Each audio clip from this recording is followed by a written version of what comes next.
All right. All right. All right. All right. All right. All right. All right. Welcome back to the live show. You know what time it is. We are back for another one. God bless you guys for being here. It is currently 10:51 p.m. and today's date is the 13th of December 2025. Yeah, the year is coming to an end and Christmas is 12 days from today. Okay? 2 weeks from now. So hopefully you guys are having a wonderful, beautiful December towards the Christmas celebration.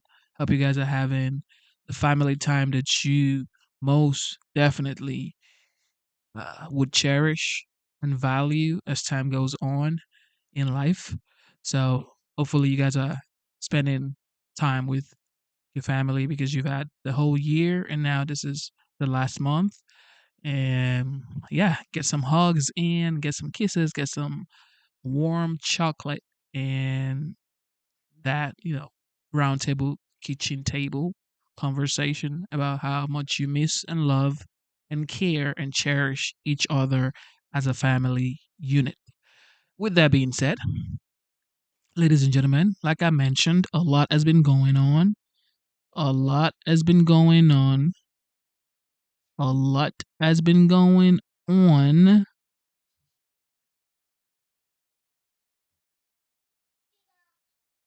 A lot has been going on. A lot has been going on in the United States.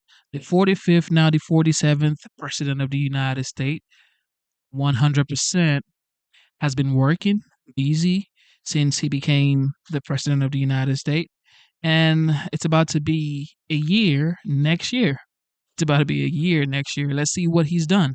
Okay. As you can see, the name or the title of today's live stream is America is Back. And of course, on the thumbnail, you can see there it says Trump economy. And shout out to Dr. Luke, the GOAT. Yes, it says God bless you, legend. Shout out to the GOAT, Dr. Luke, legendary. God bless you for being here. Thank you, thank you, thank you. Yes, I was just saying hello to everybody for the holidays coming up. Okay, with that being said, I don't know if we are still in YouTube jail. I'm not sure, but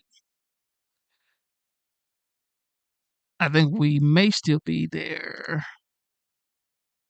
We may still be there. I'm not sure. Okay, we probably are still there. But I'm still going to go ahead with this guy right here. I don't know. I think it's my setup. I'm not sure. But okay. So this happened. When did this happen?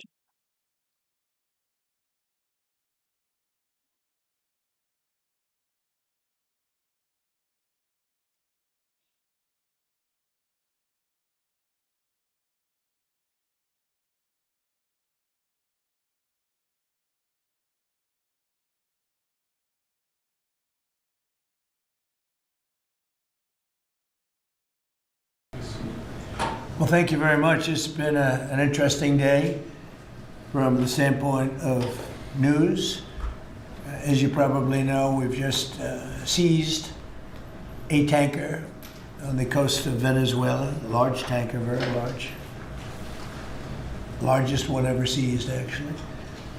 And other things are happening, so you'll be seeing that later, and you'll be talking about that later with some other people. Very excitingly for me and for the country, we've just launched the Trump Gold Card. It was about 30 minutes from now. The site goes up, and all funds go to the United States government. It could be a tremendous amount of money. It'll also be able to have people like this keep, as an example, just one example, there are a lot of examples, people just buying them, It's somewhat like a green card, but with big advantages over a green card.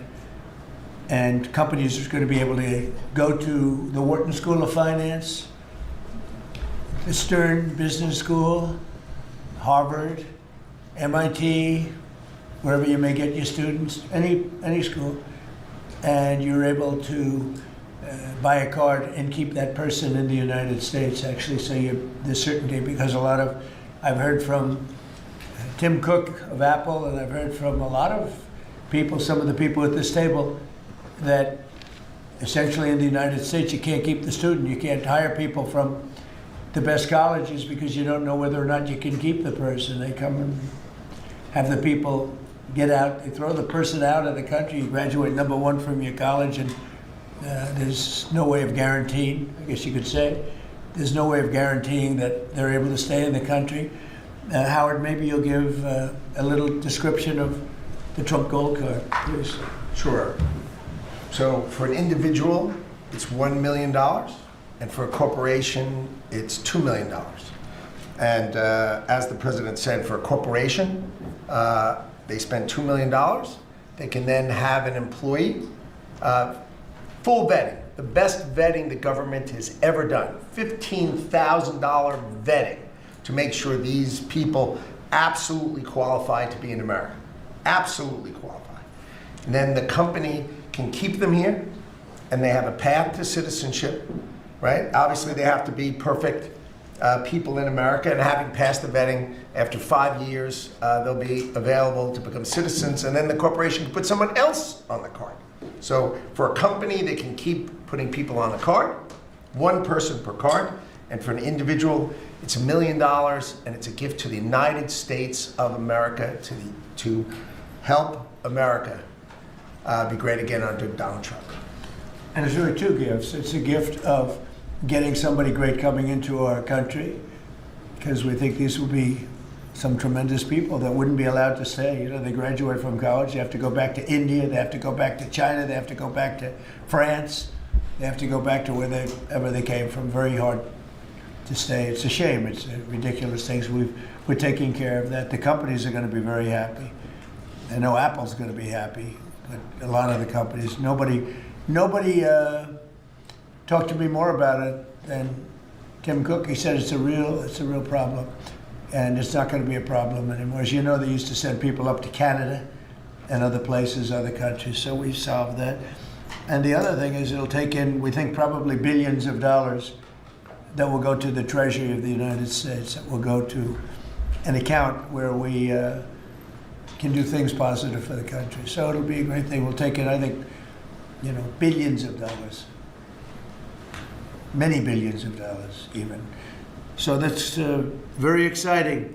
The Trump accounts are doing really well. We have a man on my right, Michael Dell, who's an extraordinary person. His wife is even more extraordinary. I think I can say that. They have such a good relationship. You know, like she's an extraordinary person. Absolutely. Right? Got a great wife. But they're two great people. And as you know, last week Michael contributed $6,250,000,000. And this is just something that's so special. So many people are in love with that. He understood it right from the beginning. It was his idea, and he understood it right from the beginning. Could you give maybe just a little description of why you loved it for such a long period of time? And we were able to get it through the great big beautiful bill, basically. That's how what gave us the authorization to do it. Michael, please. Yeah, absolutely, sir. So, when we first heard about this idea, the idea was that the government would give $1,000 to a newborn baby in an account that they would own, and it would go in essentially the S&P 500 and compound. And when the child becomes 18, they could use that money to go to college, to buy a home, to start a business, to continue saving. And I thought that was a great idea. I thought that'd be great if companies matched the government's contribution, which we're doing, and a lot of the companies around the table have committed to doing that. And also the thought about this is, wow, this is going to be like a platform for families and communities and philanthropists to contribute to those accounts. And so we originally started with the idea of, well, what if we gave some money to all the kids in our home state of Texas, right? We thought that would be a nice thing to That's do. still a lot. Yeah, it is. 1 out of 10 new kids in America are born in Texas. It's pretty good. Happen to be a fan of the state of Texas. But Yeah. anyway, we thought about it some more, and we thought, this is going to be something really special. We have a foundation. It focuses on children. It's been around for 26 years, and we said, well, why don't we go bigger? And so we talked about it, and now that the Investment America Act is a law, which that in itself is a incredible thing that occurred. It does create a platform, and we were super happy to announce that we would give $250. We arrived at $250 because next year will be the 250th birthday of America and 25 million children. We thought that was a nice thing to do because it would include most of the children that are 10 and under, that are not part of the government program, that live in zip codes where the median income is less than $150,000. And that was also an important part of our contribution. And I do believe there will be a number of other large gifts announced. I've already spoken with a few that will be announcing gifts at the state level, Right. and more to come. It's amazing, and it's amazing the vision you have, but that's why you're so successful, frankly. And to think that Michael started off with not a lot of money, I would say, right? Not too much, like very little. And he can give a gift of $6,250,000,000, and I know he said he's going to do a lot more. It's pretty amazing. It's really a beautiful thing to watch. So great for our country. So we have the Trump accounts are doing really well, and it's become, I have to tell you, just everyone's talking about them, beyond what I would have even thought. And it's going to make some young people relatively very wealthy. And in some cases, they could really be off to a great start. So some people have had that advantage and some people haven't, but it's a wonderful thing. Thank you to you and your beautiful wife. Thank you sir. very much. So it's a pleasure to welcome so many brilliant minds and distinguished business leaders back to the White House. I love these brilliant minds, including Michael Dell of Dell Technologies, who makes a great product. And I want to thank him for what he's done, what we just discussed, the accounts. We also are grateful to be joined by Enrique Lores of HP. So thank you very much, Enrique. Great job you're doing.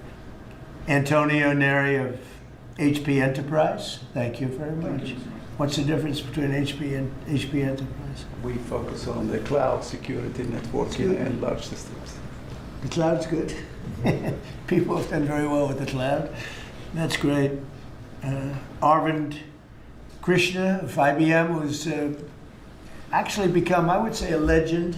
The job he's done. He's taken the stock from a rather low price to a very nice price. I won't say high because I'm sure you're going to say it's going to go up a lot more, right? But, so I can't say a high price.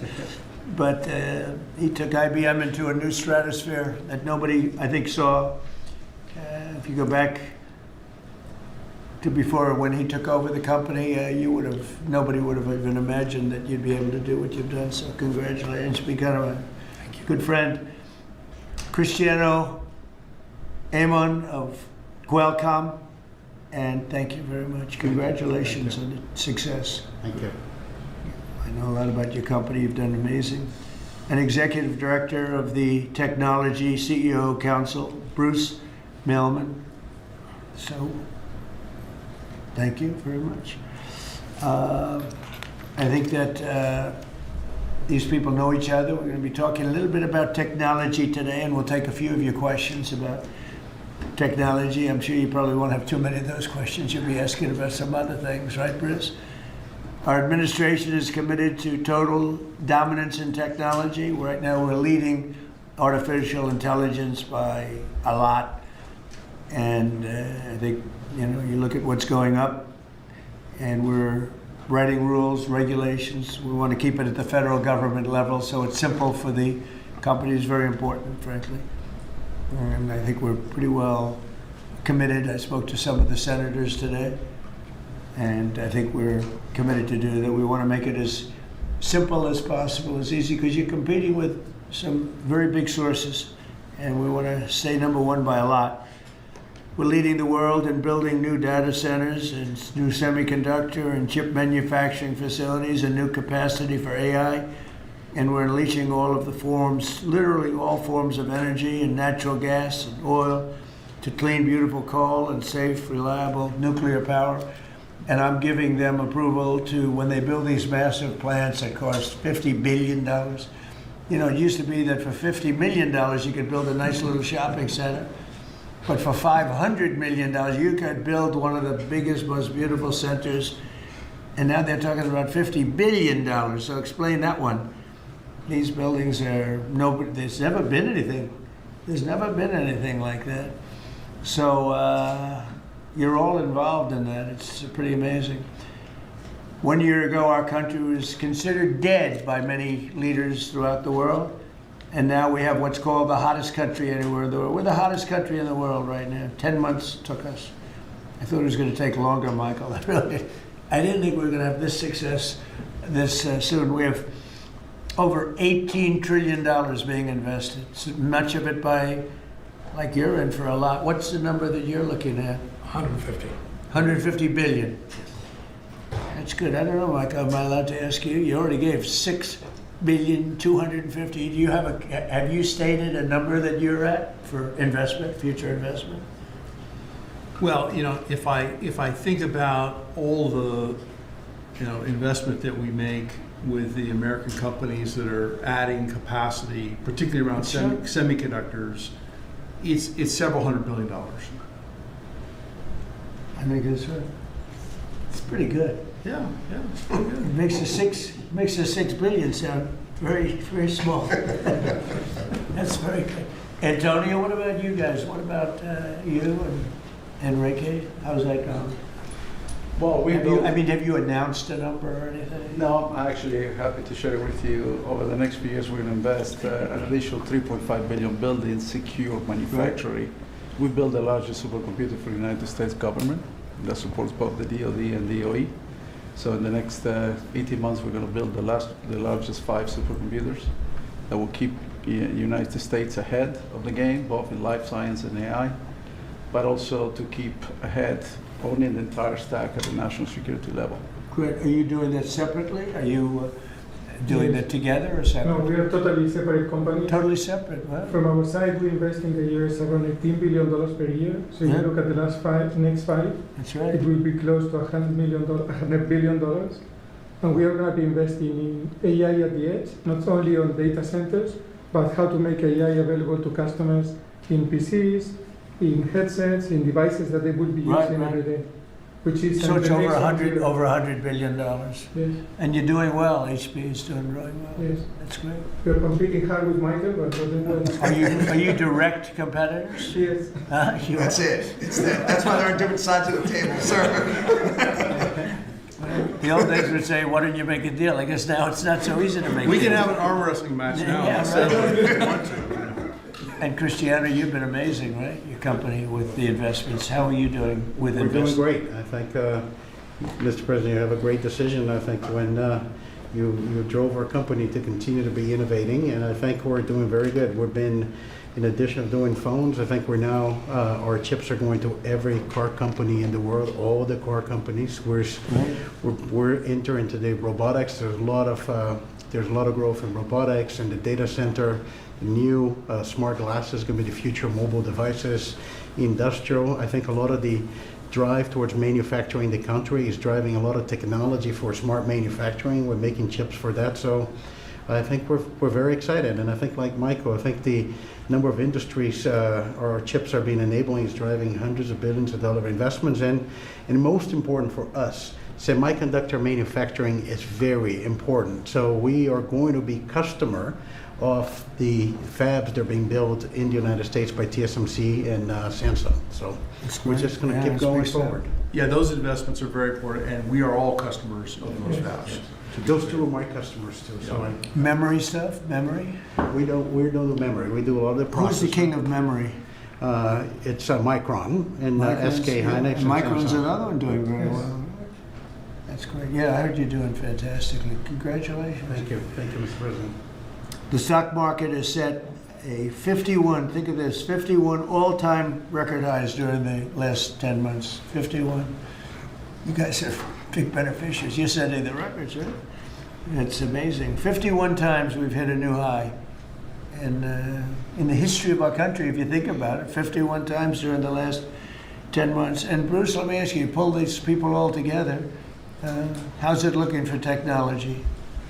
A lot of global competition, but you'd rather be playing our hand than any other hand in the world. I think so. We have a good hand right now, don't we? Joe Biden secured just really much less than $1 trillion of new investments in 4 years. And in 10 months, we secured more than $18 trillion. So 18 times the amount in 10 months what they did in 4 years. And they would have gone negative. They were heading toward negative. In other words, not $1 trillion, but it could have been 3 or 4 or 5 trillion less because people were leaving. So it was a big turnaround in 10 months. The $18 trillion, it's a record. There's never been a country that's gotten anywhere near that. In the Middle East, when I left the Middle East, we brought back $3 trillion and lots of Boeing airplanes, like 300. And Boeing gave me the award for the greatest salesman in the history of Boeing, which was a nice little award. I have a little plaque. The greatest, I think I've sold 1,000 Boeing planes. Can you believe it? Now all they have to do is make them. Okay, they got to make them, but they will. But we have made historic trade deals with the United Kingdom, China, Indonesia, Vietnam, Japan, the EU, Malaysia, Cambodia, El Salvador, Argentina, Ecuador, Guatemala, Switzerland, Liechtenstein, Thailand, and South Korea, and many others. And a lot of it's based on the November 5th election result, which was a massive victory. We won all 7 swing states, the popular vote. We won the Electoral College by a landslide. We won counties. The counties, they do it. I don't know, to me it's the most accurate of all in many ways.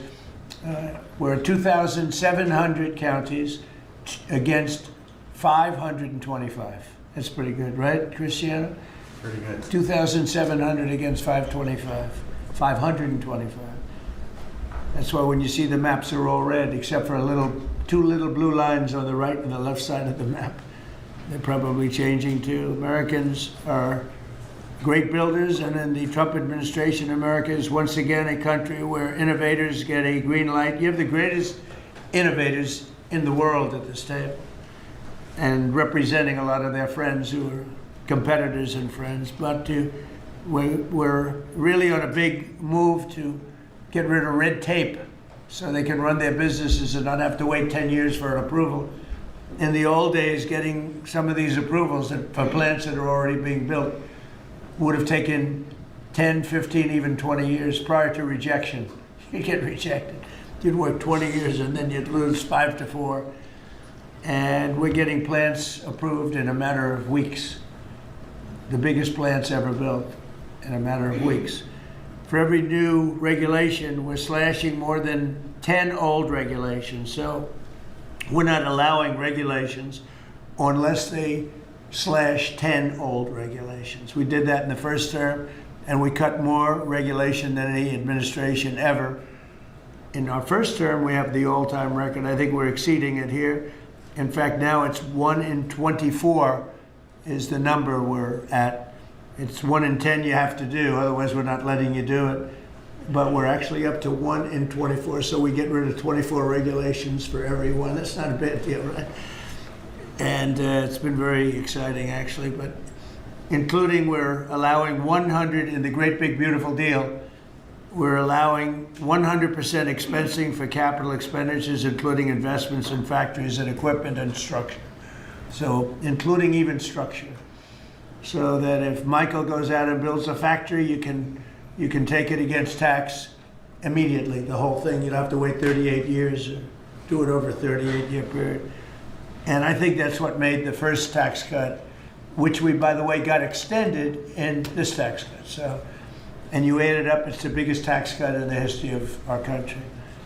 But I think that the expensing factor, and it's good for 10 years too. I think that's maybe was the reason that so much growth was, there were other reasons, but so much growth was gotten in the first term. So earlier this year I said that the challenges of our time demand a new spirit of patriotism and national loyalty in Silicon Valley, smart people, and from the whole technology sector, and that patriotism is on huge display here in this room with some of the most brilliant people. And I'd now like to ask Secretary Howard Lutnick to say a few words, and OSTP Director Michael Kratsios also say a few words. And I look forward to hearing from Michael a little bit about this subject. Cristiano, welcome. And Arvind, you'll say something, and I appreciate it. And anybody else wants to say a couple of words, feel free. Good job. So why don't we start with Howard, please? So the key to America's success is the amazing innovators that we have. I mean, we have invented everything from the light bulb, transistor, GPUs. We are on the edge of everything. And we need to keep being on the edge. And the people at this table and this industry is why America's great. We need to build here. You know, for too many years, we innovated and we let everyone else build our stuff. And we just can't do it anymore. So with President Trump coming and winning the election on November 5th, we changed that, and now we're going to build it here. You've done everything you can, and you've heard trillions and trillions of dollars of technology build coming home to America to protect and defend us and use our innovations here. You're driving interest rates lower, and you're going to continue to drive them lower. That makes it cheaper. It makes it more exciting to build here. You're blowing out the regulatory deep state so that people can build here and do it fast. And the last thing is, because of our investment in energy, that drive down the cost of energy for all Americans, including the people who are building here. Drive down the cost of energy. It's great for America. Put all of that together, and you're going to see the greatest growth the United States of America has ever seen. You're going to see north of 4% next year, and then it's going to go up from there to 5s and 6s. This president's going to drive the greatest GDP growth, led by the tech sector coming home and driving growth. Well, thank you. You know, one of the things I'd like to say just before going over to Michael, and this Michael, and then we'll have this Michael, all right? But one of the things I'd like to say is, in the old days, when you announced really good results in this country, the stock market went up. And that's the way it should be. And we're going back to that. Because otherwise you can never really attain true greatness. In other words, GDP at 4. Oh, 4 is so high. Let's raise interest rates and kill it. And we're going to go back to the old days. When we announce great results, it doesn't mean we're going to raise interest rates and try and kill it. It means that instead of 4% GDP or 3%, which I said so wonderful, 3%, it should be able to be 20 or 25%. I don't know why it can't be. You shouldn't kill it. And so we hope that if this country announces great results, because you're going to see great results over the next couple of years, all these plants, and I'm not just talking about AI, we have the biggest number of auto plants planned. Toyota just announced $10 billion in plants built, various couple of locations, few locations in the country, just a little while ago. They're all coming here. They're coming here because of tariffs, because they don't want to pay tariffs, but they're coming here because of the election and the mindset. But when we announce good results, the market should go up. Now it's when you announce good results, Michael, the market goes down because they say, oh, that means things are good. That means we're going to kill it by raising interest rates. I think it's really wrong. It should be the opposite of what it is now. It should be the way it used to be. We announce good results, the market should go up, and we should keep driving it up and have it keep going up and let it be much, much bigger, much, much better. And, you know, growth doesn't mean inflation. They're always afraid that, oh, we have, And if there is inflation, that's okay, then we can slow it down. But we should be able to do a lot better than 3 and 4. We're scheduled to be at 4%, which is pretty amazing because we have a deadhead Fed hair. I mean, this guy, the head of the Federal Reserve is a stiff. And, you fight that. It's amazing. We fight that, and yet interest rates are going down, except with him, not too much. He did a rather, I would say, a rather small number that could have been doubled, at least doubled.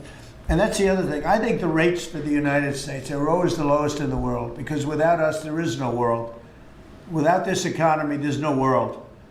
You could go to some of these wonderful countries that you think are so great. Well, one of the reasons they're great is because we allowed them to get rich off of us. We didn't charge them anything. You look at some of the deals. I don't want to use Switzerland as an example, but Switzerland paid almost nothing in terms of a tariff or tax or whatever you want to call it, license. They paid nothing, and they're paying now. They're paying a fair amount. I had them at 39%, but I decided to be nice. I was nice, and I think they like us a little bit better. But the money you're talking about is enormous. Our country is a very rich country. But if we do well, the market should go up and the value of our country should go up. And if we do poorly, the market then should go down. It shouldn't be the opposite. And if we go up, we should encourage it to go up more. And those numbers, when you say, 3% of GDP or 4% of GDP, they should be much higher. So, I wanted to say it. I do say it. I believe it. And we have to get a mindset that when a country's doing well, you don't want to kill the growth. That's what they're doing. They kill the growth.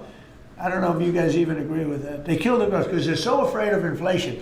But you can have tremendous growth without inflation. Everything goes up with the growth. But that's not inflation. So I think we can do much better than traditional numbers. And you see that. You see that with what we're doing. We're leading in everything. And now, and remember this, as far as prices are concerned, and they talk about affordability, I inherited the worst inflation in the history of our country. They say it was 48 years, but I say it was the history. What difference? It's 48 years, they were telling me. They said I was being inaccurate because I said the history. I think 48 years is a long time, but it's actually, I disagree. I think it's the history. So in the Biden administration, I inherited the worst inflation in the history of our country, or 48 years. And prices were very, very high. I brought the prices down. We had yesterday 3 states where oil was at $1.99 a gallon. How about that? And with these guys, it was $4, $4.50. In California, it was like $7 because that's a badly run state. But the price for oil and gas and everything else, the price of gasoline was $4.50, $5. And we just hit $1 and we broke $2. I was looking forward to that. Couple of states, 3 states. And I will say that when that happens, oil and gas and energy is so big, it's so big a category, you don't even know what number 2 is. There is no number 2. And when you have the prices coming down for energy like that, you've killed inflation and you're lowering prices. So I inherited very simply the highest prices in history, and I'm bringing them down really fast, led by energy. And when energy comes down, everything else comes down. But I've only been here a short while. We gave them a beautiful, beautiful thing, and they destroyed it. They would have destroyed our country had they been allowed to stay. If we didn't win this election, if we had Kamala, who's the same as Joe, low IQ people, but if we had Kamala, you would have a country that would be right now in ruins. I believe that 100%. Things would be in a state like nobody's ever seen before. Worse than anything you've ever imagined. Worse than 1929, in my opinion. Instead, we have the hottest country in the world, and we're going to keep it that way. But just to finish, we inherited high prices. We're bringing them down very rapidly, and we're bringing them down to very, very good levels. They'll soon be down at very good levels. Michael, please go ahead. Absolutely. As everyone in this room probably knows very well, leadership in science and technology has been foundational to our economic and national security for decades. And because of the policies that you have championed and the private sector partnerships that you have made, America currently is leading the world in S&T, and it's benefiting all Americans every day. The one thing that I want to remind this group of, and many of you know, the president has been arguing for American leadership in AI well before ChatGPT was even invented. The president signed an executive order on artificial intelligence leadership in 2019, which set the stage for the revolution that we're seeing today. In the past year, we've built on that. We signed out the AI Action Plan in July of this year, which the president launched here in Washington, along with 3 EOs. And I know a lot of that effort is around creating a regulatory environment to allow for companies like yours to thrive and for the applications that you build to have the biggest impact on Americans every day. So thank you for everything that you do, and I know we're going to keep working together to make sure that America is the home for the next great technological discoveries. All right, thank you, Michael. And Michael? Thank you, sir.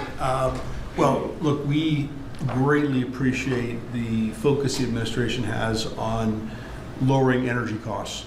And energy is the substrate of manufacturing at the industrial level, and really an incredibly important input to the economy. We can't be competitive without a super low cost energy industry. And had a great meeting earlier today with Secretary Wright, and really appreciate all the work that he's been doing. This is, of course, incredibly important when it comes to AI, because it does consume a great deal of power. All the semiconductor manufacturing consumes a great deal of power. Another big area of focus for us is how we can take all this great AI technology, the AI stack of the innovative companies here in the United States, and sell that around the world. And I'd like to ask Arvind to speak a little bit more about this.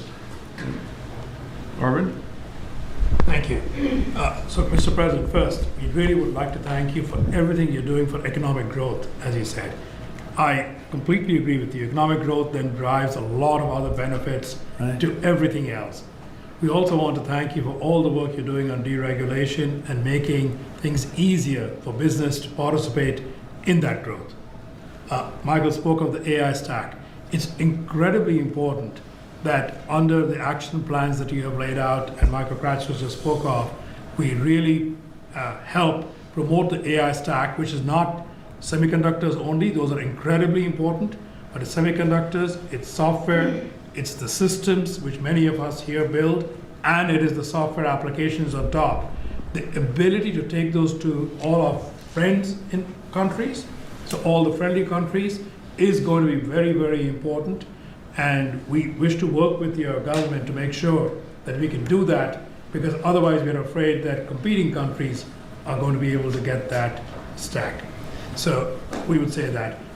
Anything that you're looking at that we can help you with so that you create a bigger and better IBM and hire a lot more people? Anything you need? A few countries, we'll speak to members of your administration to make sure that those can go and that barriers get lowered for being able to do it quickly. We agree guardrails are necessary, but lower barriers would be very, very helpful. You mean tariffs? No.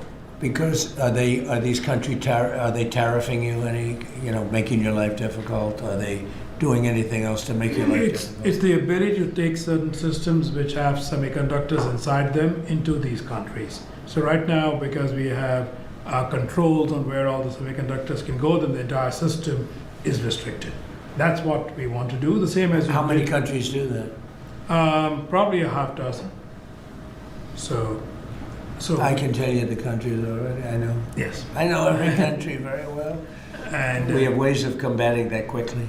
So you'll let me know. And the last part I'd like to say is I'd also like to thank you for all that you're doing to help modernize government itself, because we think that that's incredibly important. You made a number of announcements, but a couple that I'd just like to point out. We worked with Commissioner Frank Bisignano to help make Social Security better. So I would like to thank you for your help on that. And we'll work with him on making iOS. He's done a fantastic job. Yes, Frank's great. He's done a great job, Frank. He's had a great career, actually left a tremendous career where his salary, I think, was 100 times greater than it is now.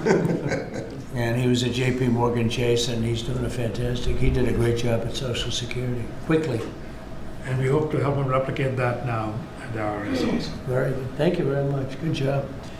Cristiano, please. Yes, just a few points. I think, first of all, Mr. President, thank you for your vision. Thank you for understanding the importance of the American private sector in industry, I think, in the growth of the economy. I want to just build on some of the things that were said by my colleagues. I think we have built probably one of the most advanced technologies in the world, and part of it is because I think the commitment to innovation that we have in the country, but also the fact that it has been American technology for the world. So I think we have an incredible opportunity. When I think about what Michael said about exporting AI, I had conversation with Secretary Howard. Now that the trade deal's been made, is an opportunity to really build on those trade deals and export, I think, American technology. And also, as we think about the technology, it's an important vector to drive the reindustrialization, I think, of the country with technology. So we're incredibly excited about that. I think there's a big opportunity. I think it's the next wave of growth that we can build on those trade agreements. And I think it resonates what also Arvind said about the importance of the American technology stack.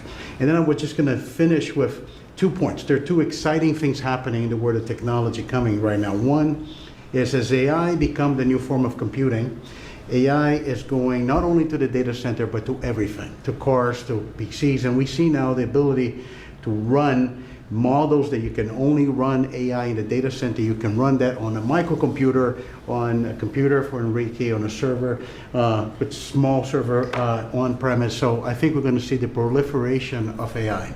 The other one is 6G. We had made commitment working with your administration, working with FCC. We're going to accelerate 6G. We're working to have a launch first in the world in the LA Olympics. And I think that's another opportunity for America to lead in the next wireless evolution. So thank you. Thank you for the opportunity. Thank you for the partnership. And we're going to be hard at work, I think, driving that agenda. So we're into 6G now. I just finished 5G. I was a leader on 5G, getting that done. And now they're up to 6. Let's do it again. What does that do? Give you a little bit deeper view into somebody's skin? See how perfect it is? I like the cameras the old days. So they just had a nice feature. Now they cover every little. Let's see, Michael. Well, you're in good shape. You're not gonna. But I tell you, it's the 6 is coming, huh? It's coming. Does it ever end? And what happens? You'll be into 7, right? Before 6 gets old, you'll be into 7. Anybody have anything else to say? Anybody? I think that the other thing is we want to thank you as well for the openness of your organization and your team. We always find people that wants to hear what we need and is willing to design programs that will support us. So thank you for. Well, we're here to. We want you to just dominate the whole world in terms of what you do. It's a very important world, and you're doing that. We're making it easy for you, and that means you're going to do it faster. It's more jobs, and a lot of good things happen. Right? Go ahead, please. Mr. President, you may not recall, but in your first term, you actually sponsored the Department of Energy to build the largest systems ever built. And thanks to your sponsorship, the Department of Energy owns the 3 top supercomputers in the world. Yep. And we build them with them. And these are systems that can do quintillion operations per second. And that means we can solve I know. I a lot remember. of We made that possible. It's worked out very well. Good. solve problems. So I know we're going to build the next generation again. Good. Sounds good to me. Any questions, please? Mr. President, thank you. Can you explain a little more about this Venezuelan oil tanker and share a little more information? Well, I'll let the people do it, but you see the result, and I guess they probably have released the pictures by now or pretty soon. You'll discuss that with the appropriate people later on, but no, it was seized for a very good reason. Mr. President, Cuba. Sir, there's a new proposal from DHS that would see tourists from a lot of countries have to hand over 5 years of social media history to get a tourist visa. Are you concerned at all that if that's implemented, there would be a decline in tourism next year? And what sort of material No, do you think is? we're doing so well. We just want people to come over here and safe. We want safety, we want security, we want to make sure we're not letting the wrong people come into our country. We're getting rid of a lot of bad ones from jails, from mental institutions, drug dealers. And we're getting a lot of bad people, murderers. 11,888 murderers, half of them, almost exactly half of them, committed more than one murder. We're getting rid of them. In some cases, we don't even want to get them out. We put them in jail because we're afraid they're going to come back into our country. We're not going to let them back in. So we've taken a very tough stand. And you see where we've been, like Washington, D.C. now, people walk down the streets, they go into restaurants at night. It's beautiful. It's like this beautiful thing to see because until I got here, this was a very, very bad place. We had a terrible thing happen 2 weeks ago with terrorism with regard to 2 National Guards people that are so phenomenal. One is no longer with us, and one, amazingly, we weren't looking with great hope on that, that Andrew. And today he got out of bed, actually, stood up, didn't say anything. It's a little early, but the chances of Andrew, other than his mother who said, nope, he's going to be okay. His mother was the most positive person. And could be that she'll be right. It's pretty amazing. Made progress. It was, both of them were so badly hurt, we never thought that one could survive. So it looks like Andrew's doing pretty well. Mr. President. The winner of the Nobel Prize dedicated the prize to you, the Nobel Peace Prize. And she led Venezuela in a great race to make it to the ceremony. There is a risk she could be arrested, actually. What would happen if she's arrested? What message do you send, or would you send to Nicolas Maduro? Well, arrested by who? The Nobel Prize Committee? That's probably the ones that would arrest. I don't know anything about it. She was very gracious. She said I should have gotten the Nobel Prize, and I don't, I'm doing this to save lives. I'm not doing it for any other reason. But no, I don't like if she would be arrested. I wouldn't be happy with that. Mr. President, Senate Republicans currently have a healthcare proposal that would take away, let those ACA subsidies expire and then put about $1,000 in people's HSAs. Do you think that is enough money, and how do you ensure that people who will see those tax subsidies expire won't see their healthcare costs skyrocket? Well, the Unaffordable Care Act, which is Obamacare, they call it now the unaffordable because it's unaffordable. It used to be called the affordable, but it was never affordable. It was always bad. It was basically designed for the benefit of insurance companies. And what we're doing is we want all of the billions and billions of dollars that went to insurance companies to go directly to the people, and they can buy their own health care. And people love it. I don't know if the Democrats are going to approve it because they want the insurance companies to make money. It was a scam. Obamacare was a scam. But we're going to see. I mean, the Republicans, I can tell you, want the money to go to the people. And we're winning that battle.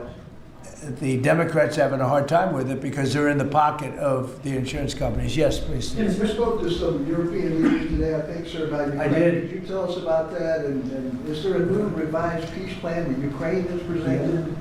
The leaders of France, we spoke to, and Germany, and UK, all very good leaders, very good friends of mine, and we discussed Ukraine in pretty strong words. And we'll see what happens. I mean, we're waiting to hear answers before we progress. We're not spending any money in Ukraine. We're selling basically missiles and everything else to NATO, and NATO's paying us, and then they distribute it to who they want. I guess they're mostly distributing to Ukraine, but we're not spending money. But we're spending a lot of time and a lot of effort because last month 27,000 soldiers were killed. Think of it, 27,000. That's if you take a football game and take half the stadium, that's 27,000. So 27,000 soldiers were killed. Russian and Ukrainian soldiers were killed. And I want to see that stop. We'll find out. Look, there are a lot of things happening right now. A lot of people say it's closer than it's ever been. It's a war that would have never started. If I were president, would have never started. It's a war that should never have started. But we'll have it figured out, I think, with the within a pretty short When you say very strong terms, sir, could you explain that? Well, I think we had some little disputes about people, and we're going to see how it turns out. And we said before we go to a meeting, we want to know some things. They would like us to go to a meeting over the weekend in Europe, and we'll make a determination depending on what they come back with. We don't want to be wasting time. Sometimes you have to let people fight it out, and sometimes you don't. But the problem with letting people fight it out is you're losing thousands of people a week. It's ridiculous. The whole thing is ridiculous. Mr. President, 2 questions. One, the oil tanker. Who owns that oil tanker? You'll get that information later. Okay, and have you spoken to Maduro since your last conversation? No. Or has it only been one conversation? No. And when you say that the European leaders want to have a meeting over the weekend, are you talking about with Zelensky or with them? With Zelensky and us. And you said in an interview yesterday that you think it's time for Zelensky to start accepting things. What things are you talking about? I think he has to be realistic, and I do wonder about, how long is it going to be till they have an election? It's a democracy. It's a long time.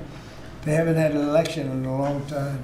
It's losing a lot of people, and it's possible that the people, if you look at the polls, I will say 82%, there was a poll that came out, 82% of the people are demanding a settlement be made, Ukrainian people. They want to see a settlement be made. I understand that. They're losing thousands and thousands of people a week. They want to see it ended. And I do say, at what point, when do they have an election in Ukraine? That's not casting dispersions on anybody, but they do have a massive corruption situation going on there. And they do say, when are they, people are asking this question, when do they have an election? Are they going to have an election? Or are they going to just keep it going like this? So I think it's time to get that war settled. And I think it's a war that can be settled.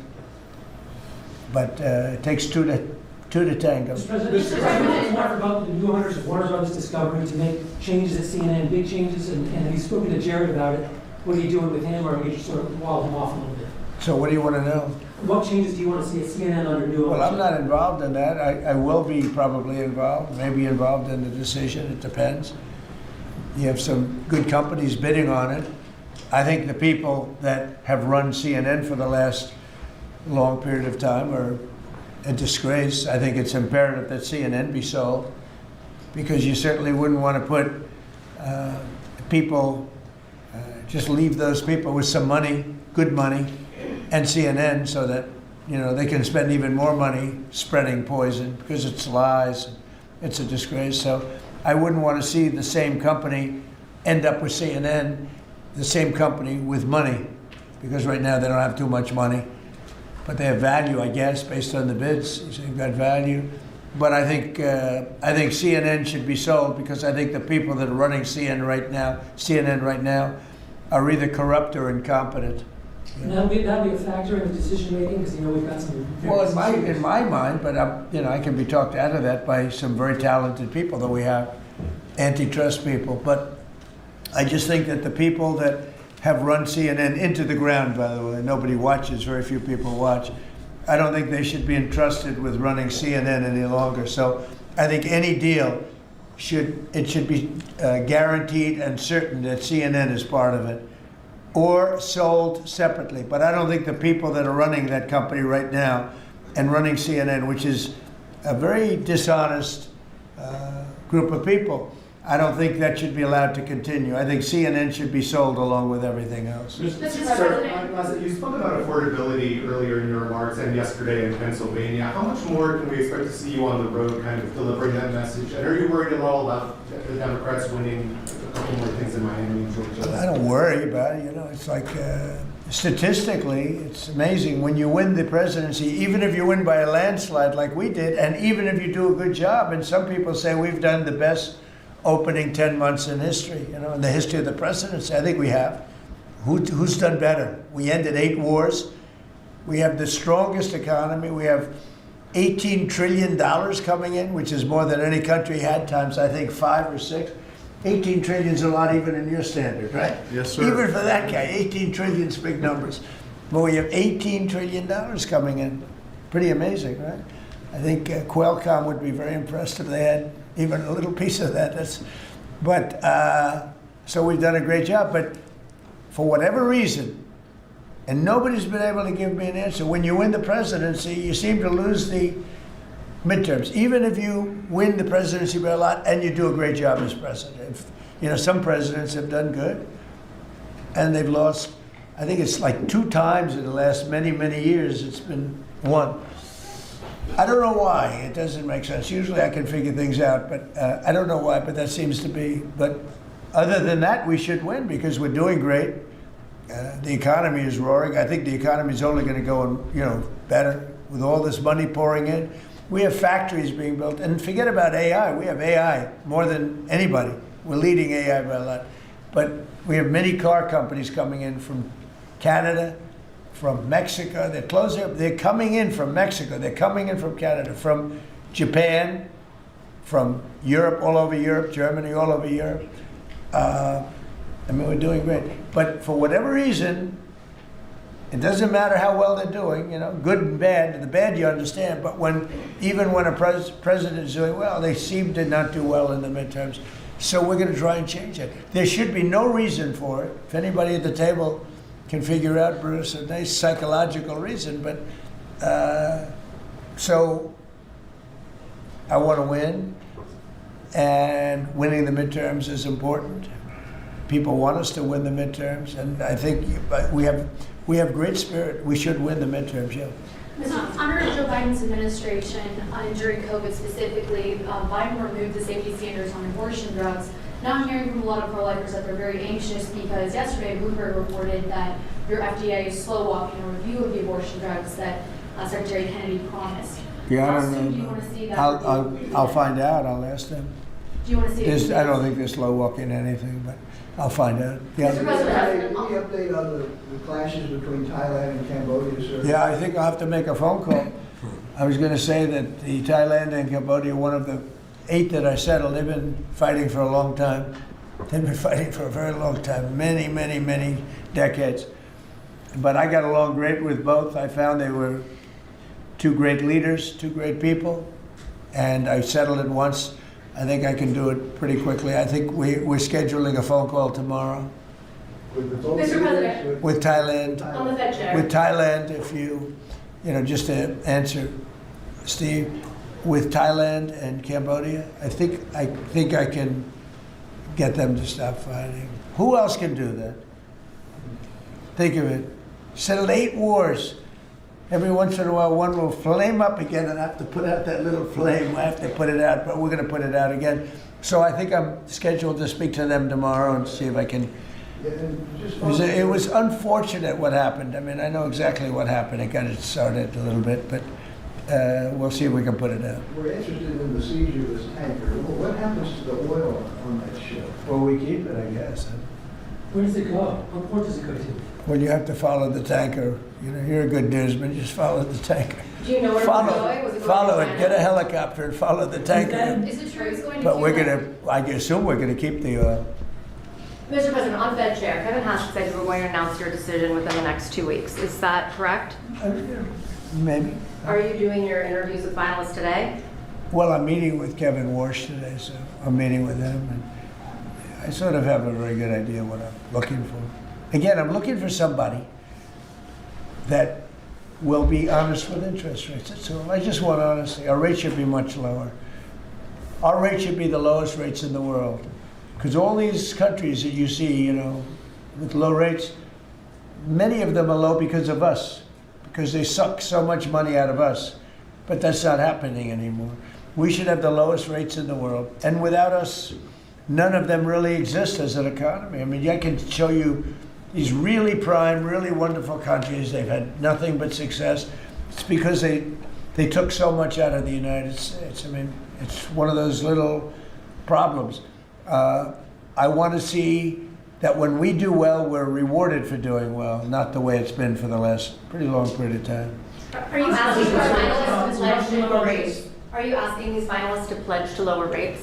if they become the chair? No, I'll be asking questions and I'll be able to figure it out. Mr. President, we have 3 countries sending drugs to the U.S., Mexico, Venezuela, and Colombia. And you talked to the president of Mexico, you already talked to Nicolas Maduro. Have you considered talking to the president of Colombia, whom you call a drug dealer? No, I haven't really thought too much about him. He's been fairly hostile to the United States, and I haven't given him a lot of thought. He's going to have himself some big problems if he doesn't wise up. Mr. President, Colombia is producing a lot of drugs. They have cocaine factories that they make cocaine, as you know, and they sell it right into the United States. So he better wise up, or he'll be next. He'll be next too. And I hope he's listening. He's going to be next. Yes, Mr. President. because we don't like people when they kill people, and they sell drugs. They kill them in the United States, and Colombia is a major manufacturer of drugs, meaning cocaine in particular, as you know.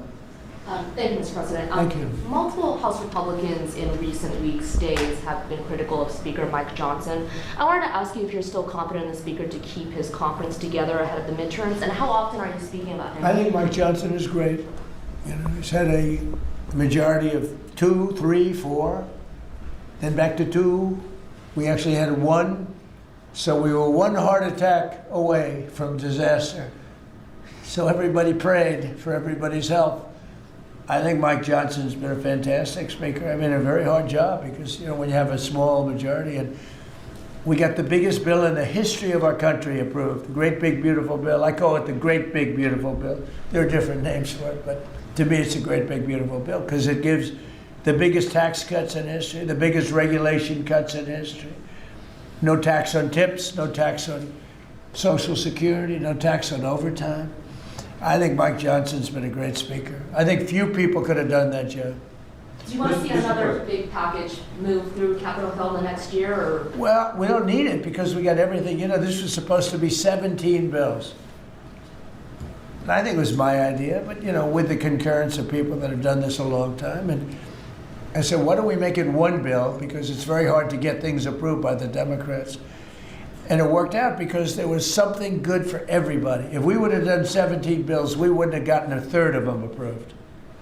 It was something great for everybody in the one, you know, the Great Big Beautiful Bill. If I could Brian? follow up, yes, good to see you, Mr. President. Hi. I'd like to follow up on the event last night in Pennsylvania. Huge crowd turned Yeah, out there. big crowd. It seemed like Rally Trump was in prime condition last night. You enjoyed it. Can you just give me your thoughts on that? Then I do have a question on the gold card. Last night was amazing in Pennsylvania. We had a tremendous crowd. It was like freezing. And the people, the thousands of people on the sidewalk trying to get in, or the streets. It was an amazing evening, actually, and I think people really enjoyed it. I enjoyed it. You could tell that. I can tell that you enjoyed it. I enjoyed it. I really did. Well, you know, it's easy to enjoy when you do a good job, and, you know, when you can talk about things in a very positive way. It's hard not to say. We have potentially the greatest economic boom in the history of the world. It's being built right now. And when it opens, there will be nothing ever in history like what's happening in our country. And, you know, Washington, D.C. is safe, and Memphis is now. Look at Memphis. Crime is down 60% in Memphis. We just got there 3 weeks ago. And we're going to have New Orleans. New Orleans was we just sent a group of people there, and crime is down 28% in about 3 days. No, we do a good job, you know, and these are central casting people. These people they're very tough people if they have to be. They're very good, they're great patriots, but they are the toughest, and they don't take any nonsense. And every place we go, we knock down crime. Too bad that we're not invited more into Chicago, because we could save Chicago very quickly. But even that, we're doing it on a minimal basis until, you know, at some point we'll just go in and do what we have to do if the governor doesn't wise up. They got a bad governor, they have a bad mayor. I would say they're both incompetent, but it's hard to believe that people don't want to stop crime. We could stop the crime in Chicago in about 2 weeks. Go ahead. My question is on the gold card. I apologize if I missed the answer to this. Is there a limit to how many gold cards these companies can buy? Howard? So the program is part of the already approved visas. So we're just going to have great people come into this country. You know, the average green card holder earned less than the average American. So they were more likely to be on the dole and be on our assistance programs than average Americans. And the idea is from President Trump, he wants to raise it, bring in the best people into America. So same visas, but now just full of the best people. Basically, it's a green card, but much better, much more powerful, a much stronger path. And a path is a big deal.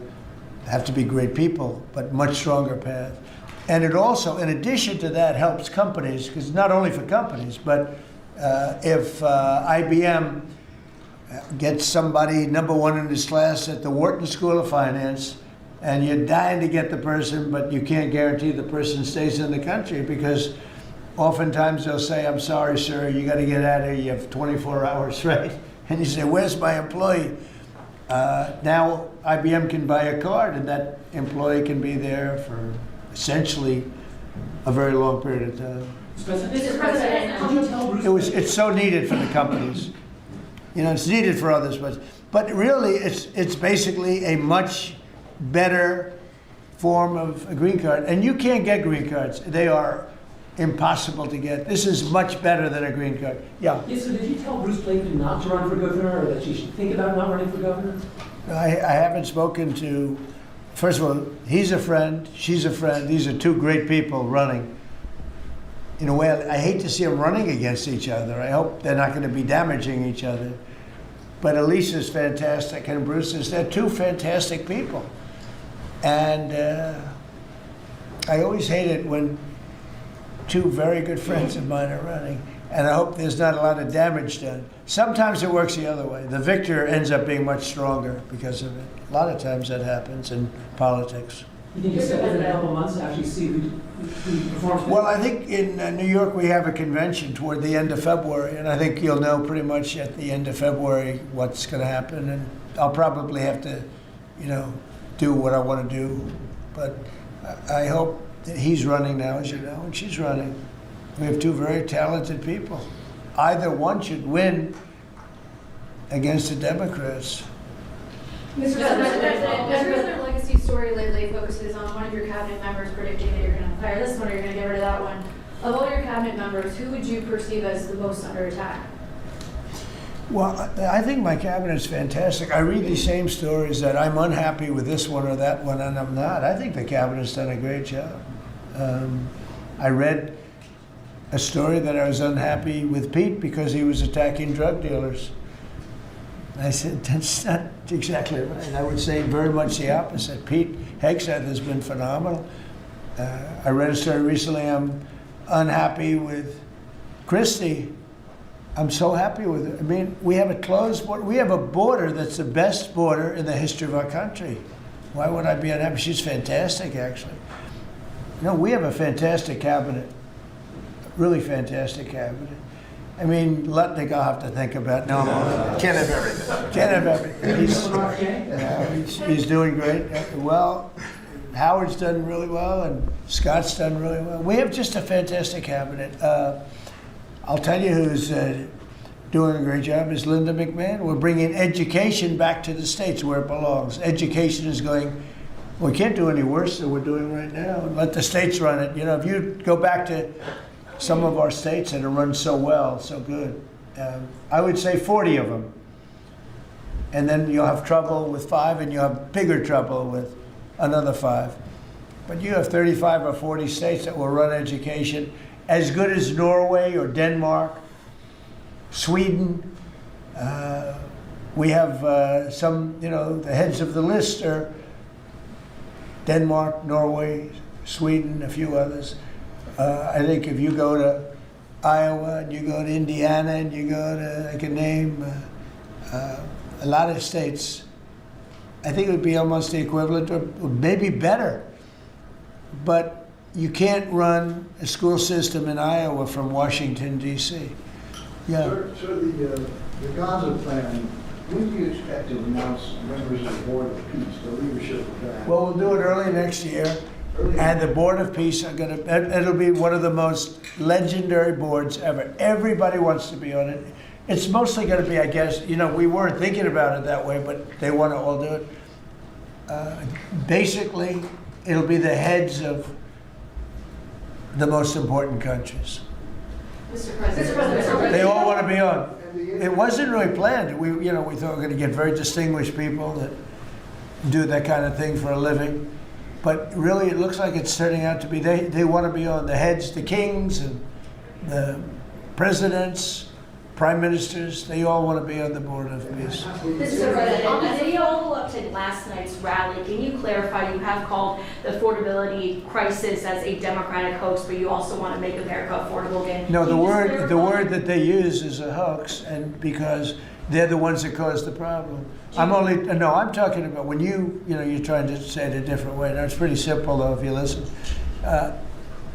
It's a hoax where they created the problem. They're the ones that gave the high prices. So when they use the word affordability, they shouldn't be using that word because they're the ones that created this problem. They created the highest inflation in history, and they created the highest prices in history. And now we have to get those things down. But when they go, they look and they say affordability. They never discuss it. They just say the election's about affordability. Well, it may very well be. I think it's also about still the border. You have to remember the job. You know, the sad thing is, for 7 months, we've had no people come through our border. Nobody can even believe it. 0 people. And the people that do that are largely Democrats, which the people that do the stats. We've had no people come in, other than coming in legally. But if you take a look, and nobody wants to talk about that. In fact, last night I said, let me talk about the border. My own people told me, sir, nobody cares about the border anymore. You've fixed the problem. I said, do I get a little credit for fixing a disaster where millions of people a month would flow into our country, and from prisons and from gangs and from drug dealers and mental institutions? They say, sir, you fixed the border. Nobody cares. I say, but I care. It's sad when you fix something and then you can't even use it. You can't talk about it. My own people don't want to talk about it anymore. But very simply, the Democrats created the worst crisis of inflation that this country's ever had. And with that came the highest prices that we've ever had. And I'm fixing it. Mr. President, has Secretary Hegseth told you why he hasn't released the video of the second strike? No, he hasn't told me. I thought that issue was dead. You're surprised you bring it up. You must be CNN. Lawmakers are still Are you talking about it CNN? on the Hill. Are you CNN? I am with CNN. Oh, gee, I'm shocked to find out. But lawmakers are still talking about it on the Hill. Well, I'll tell you, I don't know about lawmakers. Which lawmakers? You're talking about? Most of the Democrats are Talking talking about Democrats? trying to release it. I mean, the people that you work for, the Democrats? You know you work for the Democrats, don't you? You're basically an arm of the Democrat Party. Thank you very much, everybody. I appreciate it. Thank you. Thank you very much. Thank you guys. Come on, you want to talk? Thank you guys. Turn off the cameras. Thank you guys.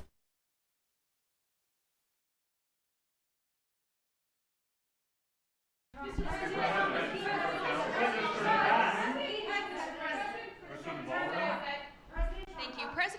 President Putin basically said today that Russia is immune from U.S. sanctions. He said that it would not impact the Russian economy in any serious way. Is he Good. wrong? I'm glad he feels that way. That's good. I'll let you know about it in 6 months from now. Okay. Let's see how it all works out. Yeah. Go ahead, please, Blue. One about the shutdown. I'm Taylor Poplars with Spectrum News. The same day you established this task force back on January 20th was the same day you pardoned the January 6th defendants. Yeah, very proud of that. Yeah. Just last weekend, one of them was charged with allegedly threatening to kill House Minority Leader Hakeem Jeffries. And a big theme of this task force has been allowing law enforcement to do their job and holding accountable people who go after law enforcement. Do you worry that your actions back on day one undermine what this task force is trying to accomplish? No, you have thousands of people that we're dealing with, and if one goes haywire, look at what this guy in Virginia said, where he wanted to kill his opponent. He's going to kill his opponent. He's going to kill his opponent's children and I think wife. and he continues to run, and the Democrats continue. He's running for what, Attorney General in Virginia? Look what he said. So now, do you think all Democrats should be prohibited from living anymore? I mean, think of what he said. He's going to kill his opponent, and he's going to kill the children of his opponent, and I think the wife.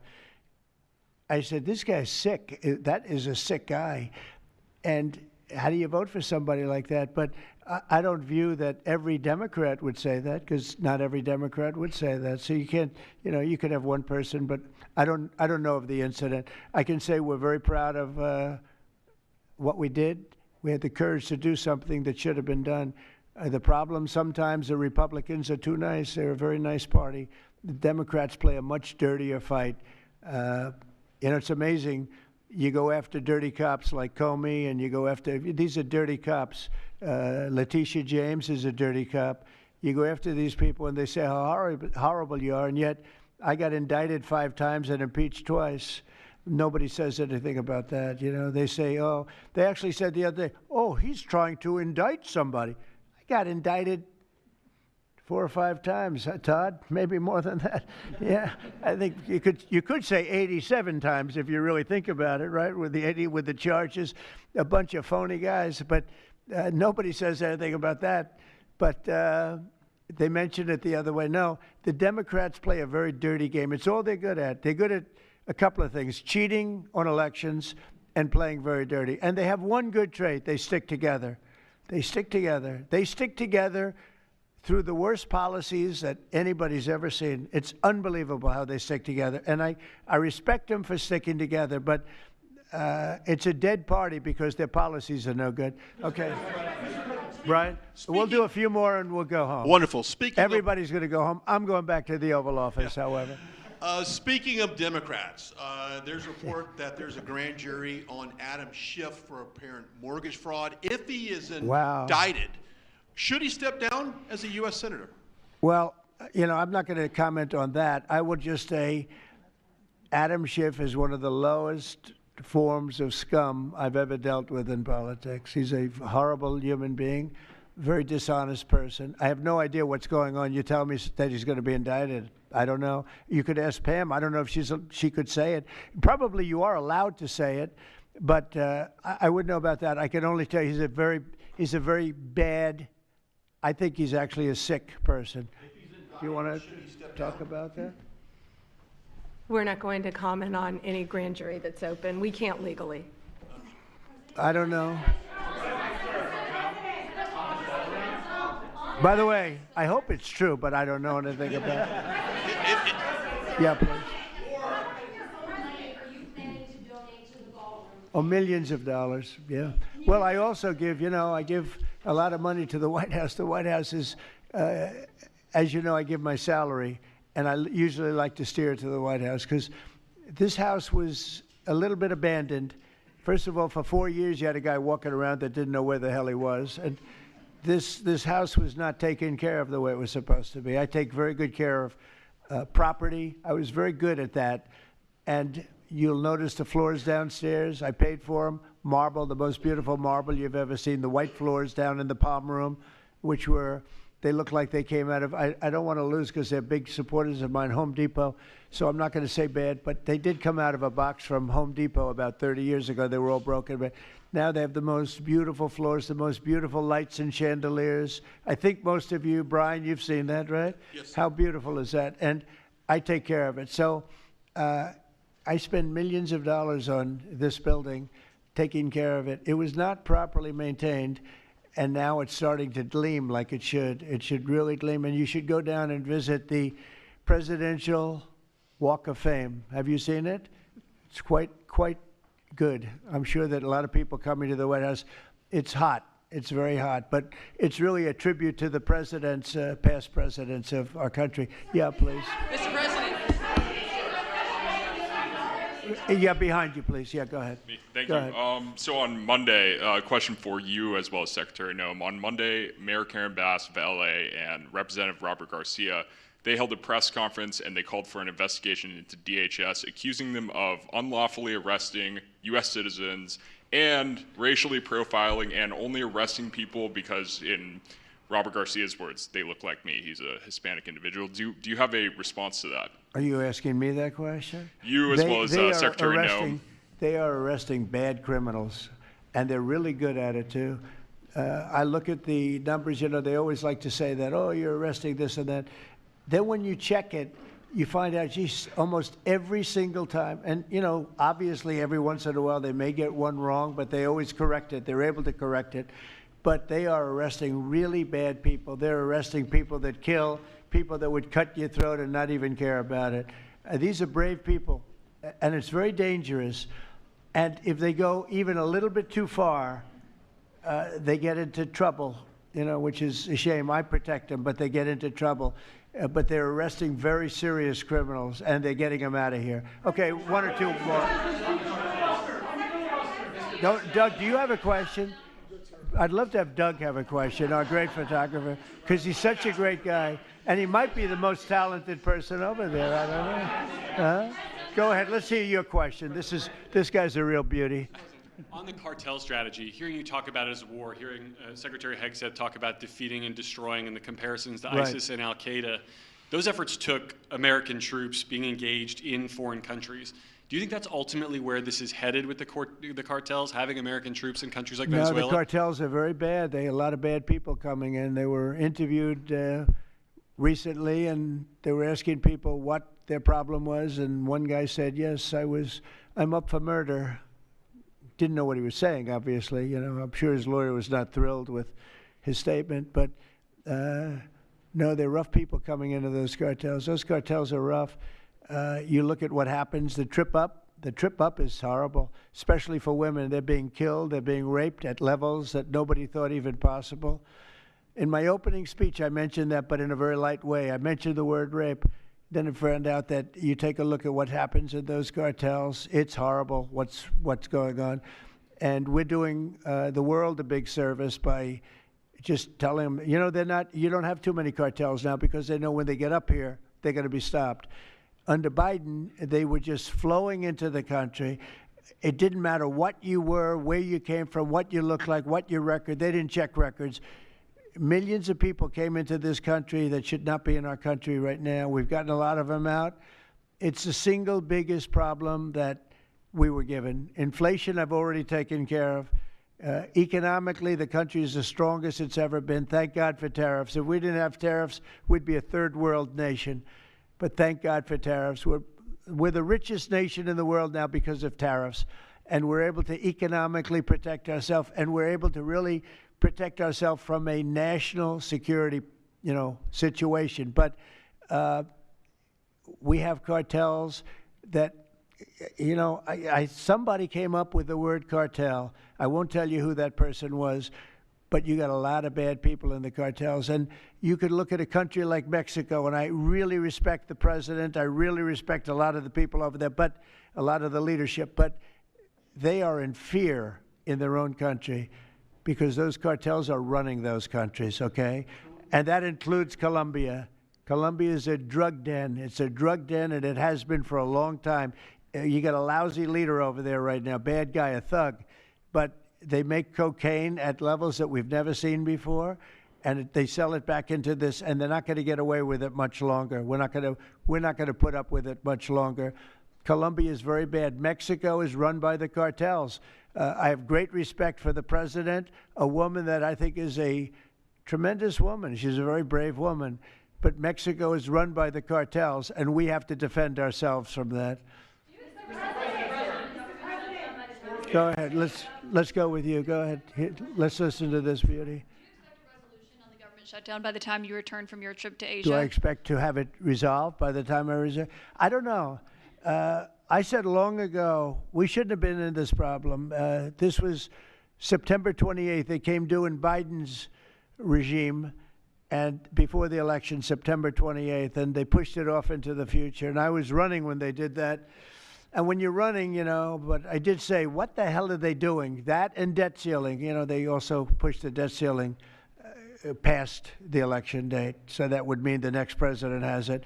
But I did say that I think the Democrats have gone totally crazy, and you don't know what they're going to do because They don't care about the people. They don't. I really think they have no leadership. They have a lot of very low IQ people. Jasmine Crockett is a low IQ person. A lot of them are. I don't want to insult too many of them, but a lot of them are. They have no rudder. I don't think they know what they're doing right now. You know, they've never done this before. They always agreed to go and, you know, called an extension. Let's do an extension and talk. Even today, look at what happened today. They wouldn't even, they don't want to pay the people that have worked. And, you know, this was supposed to be this was a test. And they wouldn't pay the people that have been working. They said, no, we don't want to pay them. This is all the Democrats. Now, all we need is 5 Democrats. And I know a lot of Democrats that are saying they're more than 5. Probably not that many more than 5, but they're more than 5. And all we need is like 5 Democrat votes so we open our country again. Sad, though, we have the greatest economy in our history. We have the highest stock market. All these things are rocking. We will have, by the end of my first year, more than $20 trillion of investment. The all-time record is $3 trillion. I think it's China.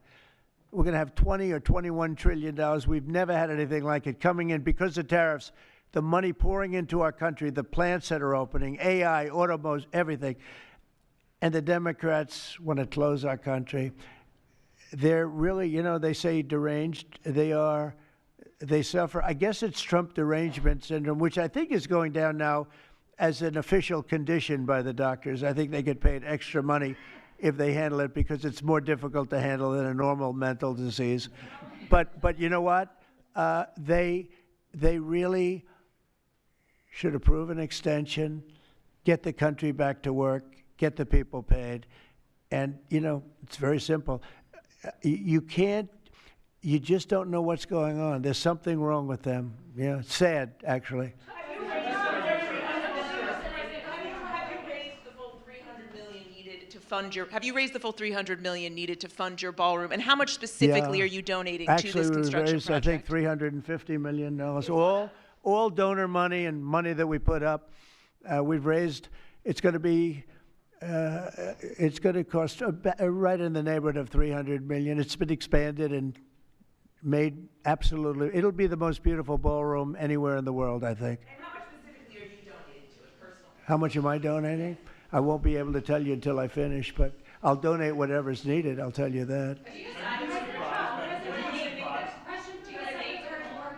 Do I have a name for these? I won't get into that now. Yeah, go ahead, please.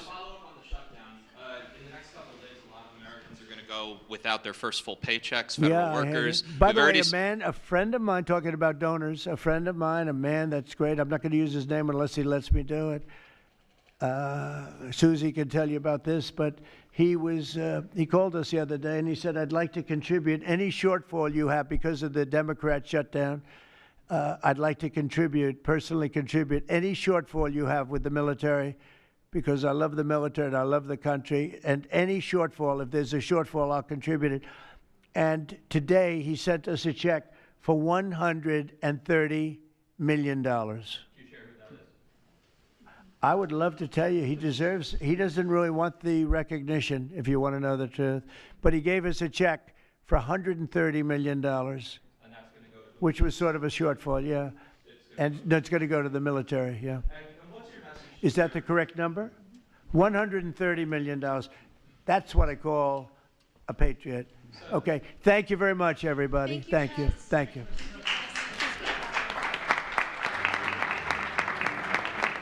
Another day in town.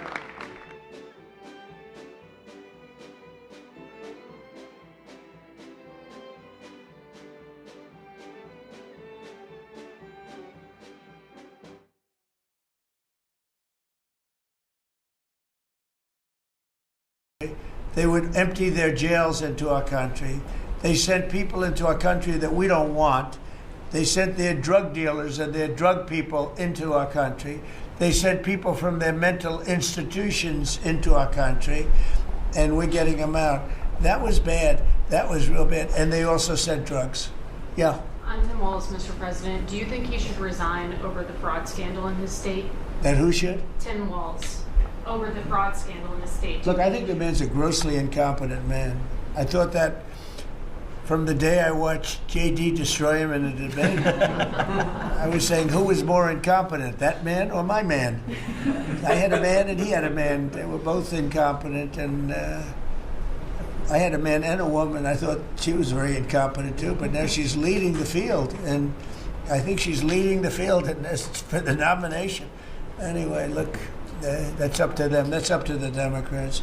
You know, the problem with them is they have really bad policy.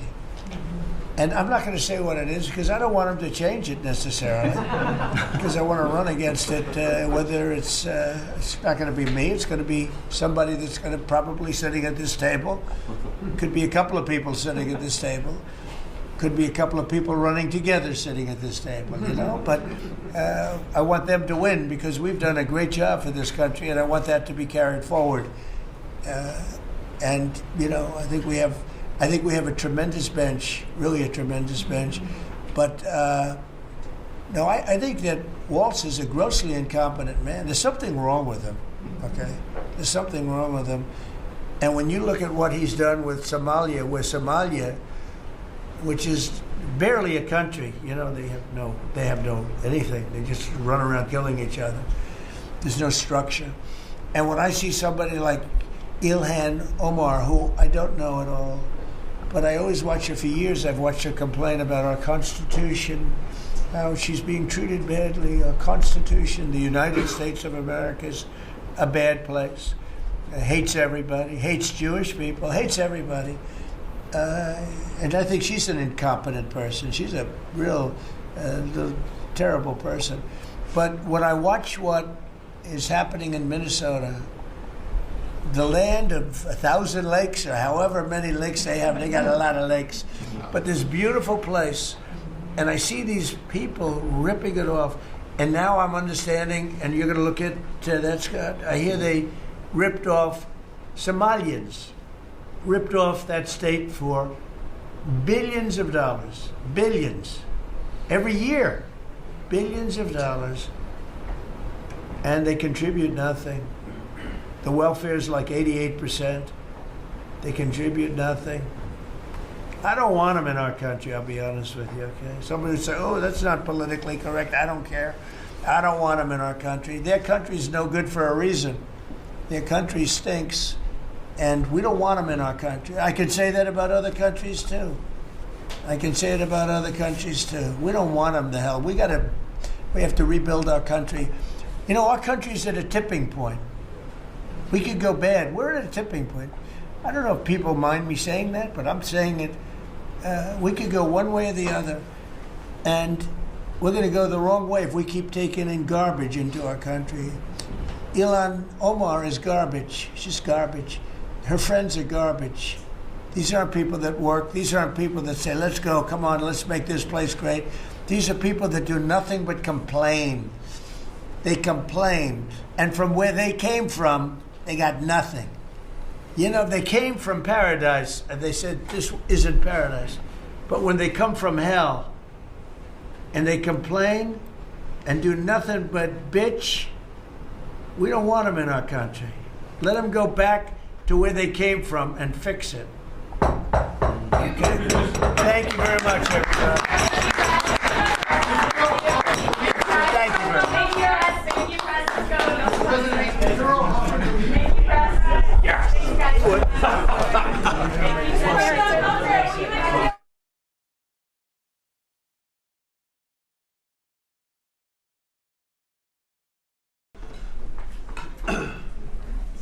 We missed you.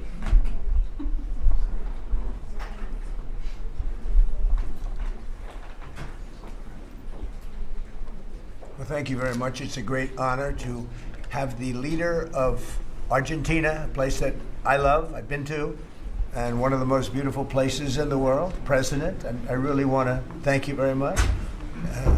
He's MAGA all the way. It's Make Argentina Great Again. I heard about him when he was campaigning, and even before his campaign. He's a great economist, and he was saying a lot of very correct things, and he was very much in a conservative mode. And I heard all about you as you were running and even before you were running, because as a tremendously talented economist, you were getting a lot of good write-ups. And I appreciated that, but he was make Argentina great again. It worked. I actually sent him some hats for his early part of the campaign, and then he called me. He wanted a lot more, and I said, "When does it stop? When will it stop?" And it stopped with him winning, and he's become very popular, and he's on the verge of a breakthrough. I think he's really on the verge of tremendous economic success, and I know that Scott Bessent is helping, and our great Scott is doing a job, and he feels very strongly about it. And Scott, do you want to say just a couple of words about that, please? Yes, sir. The president is fighting 100 years of bad economic history and policy, and is both presidents. Both. We're fighting bad. I thought he was talking about the U.S. president when he said that. And there's a midterm election coming up. We think he's going to do quite well, and then continue his reform agenda. Mr. President, as you said, President Obama had a big opportunity during his term, which he wasted. Many governments in Latin America went center-right, and the U.S. ignored them. We are not going to ignore our allies. It is economic strength. We're using our economic strength to create peace, just as you've done all over the world. And it is much better to form an economic bridge with our allies, people who want to do the right thing, than have to have shoot at narco gunboats. So we think that this is an opportunity for the Argentinian people, and that President Milei is the one to do it. He's got a great cabinet. He's got a great team who we've worked with over the past weeks. And the election is coming up very soon, and it's a very big election being watched by the world, because he's done an incredible job. But with that comes some pain, and they have some pain, and now they're coming out of it. And I think the victory is very important. Your poll numbers, I hear, are pretty good, but I think they'll be better after this. And you know, our approvals are somewhat subject to who wins the election, because if a socialist, or in the case of New York City, a communist wins, you feel a lot differently about making an investment. I think, Scott, you'd feel that if somebody that had no chance, in other words, if somebody wins and has no chance of ever having a great economy because of that philosophy, you would put a halt to what we're doing. Yes, sir, and we're confident that President Milei is going to do well. We've been criticized by a couple of American Peronists, like Senator Warren. And she and that's a compliment. Yeah. she has no idea what she's doing. She's a nasty, horrible senator. Go ahead. Other than that, I like her very much. Yes, and she and her protege in New York, Mondani, who I don't even think he's a Peronist. I think he's more of the communist Chauvinismo. So we stand with the president and what he stands for, and the hope for the Argentinian people. And President Trump, just like you, he carries the young people. So it's hope for the future. The Argentines have made the decision to shake off 100 years of bad policy. They went from one of the richest countries in the world to a ton of debt.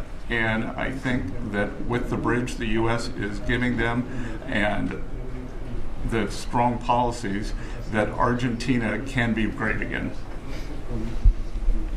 Thank you very much. Please, go ahead, please. Muchísimas gracias por esta recepción. Me siento muy honrado, muy especialmente en este momento en el que, digamos, gracias al gran liderazgo suyo, presidente Trump ha logrado la paz en Medio Oriente. No solo este gran logro que ha sido alcanzar la paz en Medio Oriente, sino lograr el retorno de los 20 rehenes vivos. Además, quiero también felicitar por esa labor y por entender, digamos, la amenaza que es el socialismo del siglo XXI en todo el mundo, y en especial en América Latina, la labor de Marco Rubio. Y también quiero agradecer profundamente el enorme trabajo que ha hecho el secretario Bessent, digamos, para ayudar a superar este problema de iliquidez que tenía Argentina como consecuencia, digamos, de los ataques políticos que hemos sufrido por nuestros opositores que no quieren que Argentina vuelva a abrazar las ideas de la libertad y que quieran volver a abrazar ideas perimidas, fracasadas, que en el fondo no son ni más ni menos que caminos que conducen al socialismo.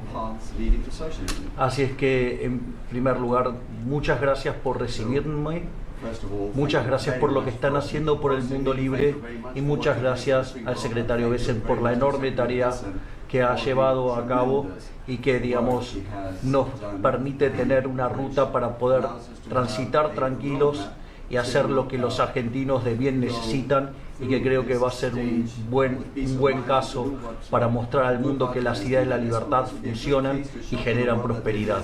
Muchísimas gracias. Thank you. Thank you very much. Do we have a interpreter that wants to, you all either have that? Has everyone understood? Because I think you made a very important, profound statement, actually.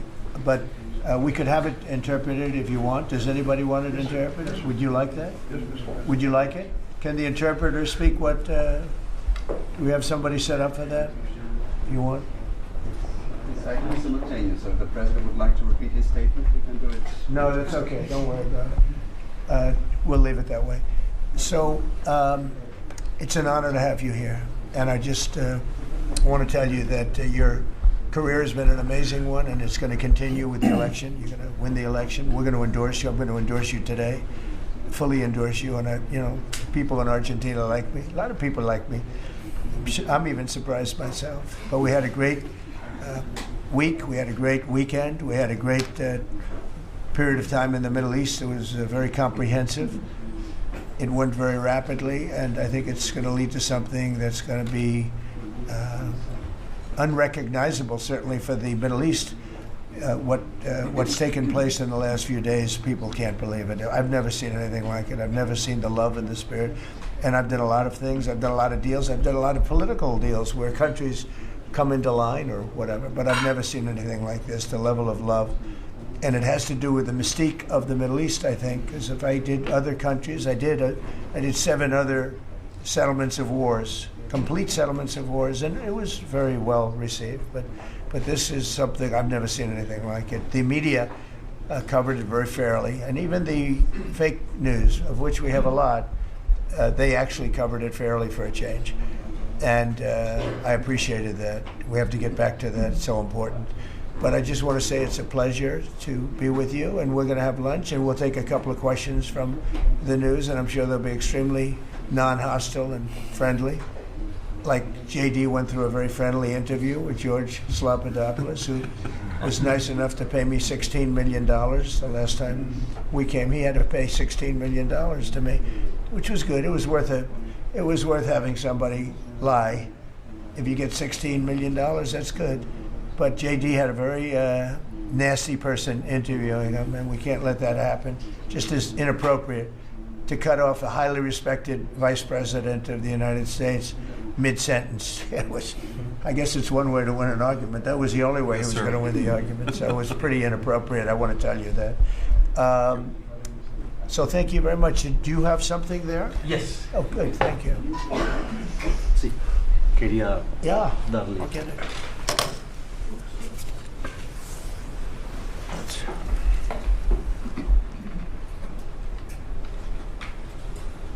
That's fantastic. Thank you very much.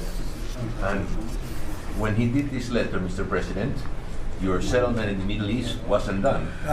So we had to do a new letter. Let's do that. To include a gap, because this is a very important. You'll have to add one extra sentence. Exactly. That's great. Thank you very much. This is such a beautiful statement. Thank you very much.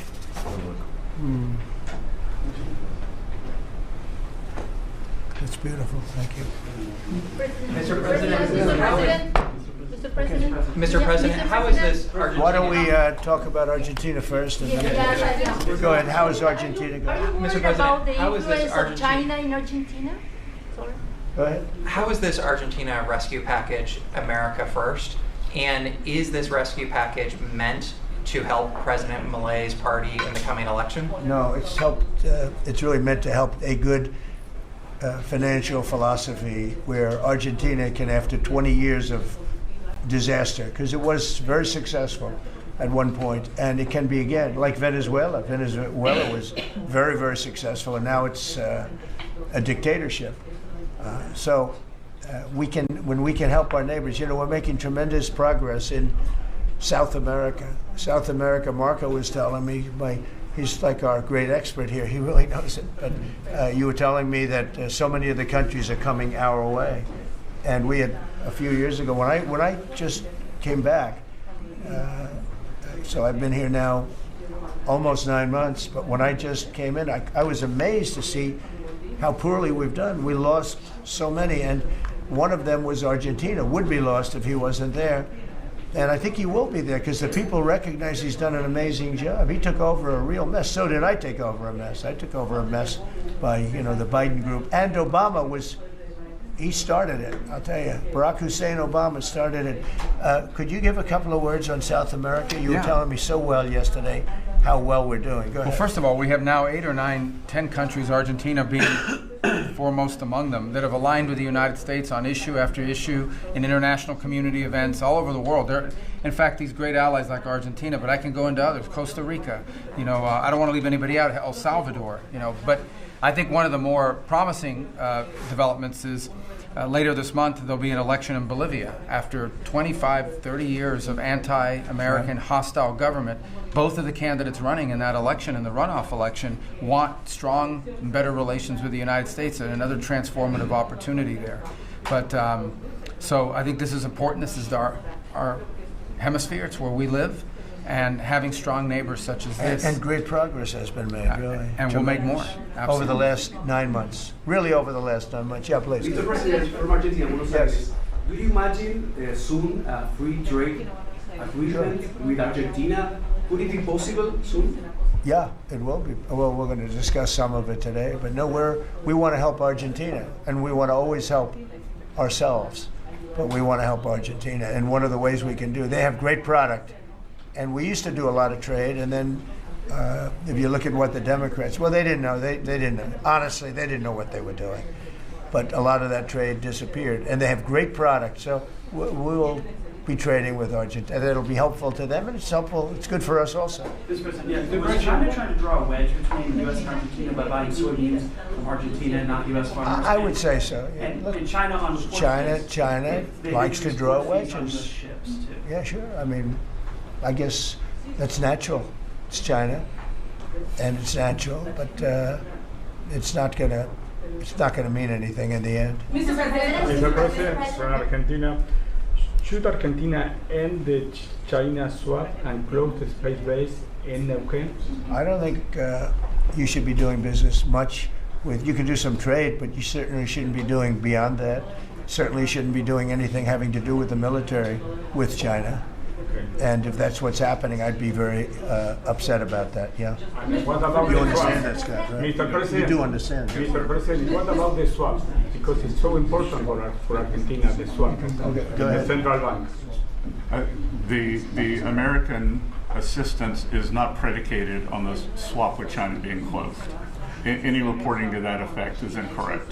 But you said that Argentina has to export China from your business or from your agenda, and the swap is so important for Argentina. No, I was referring more to ports, military bases, observation facilities that have been created in Argentina. Than the swap? More than the swap? More than the swap. Okay. Mr. President, he was referring to that. Yeah, behind you, please. Yes, President, for Argentina, what's the benefit for United States in helping this way Argentina? Just helping a great philosophy take over a great country. Argentina is one of the most beautiful countries that I've ever seen. And we want to see it succeed. It's very simple. I mean, we don't have to do it. It's not going to make a big difference for our country, but it will in terms of South America. If Argentina does well, you're going to have others following, and a lot of others are following. You have countries in South America that 2 years ago would have never even been thought of to go as democracies or as just countries that want to do fair and balanced trading. And now you mentioned Bolivia, but there are numerous other countries that are coming our way. And Brazil, as you know, I had a very good conversation with the president. I met him at the United Nations before I went up to speak, and then I found that he didn't have a speech because I had no teleprompter. They turned off my teleprompter purposely. They made it impossible for me. But it didn't silence me. I spoke without, and it was a good speech. I mean, it was a good speech. But no, think of that. You go into the United Nations, I'm speaking in front of 158 leaders and the whole world. And I look at my teleprompter and it's dead. They killed my teleprompter. They wouldn't let the man that operated into the booth. Can you believe that? You don't have any specific interest in economic terms for the state? I do have. No, I want to see it succeed. I think it's going to be great, and we will benefit also. But it's not that big a benefit because it's not that big a country, but it's a very important country, and it's a country that can be very successful. There are some countries that will never be successful.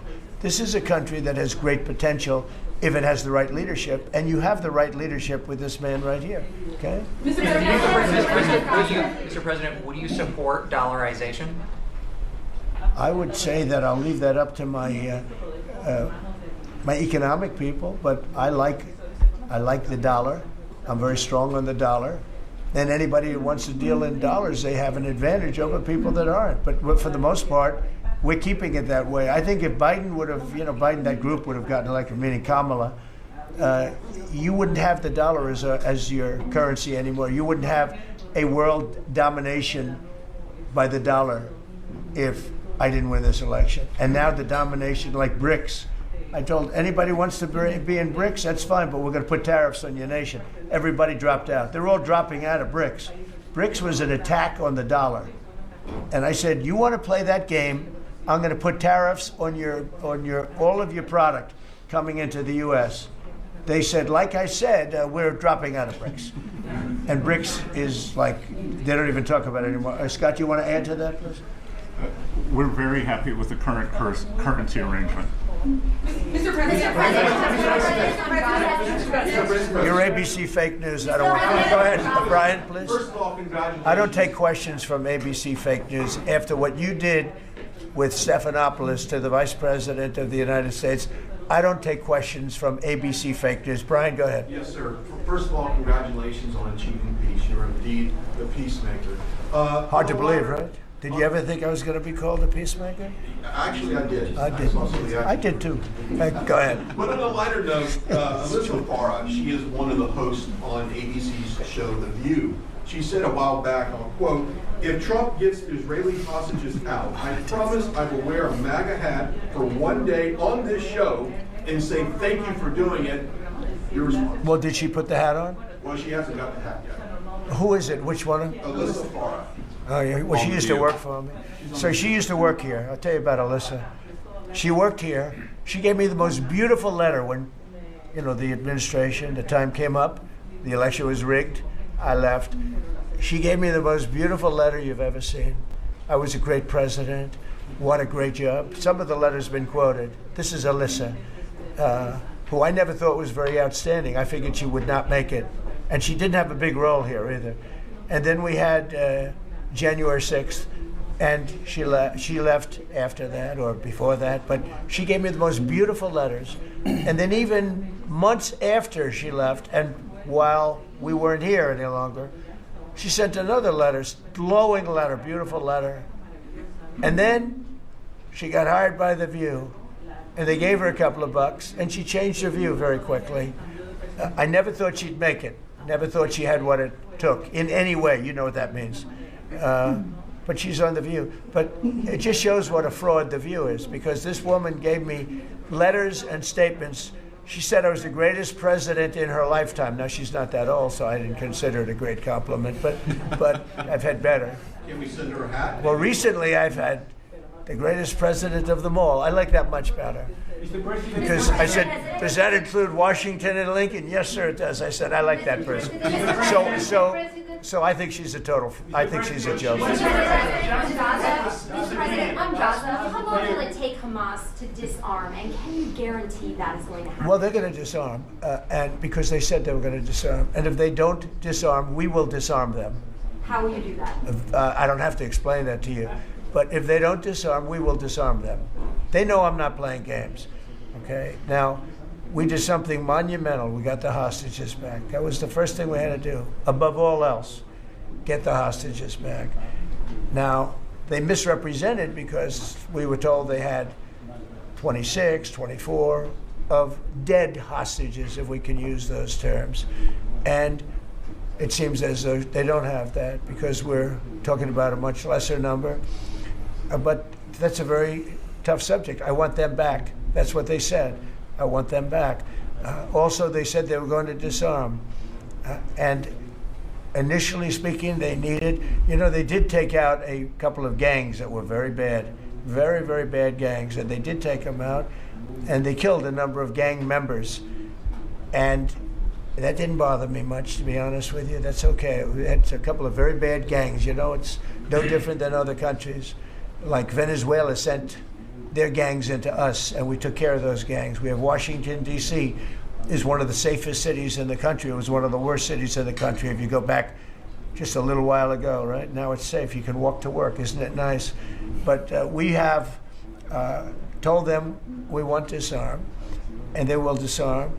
And if they don't disarm, we will disarm them. And it'll happen quickly and perhaps violently. But they will disarm. Do you understand me? Yes. You say because everyone says, oh, well, they won't disarm. They will disarm. And I spoke to Hamas, and I said, you're going to disarm, right? Yes, sir, we're going to disarm. That's what they told me. They will disarm, or we will disarm them. Got it? Okay, what next. Is the deadline? You say quickly, sir, you say quickly, but what is the deadline you're going to put on that? A reasonable period of time, pretty quickly. A reasonable period of time. Congratulations on the peace you achieved in the Middle East, first of all. And my question is regarding Argentina. Are you from Argentina? I'm from Argentina, yes. I like the Argentina. I like them much better than ABC. Than ABC fake news. Me too, sir. Yes, go ahead. Does continued U.S. support for Argentina depend on the results of the upcoming legislative elections and the ability of the government to pass long-lasting reforms through Congress? Well, I think if they don't do that, we're not going to be around very long. Scott, can you handle that one, please? We're confident that the president's party will and the coalition will do well in the election, and this aid is predicated on robust policies, and going back to the failed Peronist policies would cause a U.S. rethink. Thank you very much. It's a great question. It's a little like New York. You're reading in Argentina about New York. We have a problem. We have a communist who's 33 years old, doesn't know a damn thing. Practically, he's never worked a day in his life. And he sort of caught on, right? And I'm not going to send a lot of money to New York. I don't have to. The money comes all through the White House. And if they're going to be sending us stupid policies, communist policies, which is proven for thousands of years doesn't work. We don't have to prove it again. We're not going to ruin one of our great cities because we'll make that great. We will clean up the crime in about 30 days. Took 12 days to do Washington, D.C., so New York is bigger.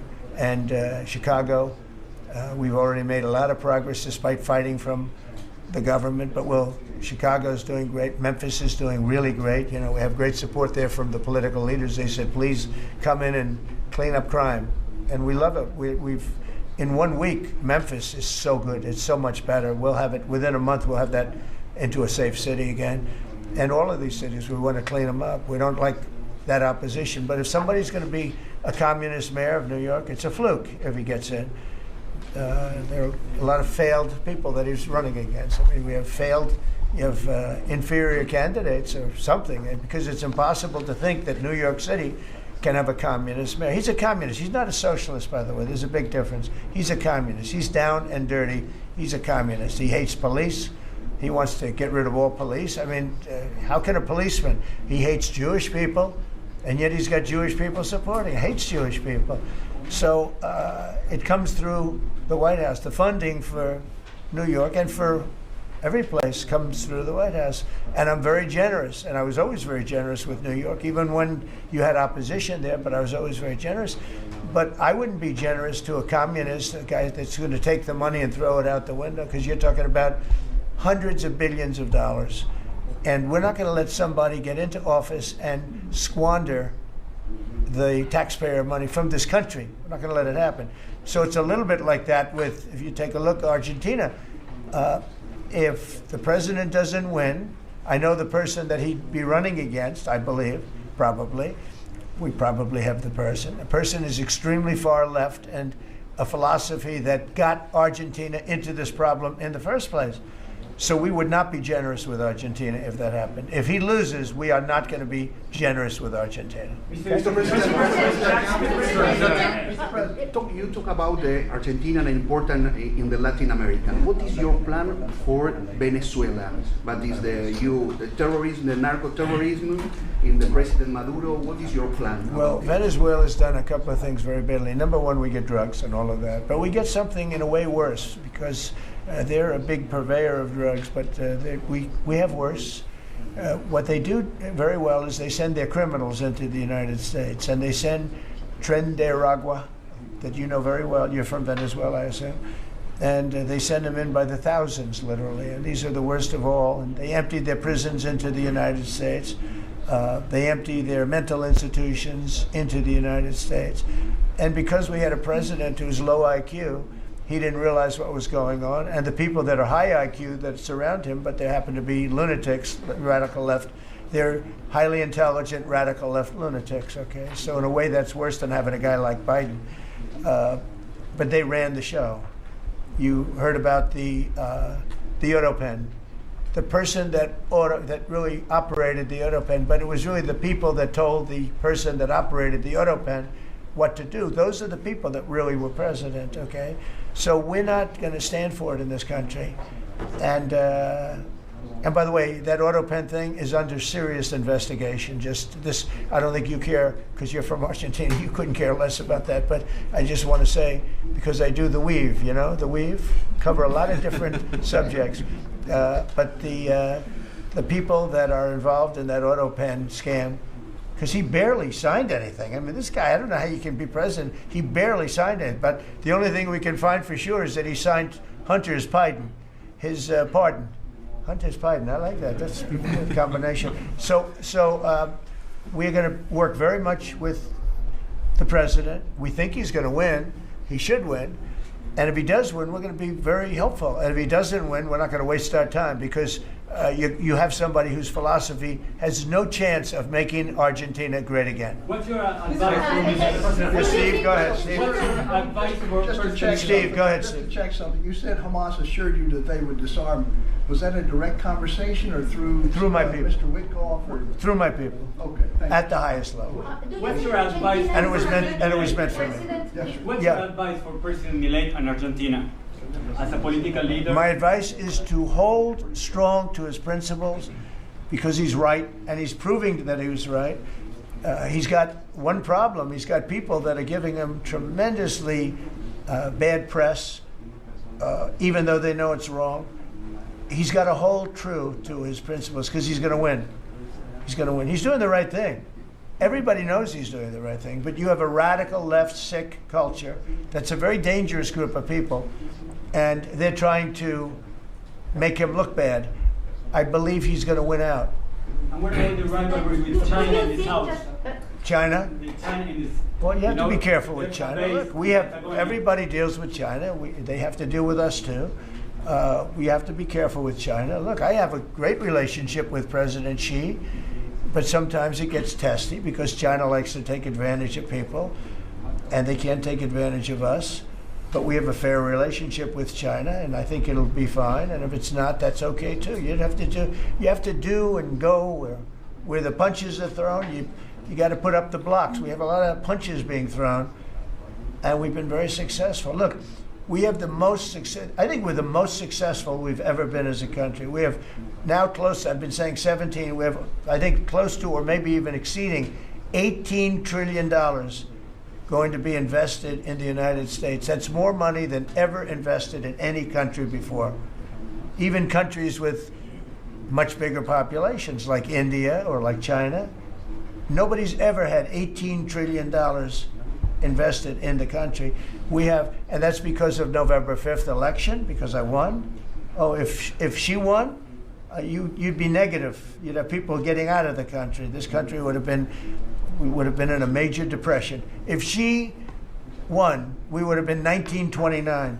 They'd like to see that anyway. That's why they keep the government closed. They have a shutdown based on nonsense. They want to give away think of it, they want to give away $1.5 trillion to people that come into the country illegally. And as you know, the borders now are closed. But when they hear that they get the greatest health care package in the world and they have no money, but they're living okay in another country, they head up and they start forming caravans and they try and come into our country. But the big problem is they want to give health care to people that should not get health care. They want to give health care to illegal immigrants by the millions. Look at Gavin Newsom, what he's done. He's ruined California. He gives health care to anybody. And I guess they do it for votes. I actually think it's bad politics, but I guess they do it for votes. So I'm with this man because his philosophy is correct. And he may win and he may not win, but I think he's going to win. And if he wins, we're staying with him. And if he doesn't win, we're gone. How can Argentina help to the peace process, to the Middle East peace process? They could help by doing well. If Argentina does well, that's helpful because they know we help Argentina. So if Argentina is successful, that's great because they view us as somebody that helped Argentina and they did well, and the United States maybe will help them and they're going to do well. So the success of Argentina would be a great feather in the cap of the USA because we're helping them. Right? You understand? Yeah. Yeah, please, behind you. Behind you. Thank you, Mr. President. Last week you said that NATO should consider expelling Spain. What? You said that NATO should consider expelling Spain. Would you support that? What? Expelling Spain? NATO consider expelling Spain. Oh. I'm very unhappy with Spain. They're the only country that didn't raise up their number to 5%. Every other country in NATO raised up to 5%. And Spain is doing very well off our backs. So I'm not happy with Spain. Spain gets protection, and they know, look, they're sort of in the semi-middle of it, so they're going to get protected automatically. Even if you don't want to protect them, you're protecting them because of the way they're located. And I think what Spain did is a very bad thing for NATO. I think it's very unfair to NATO. It wouldn't matter if you said you're not going to protect them because they're pretty much protected. What are you going to do? Go through the other countries and let's go attack Spain, right? So I think what they did is not nice. I think it's very disrespectful to NATO. In fact, I was thinking about giving them trade punishment through tariffs because of what they did. And I may do that. I think unbelievably disrespectful. Spain, the only one out of all the countries in NATO, the only one that said that is Spain. And I think I think they should be punished for that. Yes, I do. Mr. President, on the government shutdown, you have the money to pay the troops on... I do. Okay. I actually have a man who is a very wealthy person. You'll know that when I tell you this, who called a donor, a great gentleman, and he said, if there's any money necessary, shortfall, for the paying of the troops, then I will pay it, meaning he will pay it. How about that? I said, look, we're not going to need it. We're going to take care of our troops, but this was a position that's being forced upon us by Democrats, and all they have to do is just sign a piece of paper saying we're going to keep it going the way it is. There's nothing. It's not like it shouldn't even be an argument. They've signed it many times before. I don't want to bore you with the fact that Schumer said 100 times, you should never close up government. But Schumer's a weakened politician. I mean, he's going to finish his career as a failed politician. He's a failed politician. He's allowed the radical left to take over the Democrat Party. So if they write books about that, if they write books about him, they're going to have to say that his career ended by allowing the radical left to take over the party. I mean, I won an election in a landslide because people are not into the radical left, and the Democrat Party is. People didn't want to see men playing in women's sports. They didn't want to see transgender for everybody. They didn't want to see all of the different things that they do that's so crazy. Open borders. I mean, the worst thing that he did to us, not inflation, because we fixed inflation. Prices are way down. I don't know if you saw that gasoline went to 58 just now. Did you see what's going on with gasoline? No, $58 a barrel. Nobody can believe it. I'm very proud of that. You know why? Because we're pumping like we've never pumped before. Because if you get the gas price down, everything else comes down. It's very simple. And he went away from my policies, and you had the greatest inflation. The last administration had the greatest inflation in the history of our country. And now, as you know, groceries are down. It's all down. But on the shutdown, are you settling in for is this going to be a long term? It's up to them. All they have to do is just vote to extend. We don't need it. We're not saying we want money. All we need is a right to extend. They want a right to extend, but they want $1.5 trillion so they can give it away to illegal immigrants, the people that are invading your cities. And many of these people, for whatever reason, I mean, I understood this. I called it a long time ago. These countries are run by people I know, friends of mine. Like, I know this gentleman. I hope you haven't sent. He probably did too. Why not? They send up their worst people. They send up people that are criminals. They send up people from jails. And at best, the best ones they send up are people that don't work very hard and that are on a social form of welfare.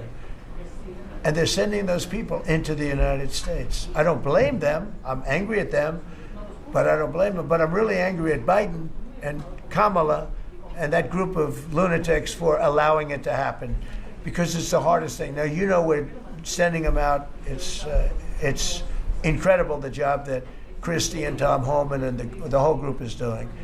But we shouldn't have to be doing that. We're doing a lot of work on getting people out of here. Tren de Aragua has caused tremendous damage, and our soldiers are great. You know, our soldiers are now based on merit. They're not based on woke, because we won the case in the Supreme Court, which was the bravest case. I have such respect for the Supreme Court because of what they did with merit, because our country was built on merit. Countries are destroyed on woke. You know, I made a statement, and I hated to make it because it sounded bad, but everything turns to, you know what, when it goes woke. You remember the term. I don't like to use it because you might have some children listening, but it turns bad. And no, we have the hottest country right now anywhere in the world. That's why he's here. That's why every other country wants to meet here too. But we only have so many hours in the day and days in the week. But get the hottest country. Think of it. We were a dead country a year and a half ago. And now we have the hottest country anywhere in the world. It's pretty good. We did a good job. Okay, any other questions? Go ahead, you, please. Would you like to visit Argentina soon? There is an invitation for that. What does that mean? Do you like to visit Argentina? I do. I would love to. I'm just a little busy. I would love to. I'd love to go to Argentina. I'd like to be like Biden. I'd like to go to the beach. You know, my legs are not quite as thin as his. My legs are slightly heavier. My arms are slightly larger. My body is a little bit larger than his. I'm not sure it would be appreciated on the beach, but I'm not going to take a chance. You won't see me in a bathing suit. You won't see in a bathing suit sitting on a beach in Argentina, falling down and not being able to lift a 3-ounce chair, meant for old people to lift, and he couldn't lift it, so we had a problem. He spent too much time on a beach. Somebody told him that he looked good in a bathing suit. And you'd see this guy on the beach all the time. I never quite understood it. Steve, go ahead. Could you preview your meeting with Ukraine President Zelensky on Friday? Do you expect to talk about weapons? Yeah, no, we have an interesting meeting going. And look, I'm very disappointed because Vladimir and I had a very good relationship, probably still do. I don't know why he continues with this war. This war has been so bad for him. He's going into 4 years of a war that he should have won that war in 1 week. He's now going to soon be into his 4th year. He's lost 1.5 million soldiers, probably, close. Certainly in terms of wounded and no legs and no arms and all the things that happen in horrible wars. It's a horrible war. That's the biggest thing that's happened since World War II in terms of death. It's bigger than any of them. I settled 8 of them. The biggest is that in terms of death. Incredible. I think India, Pakistan had great potential too. We did a great job in that one, but he's got to really settle this war. And you know, they have long lines waiting for gasoline in Russia right now, right? They have long lines. Who thought that was going to happen? And all of a sudden his economy is going to collapse. And I'd like to see him do well. I mean, I had a very good relationship with Vladimir Putin, but he just doesn't want to end that war. And I think it's making him look very bad. He could end it. He could end it quickly. And I have to tell you, I give credit because who would think that Ukraine could have fought Russia for 4 years to essentially a standstill? Now, there has been some early, you know, before they knew what the hell was happening, because it happened quick. Biden should have never let that happen. That's a war that should have never happened, but it did. But it's not making Russia look good, I will tell you that. We need tomahawks in Ukraine? We'll be talking about Ukraine, yeah. I mean, I have the president coming in on Friday, and I know what he has to say. He wants weapons. He would like to have tomahawks. Everyone else wants tomahawks. And we have a lot of tomahawks. Tomahawk is do you need any tomahawks in Argentina? You can cross Moscow with tomahawks. You need them for your opposition, I guess, because see, in this country, they'd use tomahawks for the opposition. I don't do that. I'm much nicer. The Democrats would use them if they had the chance. They're sick people. Go ahead. President, are you worried that this plan with Argentina can fail? Anything can fail. Anything can fail. You never know. That's why I say Putin should do something about the war, because so far, I mean, it's turned out to be very bad for him. But anything can. So this plan can fail. Sure, it can fail, but it's got a better chance. I would say, Scott, it's got a better chance of success than failure. And if it's successful, it's an unbelievable success. It can transform your country into greatness. It's got a great chance. We'd like to give it a chance. Anything can fail, but we'd like to give it a chance. And we think, because he's made so much progress. I mean, the work that he's done over the last 4 years is incredible. And it would be a shame to lose that progress. He's very close to having a big success. Mr. President, will you consider removing restrictions on the press that report at the Pentagon? And have you spoken to Secretary Hegseth about this? I have, yeah. Well, he's finding, I think I can speak for him. I'll let him speak for himself, but I think he finds the press to be very disruptive in terms of world peace and maybe security for our nation.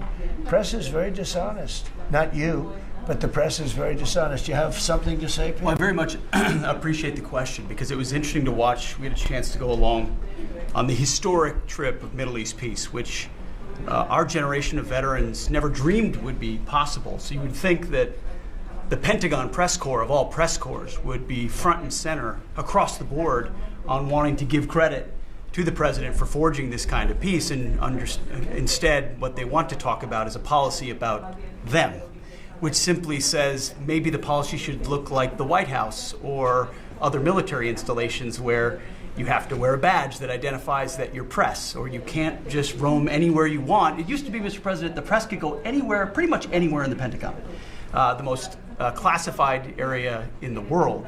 Or also that if they sign on to the credentialing, they're not going to try to get soldiers to break the law by giving them classified information. So it's common sense stuff, Mr. President. We're trying to make sure national security is respected, and we're proud of the policy. You know, we have an option here. As you know, the press years ago moved into the White House. It used to be across the street. We could move them. You're lucky I'm president, because we could move them very easily across the street. They used to be there. They would have more room. We have a beautiful, nice space. You can sit all by yourselves and have fun. Instead, you walk around the White House talking to anybody that can breathe.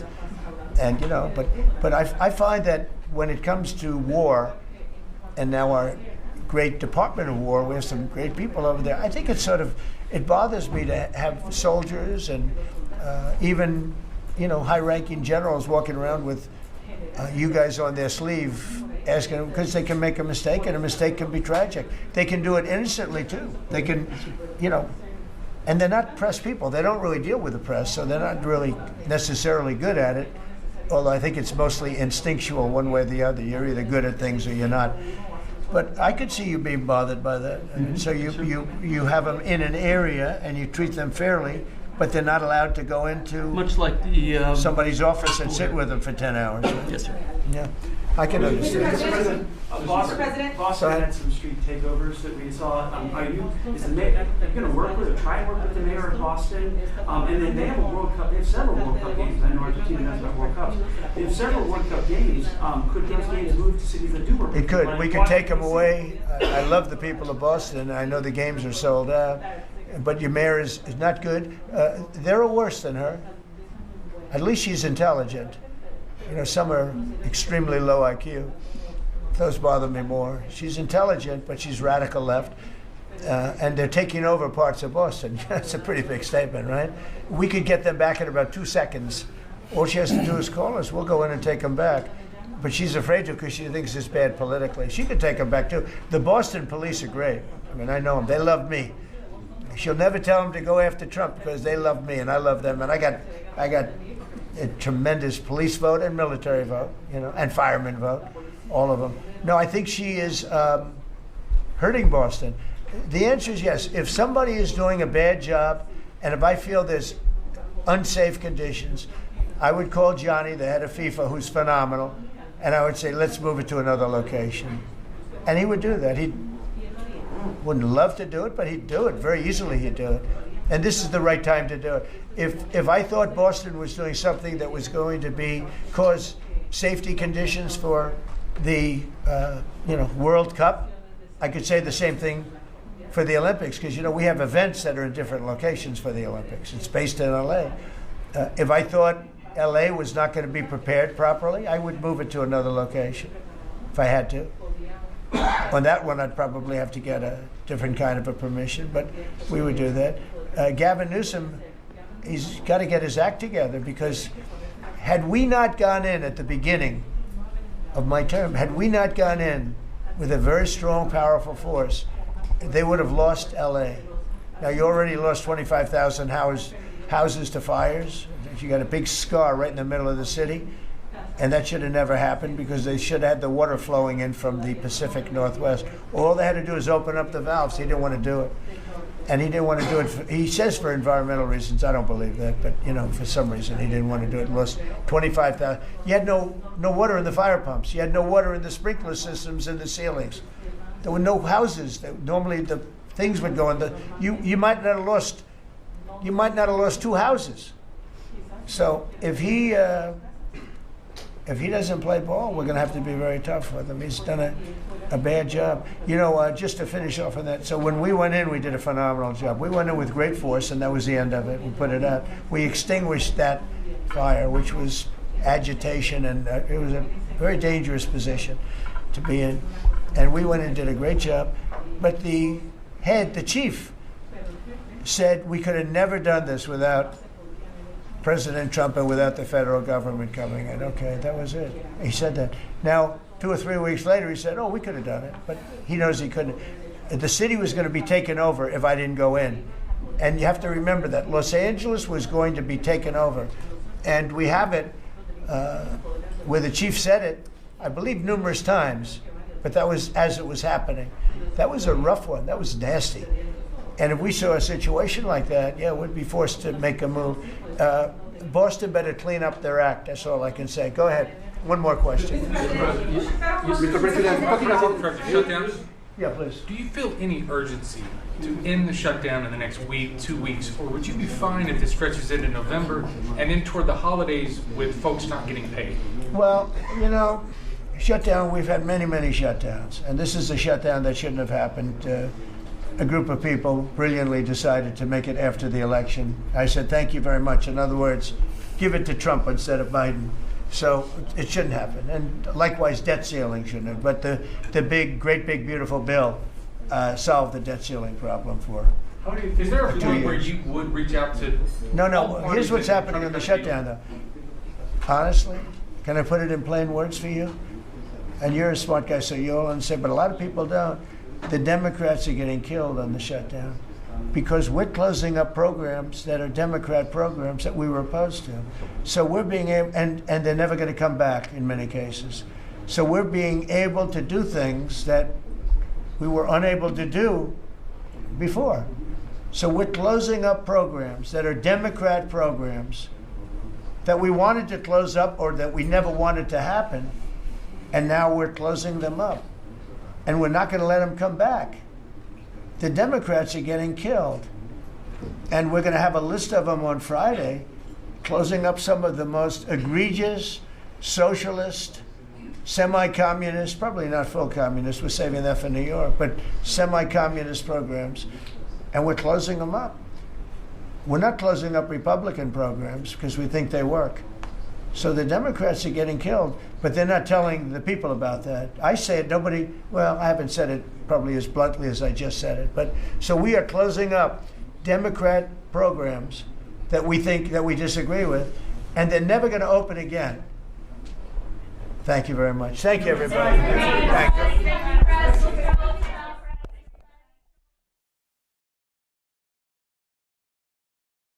And really just devastated that they had to do it. It was killing them. Then the automobile manufacturers, the tailpipe emission standards. And I can tell you, your people at Ford were coming to me all the time and they were saying, like, please, it doesn't do anything and it's killing us. And it's driving the cost through the roof. And we revoked Biden's emissions waiver for California so that California communists could not regulate the automobile industry and ruin the entire nation of automobiles. And they were doing that too. But we have that now under control also with your governor, who's got much more than he can control. Now, under the new rules being issued today by Secretary Duffy, the Department of Transportation will rescind the Biden fuel economy prices. And I hate to say that because they were really not economy. They were really, they were anti-economy. They were horrible what they were doing to the costs and actually making the car much worse. But these policies forced automakers to build cars using expensive technologies that drove up costs, drove up prices, and made the car much worse. The action is expected to save the typical consumer at least $1,000 off the price of a new car, and we think substantially more than that. Under the Trump administration, $70 billion are now being invested in the American auto industry. Ford has announced it will invest $5 billion across its Kentucky and Michigan plants. Is that a correct statement? That's right. That's a lot, $5 billion. You could do more.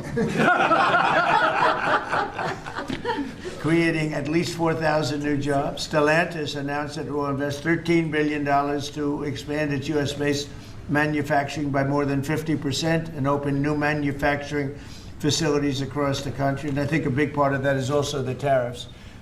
Because of tariffs, they're coming in. Not only the automobile industry, AI, we're leading China in AI, we're leading everybody in AI, we're leading everybody in everything. We have the hottest country right now. I will tell you, a lot of political people behind me, great political people, very successful political people. We have the hottest country anywhere in the world. 1 year ago, we had a dead country. And now we have the hottest country anywhere in the world. And it started from November 5th, but it also started when we did the tariffs, and we've had tremendous support on the tariffs. It's bringing in trillions of dollars of wealth. It's bringing in national security. And I've stopped 8 wars, and of the 8 wars, 5 of them have been because of tariffs and trade. So they're very important. And General Motors plans to invest $4 billion as it brings its manufacturing back to the United States from Mexico. After falling by 5% under Biden, U.S. auto production has surged by 10% so far this year. You know, I won the auto workers vote, but now even the head of the auto workers said Trump is the greatest president we've ever seen. And he happens to be right about that.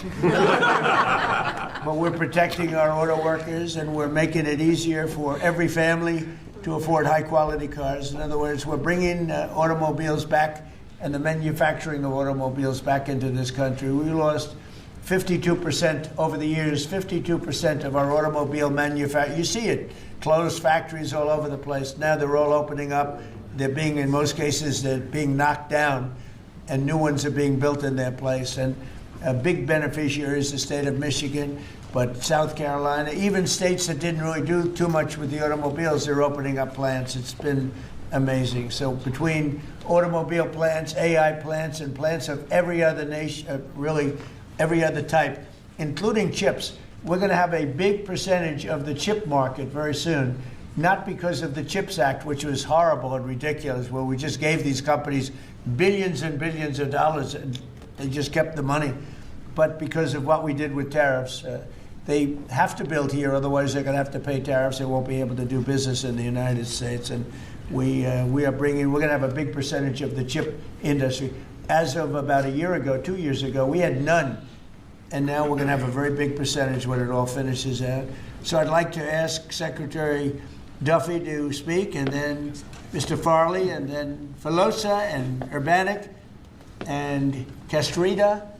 And also we're going to ask some of our political leaders to speak, because let me tell you, they went out of their way. This was not easy. And people were brainwashed. This is a green new scam. And people were paying too much for a car that didn't work as well. And now they're going to have a great car that's going to be environmentally friendly, but it's going to cost you a lot less, and it's going to work great. All of the nonsense is being taken out of the cars. So, Secretary Duffy, could you say a few words? Thank you, Mr. President. So yesterday at the cabinet meeting, the president was talking about affordability, and the way that Democrats talk about affordability is a lie. Today is a perfect example of that. So these CAFE standards used what was contrary to the law. The Congress set a rule that says you have to look at combustion engines. Biden and Buttigieg actually did an analysis using... Buttigieg used EVs and hybrids to come up with a 62 mile an hour per gallon standard, which I think the car companies will tell you is completely unattainable. So they spent a lot of money on technology trying to meet the unattainable standard, driving up the cost of a car, number one.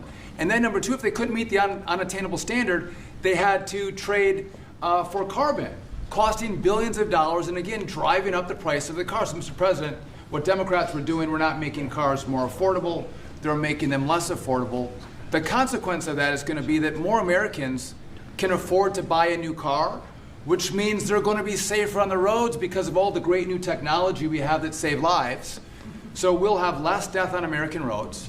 These rules are going to allow the automakers to make vehicles that Americans want to purchase, not vehicles that Joe Biden and Buttigieg wants them to build, which is important. But also, this is important for American jobs. The more cars we sell, the more jobs we have in this country. And so this is jobs, this is freedom, and this is common sense, Mr. President. So thank you for your leadership. And I appreciate what the Senate did with the big, beautiful bill and what we've done here today. So thank you, Mr. President. Thank you very much. A big, beautiful bill is it's something. It's amazing. Wait till the people see the benefits and the lower taxes that they're going to have, lower regulations. So, how about Ford? Mr. President and Secretary, all the important lawmakers here, competitors, today is a victory of common sense and affordability. We're very proud of Ford to be the #1 auto producer in our country.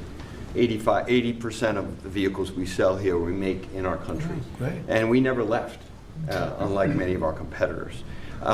We're the #1 exporter, and we have the most auto factory workers. And this CAFE standard that is aligned with customer demand is the right move for a lot of reasons.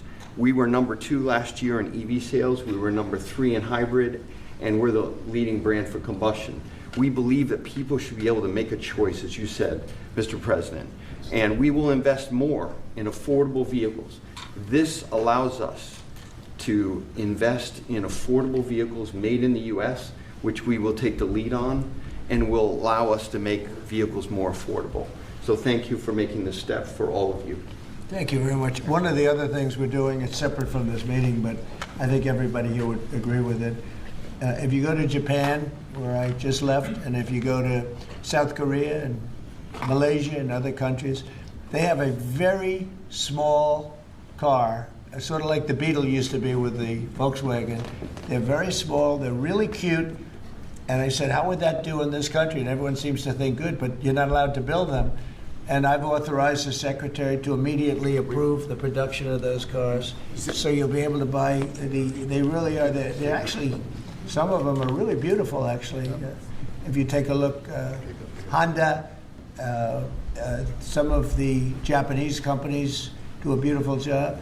But we're not allowed to make them in this country, and I think you're going to do very well with those cars. So we're going to approve those cars. Would you like to say something about that? Well, no, just that he never stops working, so even when it's on Asian time, he's calling me at midnight in the States. But he gave me the directive to clear the regulations on this, to which we have. And so if Toyota or any other company wants to make smaller, more affordable cars, fuel efficient, we have cleared the deck so they can make them in America and sell them in America. They're really nice and less expensive, and it really gives people a chance to have a car, have a brand new car as opposed to a car that maybe isn't so great. And so you car companies start thinking about that. I think it's going to be a tremendous market. Please, would you like to say something? Thank you, Mr. President. It's a great day for us at Stellantis today, because it's the day where we see CAFE regulation reconciled with real customers' demand.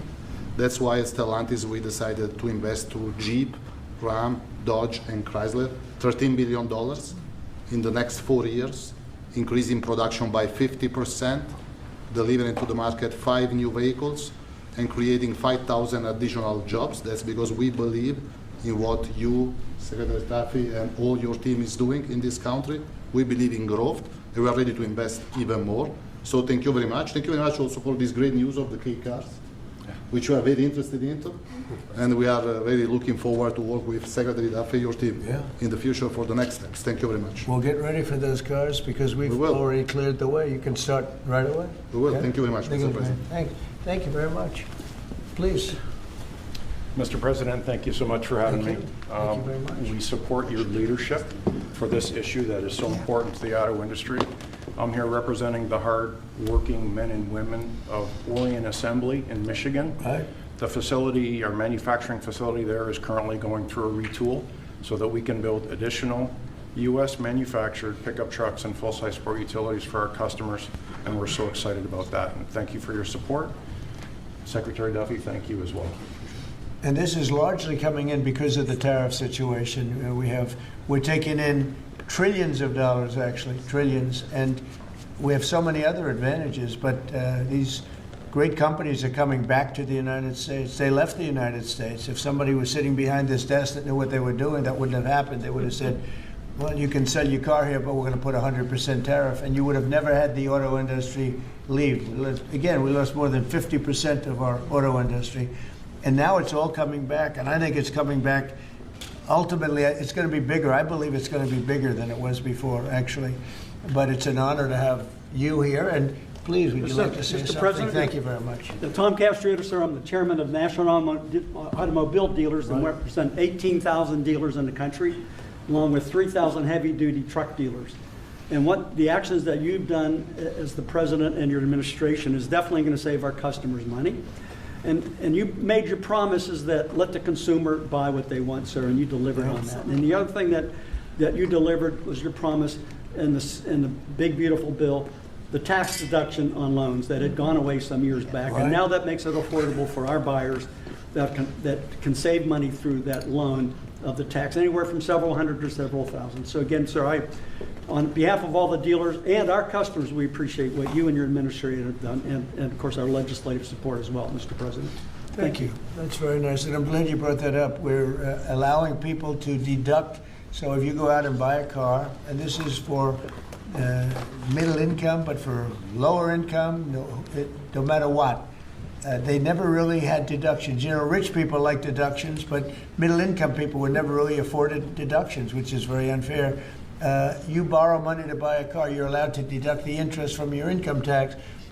And I think that's going to be one of the most, in terms of your industry, I think it's going to be the biggest thing that we're talking about, maybe even bigger than CAFE standards. People are going to be able to borrow money, deduct it, so it's going to cost them essentially half. And it'll help. Yes, sir. I think it's going to be a tremendous factory. They've never had a chance to do that before. And that's all done. That's all in the great, big, beautiful bill. So it's really terrific.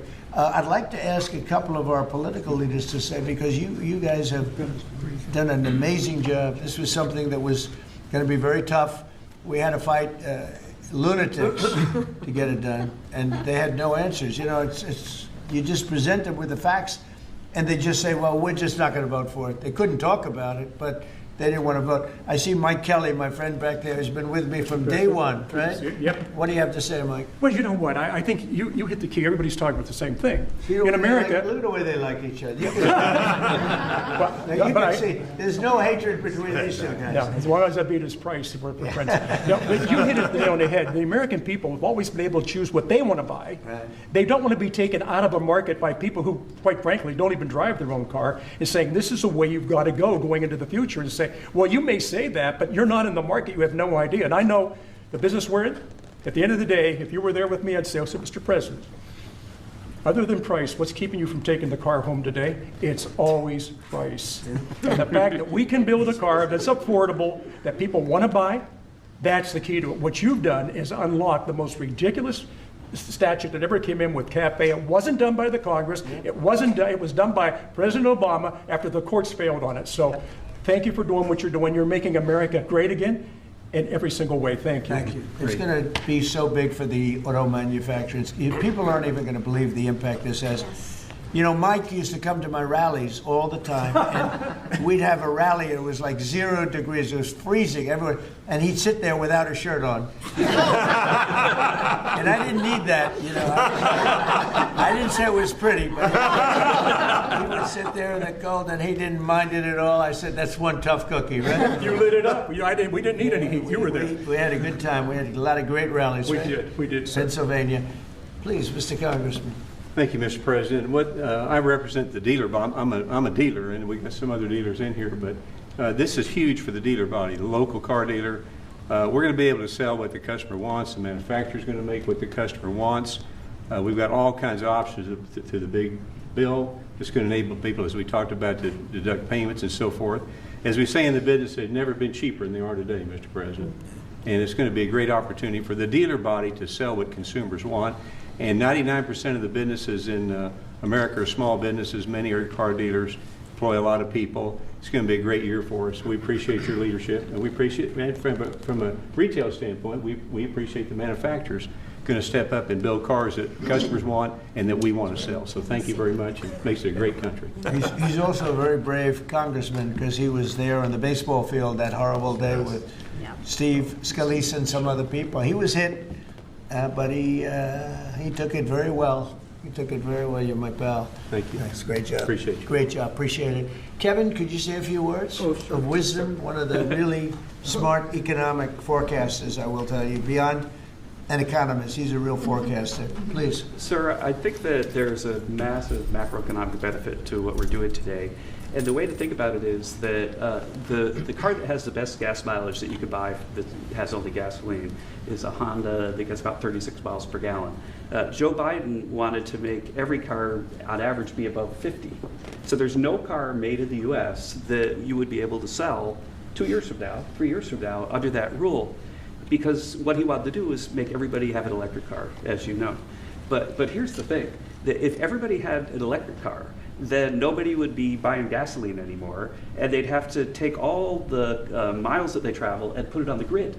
And so we would have to increase the production of electricity in the U.S. by 25% over the next couple of years if they had their way.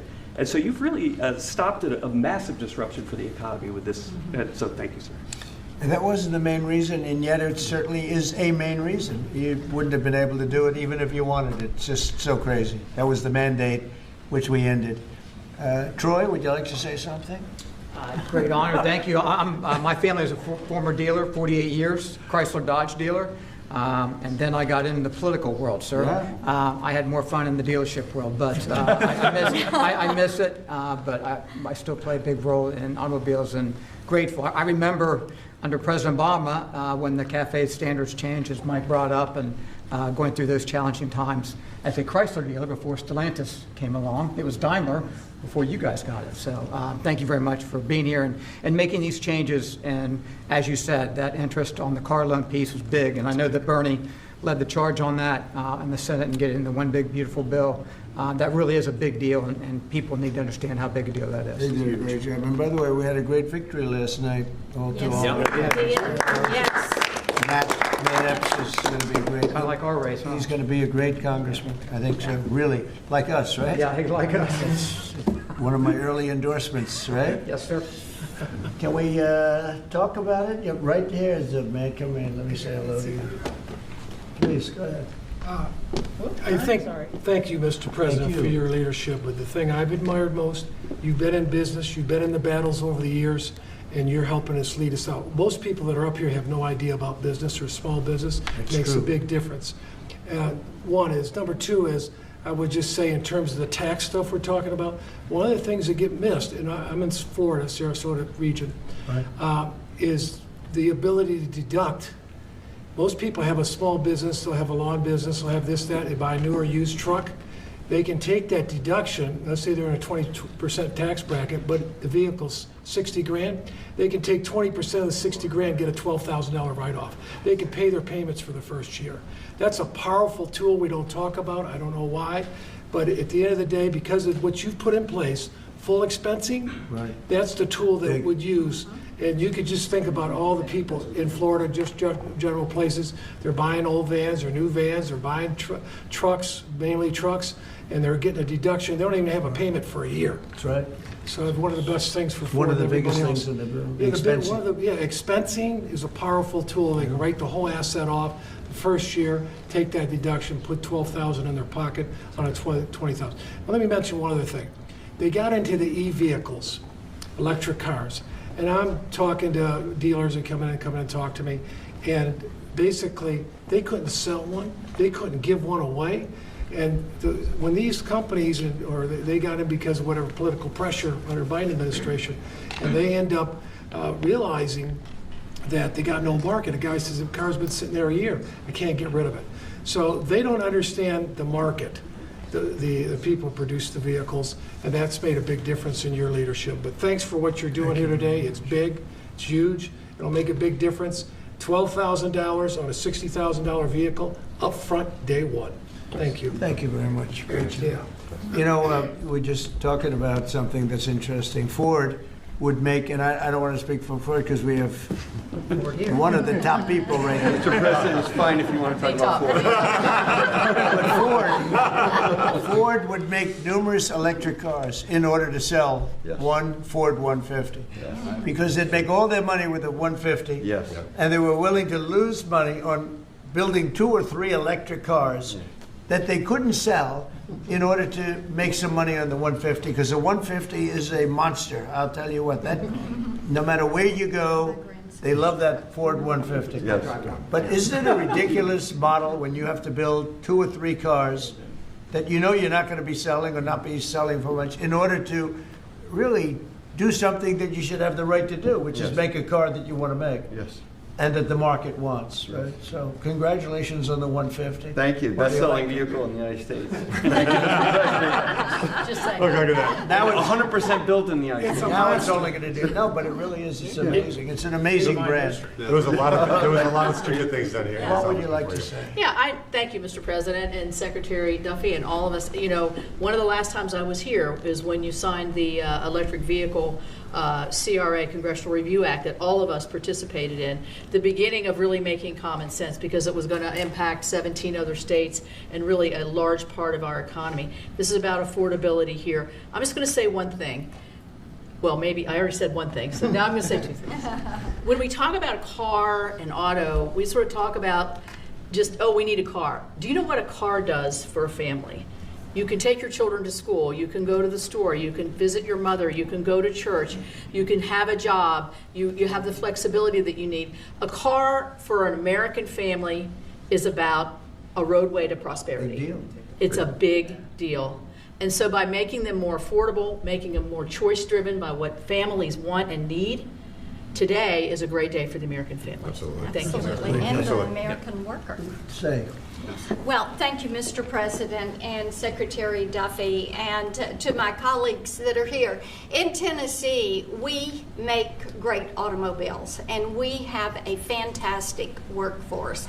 And whether you're GM or Ford with their new investment in Tennessee, or Nissan or VW or Toyota with the engine plant, what you see is the components that are necessary to build these cars.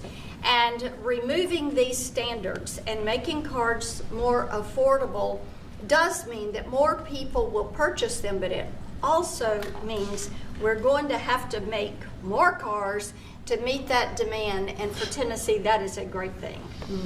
So, you know, I'm just sitting here and I'm thinking, like, we have the biggest auto manufacturers in the world.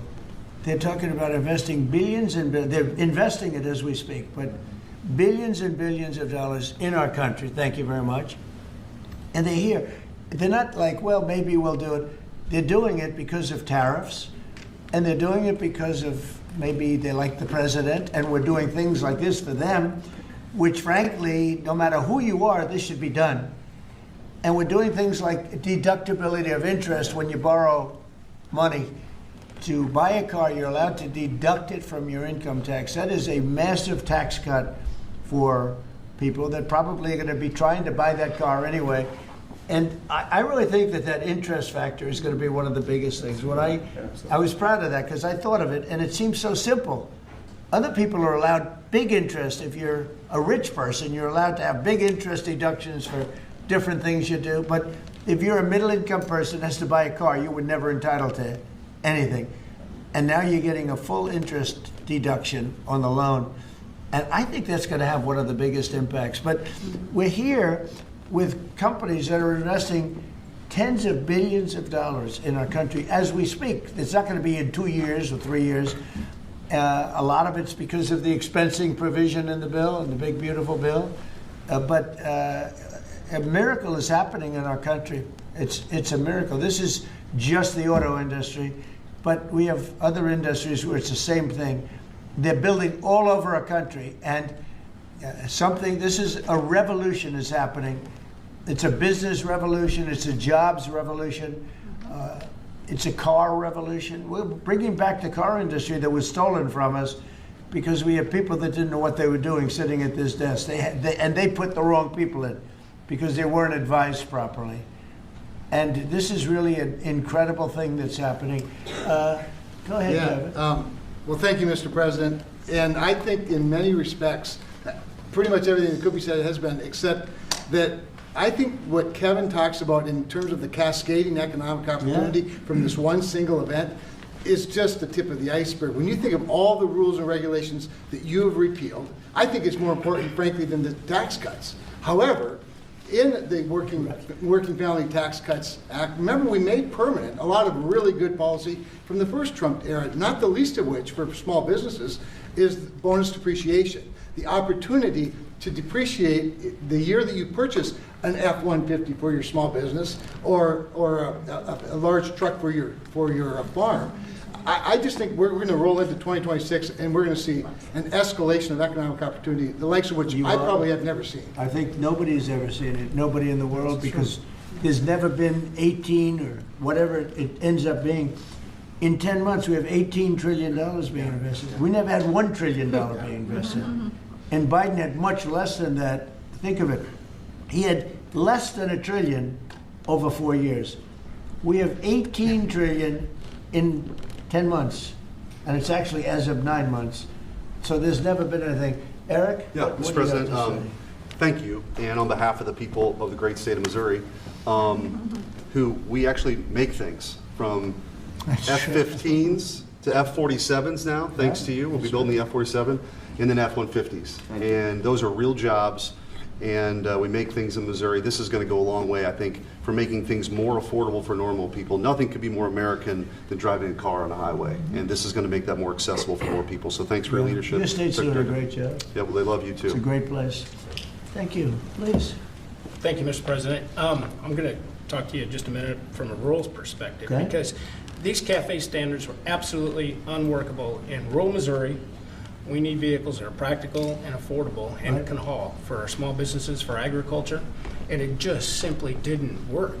those CAFE standards didn't work. So I applaud you, and Secretary Duffy, for your hard work and what you're doing on behalf of rural America.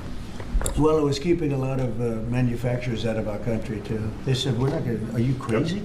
They thought, outside manufacturers thought we were absolutely insane with all of the different things that were just made up nonsense. It was like made up. It was really made up by people that hate our country. I really believe. Does anybody else have anything to say? I'd say about two quick things, Mr. Oh, go. President. Bernie, I didn't see you. Two quick things I think are really important. So the person who sat behind this desk before you gave $7,500 in subsidies to multi-millionaires who are leasing electric Rolls Royces, electric Porsches, electric Lamborghinis. We're getting $7,500 from the taxpayer. And these Democrats sit on this floor and say that Republicans are for millionaires and billionaires. We are the opposite of giving $7,500 to multi-billionaires to lease foreign electric vehicles. Number two, because of your policies, at the beginning of the year, 51% of the cars sold in America were made in America, 51%, before you got sworn in. Last month, that number was 57%. We moved it 6 points, which nobody thought would be possible in 4 years. We did it in 10 months. That's something that maybe the news should cover a little bit more. And we've driven down the price of automobiles. The car prices for consumers are down before you did Just about everything is down. You know, this whole thing is, they use the word affordability. It's a Democrat hoax. They're the ones that drove the prices up. And all they do is say, affordability, and you're supposed to say, oh, that means they had low prices. No, we inherited the worst inflation in the history of our country. They say 48 years, but let's say that's history. I don't believe that. Biden had, because of his stupid ways and between his energy policies and his spending policies, we had the worst inflation in the history of our country. And now our prices are coming down. And they're coming down for cars, and they're coming down. I mean, did you hear yesterday when Chris Wright from Energy, the head of energy in our country, said there are now parts of our country, it's all happening, $1.99 for gasoline, a gallon. And we have it at $2.50, $2.60. It was at $5. And that's bigger than any tax cut we could give. You know, for the average family, that's considered bigger than any tax cut. So the word affordability, when they mention it, you ever watch them? It's all about, I saw the young lady that lost last night. She lost by a lot more than they thought. And we have a great new candidate in Congress, really great, Matt Van Epps. But I saw last night, she said, it's all about affordability, all about, they never talk about like the specifics. Right. Everything was through the roof. Eggs, when I took over, eggs were 4 times higher than they ever were. We got the prices down to the lowest level. Yep. I mean, amazing. But they never, you got to watch, they're great con people. It's like the Inflation Reduction Act. And after they got it approved, because everybody said inflation reduction, they admitted it had nothing to do with reducing inflation. It's a con job. I think affordability is the greatest con job. They look at you and they say, affordability. They don't say anything else. Everyone says, oh, their prices were so low. No, they had the worst inflation. We had the highest prices we ever had, and now they're all coming down, including beef is coming down. Beef was up there a little bit. Our ranchers did well, but we got to make them do a little bit less well, perhaps. But the beef is now coming down. Coffee is now coming down. It's all coming down. And it's a beautiful thing to see. But remember this, when they use the word affordability, they just say, they never say anything else. This election's about affordability, and then they go on to the next subject. It's a con job. They caused the highest prices in the history of our country, the worst inflation in the history of our country, and we're getting those prices down, and they're coming down rapidly. And you'll see those results very soon. Anybody else want to say a few words? Oh, Ted, I can't believe it. I'm easy to miss. I didn't see. It's very rare that I would miss it. Go ahead, Ted. Well, Mr. President, I want to congratulate you on behalf of everyone here for the leadership that you're showing. And this is a victory today for consumers. This is a victory for affordability. Your critics like to say the word affordability. Under Joe Biden and the Democrats, they put mandate after mandate after mandate on cars and trucks, and they drove the price up thousands and thousands of dollars. And with the actions you're taking today, and you put on top of that the one big beautiful bill, you know, most of the senators here on the Senate Commerce Committee, and on the Commerce Committee, we worked together to zero out the CAFE standards. We wrote that into the law that the CAFE standards went to zero. What does that mean? It means you can now, as a consumer, buy the car you want. It also means people's lives will be safer, because what these regulations did is they forced cars to be more expensive and made of plastic instead of steel, because you had to make them lighter to comply with these standards, so you'd get in a wreck and people would die. The result of what you're doing, you're literally saving people's lives, and you're making it where families can afford to get a new car. These actions will drop the cost of cars and trucks thousands of dollars. That makes a real difference. And I'll make one final point. You know, about half the members here are car dealers. And I will say my good friend Roger Williams out in the lobby, he tried to sell me a car, which didn't surprise me, but I just want to give props to Mike Kelly. He showed he was savvier because he tried to sell you a car, and you can afford a much nicer car than I can. So well done, Mike Roger. You just went to the wrong customer. I was $100 cheaper. The thing that Ted just said, it's true. Plastic instead of steel. Think of that. And people died because of that. The plastic was plastic in an auto accident, and it broke up, and people were shattered because of that crazy deal.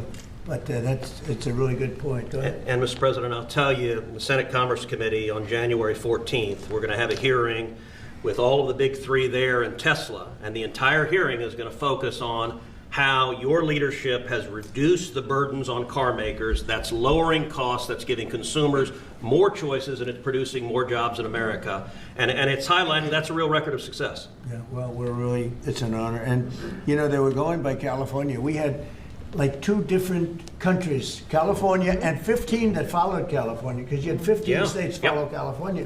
And the rules from California were just like everything else. That's why people are leaving. That's why it's such a mess. It's got there's a state with such unbelievable potential, but what they did with the car industry is incredible. And that was, you know, the car companies didn't know what to do because they had 2 standards, and you can't build 2 different cars for the same country.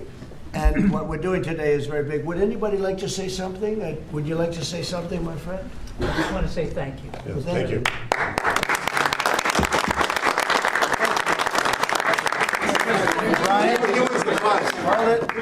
Brian, and we love you, Brian. Oh, I love you too, Mr. Okay. President. He's a good man. Well, I appreciate that. I've always said you've tackled the three M's: mortgage, munchkins, and marriage. You've solidified all of those. I'll add motor vehicles to that now.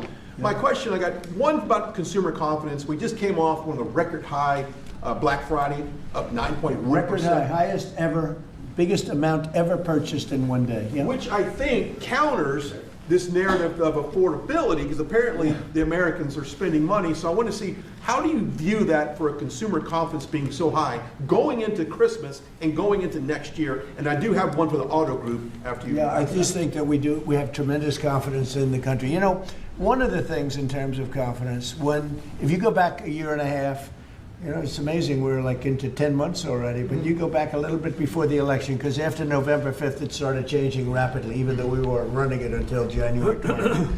But when you look back and you look at the enlistment of soldiers, people that wanted to join the military, the Army, Navy, Air Force, Marines, Coast Guard, it's like booming, it's all Space Force. But we had the worst recruitment in the history of our country. A year later, we have the greatest recruitment in the history. You can't even get in. Getting in is like getting into a top college that you couldn't get in. People want to be in the service now, and that includes the police, environment, and other things. You couldn't hire police. You couldn't hire anybody in the Army or the Navy. You couldn't get people in. And we now have gone from that to record recruitment. We're getting high quality people, amazing people, wanting to be in the military. They have spirit now, you know, call it what you want, but that's part of it. But they have great spirit now. So it's a great thing. Go ahead, ask your second question. Okay, my second question, I've got a lot of close family friends in the automotive business, own dealerships all across Southern California. They sent me a question to ask you. There's a thing called a mileage blocker. that is installed on vehicles. It's a type of a computer chip which alters the actual mileage driven on the vehicle, so that when you have a leased vehicle that's turned in, they're losing thousands of dollars. They've got to go chase down these manufacturers. What can we do to track down these manufacturers of this illegal computer chip that's really hurting automotive industry? Have you heard about this? Yes, sir. They're getting built in China, and most of them are coming out of Great Britain, sir. They're being distributed through China, through distributors selling them online through Great Britain. Yes, sir. That's not so good. What do you think? No, look at that. Bernie, do you know anything about that? It works on older vehicles, and obviously, well, we got to do a better job of Yeah, making I sure think patrol at it's the border. something, I've never heard of it. Very good. appreciate it. We never heard of it. That's pretty good. Mr. President, you released video of that first boat strike on September 2nd, but not the second video. Will you release video of that strike so that the American people can see for themselves what I happened? don't know what they have, but whatever they have, we'd certainly release, no problem. You know, we stopped, every boat we knock out, we save 25,000 American lives. So, That's right. And Thank you. if you look Thank you. at our, if Thank you look at our numbers, the drugs coming in through sea are down 91%. I'm surprised there's 9%. You want to? I don't know who's doing the 9%, but it's down 91, and we're going to start very soon on land, and I'm sure you're thrilled to hear that. So On Ukraine, Steve Witkoff and Jared Kushner were there last night with Vladimir Putin. Can you give us an update about those talks? It sounds from what the Kremlin is saying that they're not going to compromise. Can you tell us what you've... I don't know what the Kremlin's doing. I can tell you that they had a reasonably good meeting with President Putin. We're going to find out. It's a war that should have never been started. It's a war, if I were president, we had a rigged election. If I were president, that war would have never happened. It's a terrible thing. But I thought they had a very good meeting yesterday with President Putin. We'll see what happens. It's, you know, when I was in this office and I talked about no cards, I said, you have no cards. That was the time to settle. I thought that would have been a much better time to settle. But they, in their wisdom, decided not to do that. They have a lot of things against them right now. But you have President Putin had a very good meeting yesterday with Jared Kushner and with Steve Witkoff. What comes out of that meeting, I can't tell you, because it does take two to tango. You know, Ukraine, I think we have something pretty well worked out with them. They're very satisfied, considering. But the sad part is, if I were president, no war would have ever happened. They would have had 100% of their territory. Nothing would have happened. It's a very sad situation. So think of this. Last month, 27,000 soldiers. 27. That's like, you take a stadium, a football stadium, not an arena, and you cut it in half. 27,000 people died. Young, mostly young soldiers, died last month, in 1 month. And that's the only reason I'm involved. You know, we're not spending any money in the war. We're selling to NATO. We're not being ripped off like we were under Biden. Biden was handing everybody everything we had, giving them all the missiles, everything they wanted, free, no charge. He had no idea what he was doing. They're paying top dollar, full price for everything. Goes to NATO, and then NATO distributes it. NATO pays us. So it's not money. We would all, I think I can speak for everyone behind here. The politicians I know and the auto manufacturers are good people. They don't want to see 27,000 people die for no reason whatsoever. And that's the only reason I'm trying to help. Yeah, please. Mr. President, switching to Venezuela for a second, have you checked back with President Maduro? I mean, is your pressure campaign working? And do you think how's he respond? You tell me, is it working? It's not pressure campaign. It's much beyond that, I think. But I spoke to him briefly, just told him a couple of things. We'll see what happens with that. Venezuela sends us drugs, but Venezuela sends us people that they shouldn't be sending. They emptied their prisons into our country. They sent us killers, murderers. They sent us drug dealers at the highest level. They sent us gang members. They sent us people from their mental institutions. They emptied their mental institutions into our country. And so did other countries, because we had stupid people running this country, really stupid people. And I think probably you had some stupid ones, and you had some smart ones, but there were bad people too. Because not all of them were stupid. You can't cheat on elections like they did and be stupid. Okay? Mr. President, did you talk to him a second time or just that one time? What's that? To Maduro, did you speak to him again? No, I didn't. Mr. President, if you do find... When you spoke with Mr. Witkoff and with Mr. Kushner... Last night, did they give you the sense that President Putin still wants to end the war, still wants to make peace? He would like to end the war. That was their impression. Now, whether or not, you believe him? that was their impression. Their impression was that he would like to see the war ended. I think he'd like to get back to dealing a more normal life. I think he'd like to be trading with the United States of America, frankly, instead of, losing thousands of soldiers a week. But their impression was very strongly that he'd like to make a deal. We'll see what happens. Mr. President, in the boat strikes, if it is found that survivors were actually killed while clinging on to that boat, should Secretary Hegseth, Admiral Bradley, or others be punished? I think you're going to find that this is war, that these people were killing our people by the millions, actually, if you look over a few years.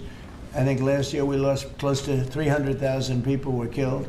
That's not mentioning all the families. Have you seen what happens with the families of not only the people killed, the people that are trying to get their son or their daughter off of this poison that they've been fed? I think you're going to find that there's a very receptive ear to doing exactly what they're doing, taking out those boats. And very soon we're going to start doing it on land too, because we know every route, we know every house, we know where they manufacture this crap, we know where they put it all together. And I think you're going to see it very soon on land also. Yeah, please. So to be clear, you support the decision to kill survivors after the initial No, I strike? support the decision to knock out the boats. And whoever is piloting those boats, most of them are gone. But whoever are piloting those boats, they're guilty of trying to kill people in our country. Yeah, please. The House Judiciary Committee has subpoenaed Jack Smith to ask about his investigation of you. I wondered, for a deposition, I wondered if you'd prefer to see that as a hearing so that the American public can see the questions and the responses more easily. I'd rather see it probably at a hearing. Look, Jack Smith is a thug. He's a failed prosecutor. He's a bad man. He's an evil man. He hurt a lot of people. Forget about me. I do this stuff, but I got indicted many times by a guy that they were dismissed. He's a bad guy. He's a sick man. There's something wrong with him, actually. I think Jack Smith is a sick man. There's something really wrong with him. I'd rather see him testify publicly because there's no way he can answer the questions. But Biden knew this was going along. Kamala knew it was going along. And there's a lot of things happening right now that they don't like. One of the things is the auto pen. Everything he signed, almost, with the exception of the pardon of his wonderful son, Hunter, just about everything he signed was not signed by him. He had no knowledge of it. He didn't know what it was. People sitting around the beautiful Resolute desk knew exactly what it was. And those people are guilty, in my opinion, of a major crime. Everything that was signed by that auto pen, the man operating the auto pen, and I'm sure there are more than one because I think some of the people can operate it themselves. Some of the high-level people operated themselves.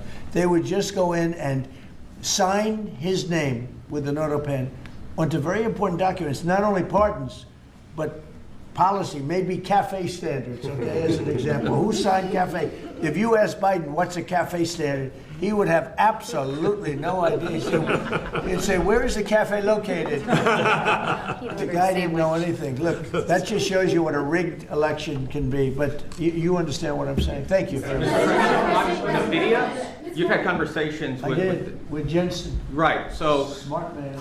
In your conversations with him, have you kind of given a sense of where you are with export controls and the types of chips that NVIDIA can give to China? Sure. He knows very well. He's done an amazing job. NVIDIA, very good. Yeah. Mr. President, when do you expect for phase 2 of the Gaza peace plan to be implemented? Well, it's going along well.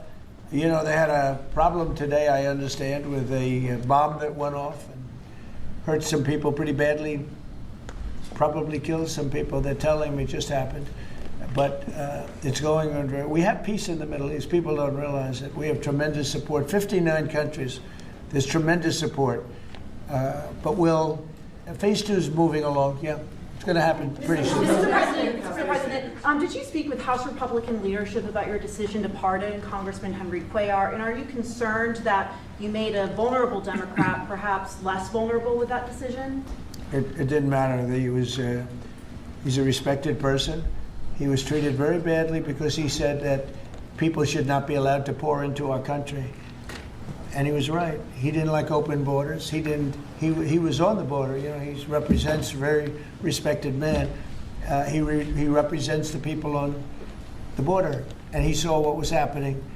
And as soon as he made that statement, I then said, I'll bet he gets indicted. And that's what happened. You know, I put out my truth from that. Well, I did a truth, wonderful truth. We love truth. But what happened is he got indicted for speaking the truth. And his wife got indicted, Imelda. And that's sort of a first. Usually they leave the wives alone, right? Don't they, Congressman? Typically they indict somebody, put him in jail for the rest of his life, but the wife can just sit home and cry, or she'll find a new man, you know? A lot of times they find a new man that makes them much happier. In fact, a lot of times they like that man better than the one that's in jail. Go ahead. President, thank you. The mayor of Minneapolis, Jacob Frey, is saying that he's actually proud to have the largest Somali community in the country, and his police chief. Well, then he's a fool. Well, his police chief is also I saying. wouldn't be proud to have the largest Somalian. Look at their nation. Look how bad their nation is. It's not even a nation. It's just people walking around killing each other. Look, these Somalians have taken billions of dollars out of our country. They've taken billions and billions of dollars. They have a representative, Ilhan Omar, who they say married her brother. It's a fraud. She tries to deny it now, but you can't really deny it because, you know, it just happened. She shouldn't be allowed to be a congresswoman, and I'm sure people are looking at that. And she should be thrown the hell out of our country. And most of those people, they have destroyed Minnesota, okay? Minnesota, you have an incompetent governor. You have a crooked governor. He's crooked as hell, but he's incompetent. Walz he should be ashamed. That beautiful land, that beautiful state, it's a hellhole right now. And the Somalians should be out of here. They've destroyed our country. And all they do is complain, complain, complain. You have her. She's always talking about the Constitution provides me with... go back to your own country and figure out your Constitution. All she does is complain about this country. Without this country, she would not be in very good shape. She probably wouldn't be alive right now. So Somalia is considered by many to be the worst country on earth. I don't know. I haven't been there. I won't be there anytime soon. I hope. But what the Somalian people have done to Minnesota is not even believable. It's not even believable. And a lot of it starts with the governor. A lot of it starts with Barack Hussein Obama, because that's when people started coming in. And you have to have people come in that are going to love our country, cherish our country. They want to kiss our country goodnight. They talk about our country. We want them to pray for our country. And this is not the people living in Minnesota. And she's a disaster. She should not be, and her friends shouldn't be allowed. Frankly, they shouldn't even be allowed to be congresspeople, okay? They shouldn't even be allowed to be congresspeople because they don't represent the interests of our country. Anybody else? Mr. President, you on Somali immigrants. The automakers spent billions on meeting the Biden EV rules. Should they be able to recoup that somehow, given the change? And there's a question about the violation. No. I'm not letting them recoup. They're going to do just fine. You know how they recoup? From this point forward, they'll do very well. Can you also talk about the USMCA and what you're thinking about renegotiating that with the automakers? Well, that's just an ongoing thing.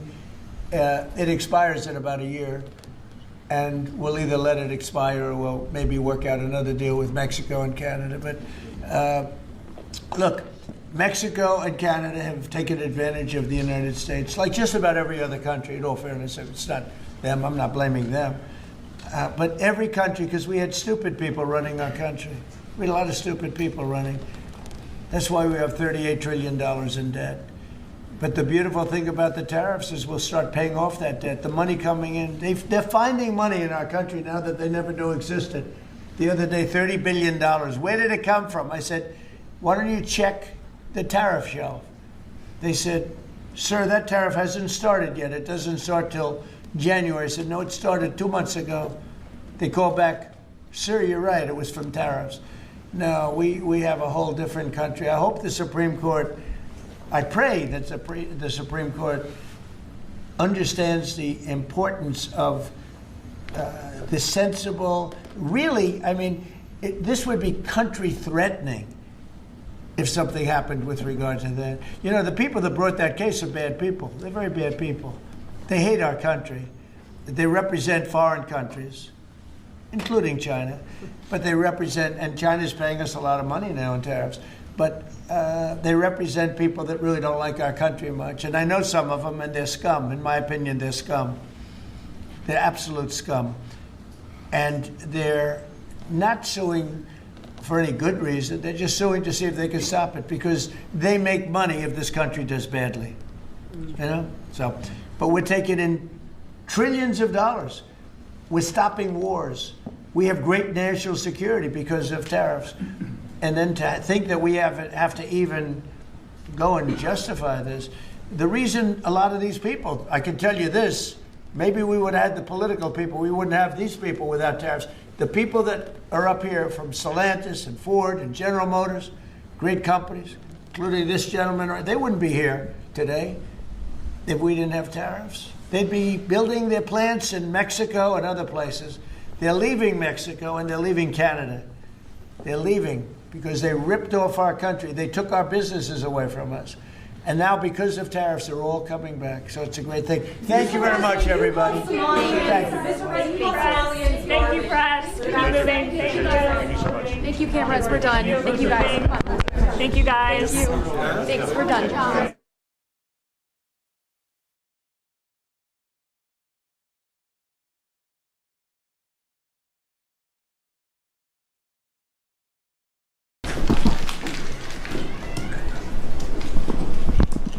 You want to move down? You have some room over here. If you want, you could leave the cameras there. It's fine. But if you want, there's a lot of room over here. You see an end, you move out to the end if you want. Way out to the left. To the left. To the left. Are you able to get them all in the room? Are they in? Yes, sir. Are you okay? Thank you very much. We've had a tremendous 6 months, and we've had a tremendous 2 weeks, which now is, I guess, 3 weeks. And we have a tremendous group of people here that have done a great, unified, beautiful job. I want to, in particular, because of what she's gone through this last few days, done an incredible job. As you know, Christy, I'm going to ask you to say a few words about Texas. The first person there was the first person I saw on television was you, actually. And you've worked great with the governor, who's terrific. And you might want to tell a little bit about the trials and tribulations, but we appreciate the job that you and everybody have done. You had people there as fast as anybody's ever seen. So I really appreciate it. We all do. And maybe you could say a few words. Sure. Well, thank you, Mr. President. I want to thank you for your leadership. Texas is strong, and the people of Texas are incredibly strong. They've gone through something that is absolutely horrific, and it is heartbreaking to watch these families suffer the way that they are. As soon as this flash flooding event happened, you know, the governor has activated his emergency responders. Nim Kidd is his emergency management director, who is incredible, and has immediately worked with the local first responders to get help to individuals and get them evacuated, put requests in to me. We deployed, sir, right away, as you know, because you and I were talking a lot during this time, the Coast Guard. We also had some assets out of Customs and Border Protection. Our board TAC teams went in and helped with rescues and clearing debris so that we could get roads open and people get the help that they need. I think when I got there the most, sir, that day, as soon as I arrived on site, was getting a briefing from all the emergency responders, was just how unified they were in focusing on the fact that we're there to save lives. They were there to rescue people, find people who were still alive, and to reunify them with their family members. We as a federal government don't manage these disasters. The state does. We come in and support them, and that's exactly what we did here in this situation. FEMA went to an enhanced level immediately, but as soon as you signed the major disaster declaration, we were able to get them resources and dollars right away, just like you envisioned through state block grants, to help them with cleanup. And we're still there in presence, and FEMA's been deployed, and we're cutting through the paperwork of the old FEMA, streamlining it much like your vision of how FEMA should operate, and it's been a much better response to help these families get through this terrible situation. We still are looking for people. We're still looking for a lot of little girls and other family members that were camping along that river, and they will continue until they find every single person, and we will continue to help them and assist in that. I was surprised when I got there at the camp that day, right after this happened, the parents that were there, the parents that were looking for their children and picking up their daughter's stuffed animals out of the mud, and finding their daughter's shoe that might be laying in the cabin, and just hugging and comforting people matters a lot. I'm extremely grateful for God's hand in that whole situation, because hundreds and hundreds and hundreds of people were saved. And this is a time for all of us in this country to remember that we were created to serve each other. God created us to take care of each other. And that when we do that, we are happier, we are more fulfilled, and we can walk alongside people on their worst day and help them get through it and come out the other side, knowing that we can continue to live a life that God has purposed for us. So they're grateful for you. Several times the day after the flooding, you and Melania were on the phone with me, and I want to thank you for that. That meant the world. I was able to tell many of those folks that I had been visiting with you, and that you had said, whatever they need, Christy, let's deploy it and get it down there and be helpful. And on Sunday, when the families were waiting at a church to identify their children's bodies, Franklin Graham and I called in and prayed with the families and read some scripture with them, and he was incredible in making himself available to that as well. We'll be back down there in a couple of days and continue to do all we can, but this is an unprecedented event. It really is. There's been tragedies like this around the country, but everyone is unique in different situations, and the response the federal government had supporting the state through this, I'm proud of the people that stepped up and immediately came. The Coast Guard, when they came in, they had a difficult time even getting the aircraft in and landed. They had to try several times in the weather to get it in and deploy, and I think we've heard about, our one Coast Guard member that was responsible for saving over 165 people, but that entire crew did incredible work. And all the first responders there did incredible work. And I know people are getting tired now, but they're getting reinforcements, and volunteers are showing up. And I just want to commend the governor and his team for being the leaders. And they're so thankful that you're letting them make the decisions and manage the response like it should be. And then us supporting them with the resources of the federal government. We've already deployed dollars to the state, much like the block grants that you've talked about. Right. So they're grateful for that, sir. There's never been a wave like this outside of the breaking of a dam, because this was almost a wave that ended up being 30 feet high, more actually. Now with the dam you can understand it, but this approached almost with that speed. When you see a dam break, it's not a pretty sight. It wipes out everything, and this is the kind of thing that built up so fast. And it's happened 2 or 3 times before over the years, but not to this extent.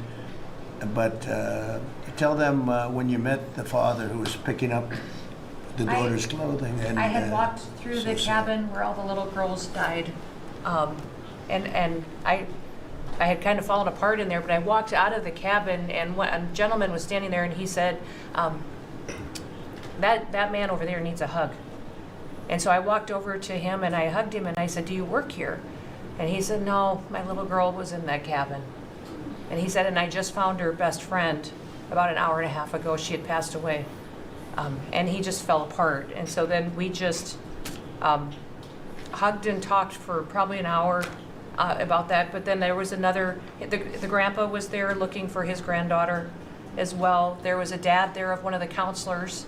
The counselor was alive, but she was dealing with the fact that she had hung on to some of these girls and was trying to keep them out of the floodwaters and had gotten hit by something and had lost 2 of the girls and wasn't able to hang on to them and was going to live the rest of her life thinking about that moment when she wasn't able to hang on to these girls.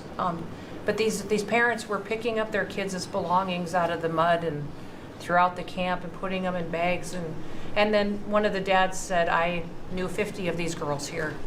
So I knew that was her dress and my daughter's friend's dress. So he was picking it up and putting it in a bag to return to her parents. And so it was and then the director was there comforting everybody who had lost his father the night before too. And he was still there trying to facilitate all of these parents grieving their children and find them. So the strength of people is incredible. One of the things that I asked there today, that day, was that they all have escorts or counselors when parents come in.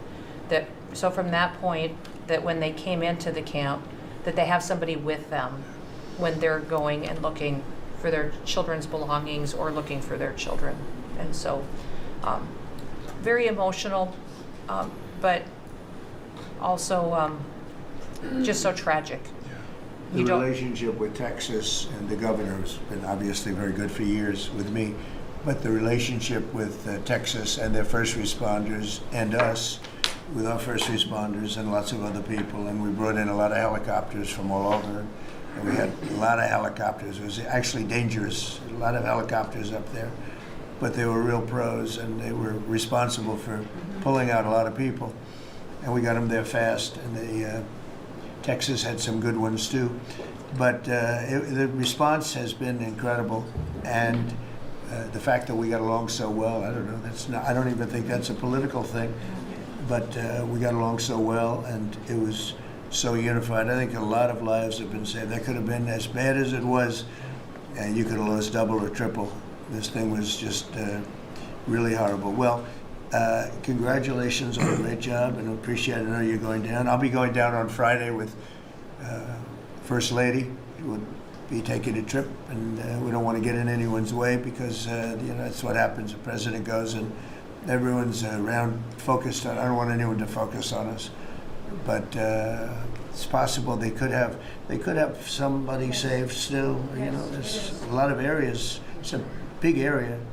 And it's probably unlikely at this point, but there could be. I mean, they're thinking there could be the possibility. But what a tragic situation. A good job, and we'll see you on Friday, and we'll finish out the day here. I think you've been reading a lot about. It's a terrible topic when you talk about financial after this, but we have a big country, and we've been doing very well. The tariffs, as you know, are starting to come in at record levels. Tremendous amounts of money are coming in to our country. We never did that before. We're not used to it. We only have tariffs going out. We only adhered to the rules of other nations who charged us tremendous tariffs because we were led by stupid people or people without any business sense.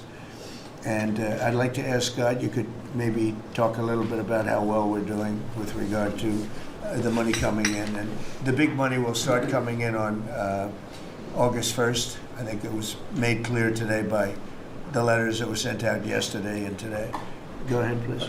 Yes, sir. We will have taken in about $100 billion in tariff income thus far this year, and that's with the tariffs, the major tariffs not having started till the second quarter.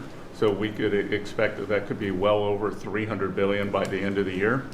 We don't agree with CBO scoring, but for those who do, the CBO scored tariff income over the next 10 years at $2.8 trillion, which we think is probably low. And, sir, under your leadership, we're witnessing. And they gave us no credit during this last little, the great, big, beautiful bill.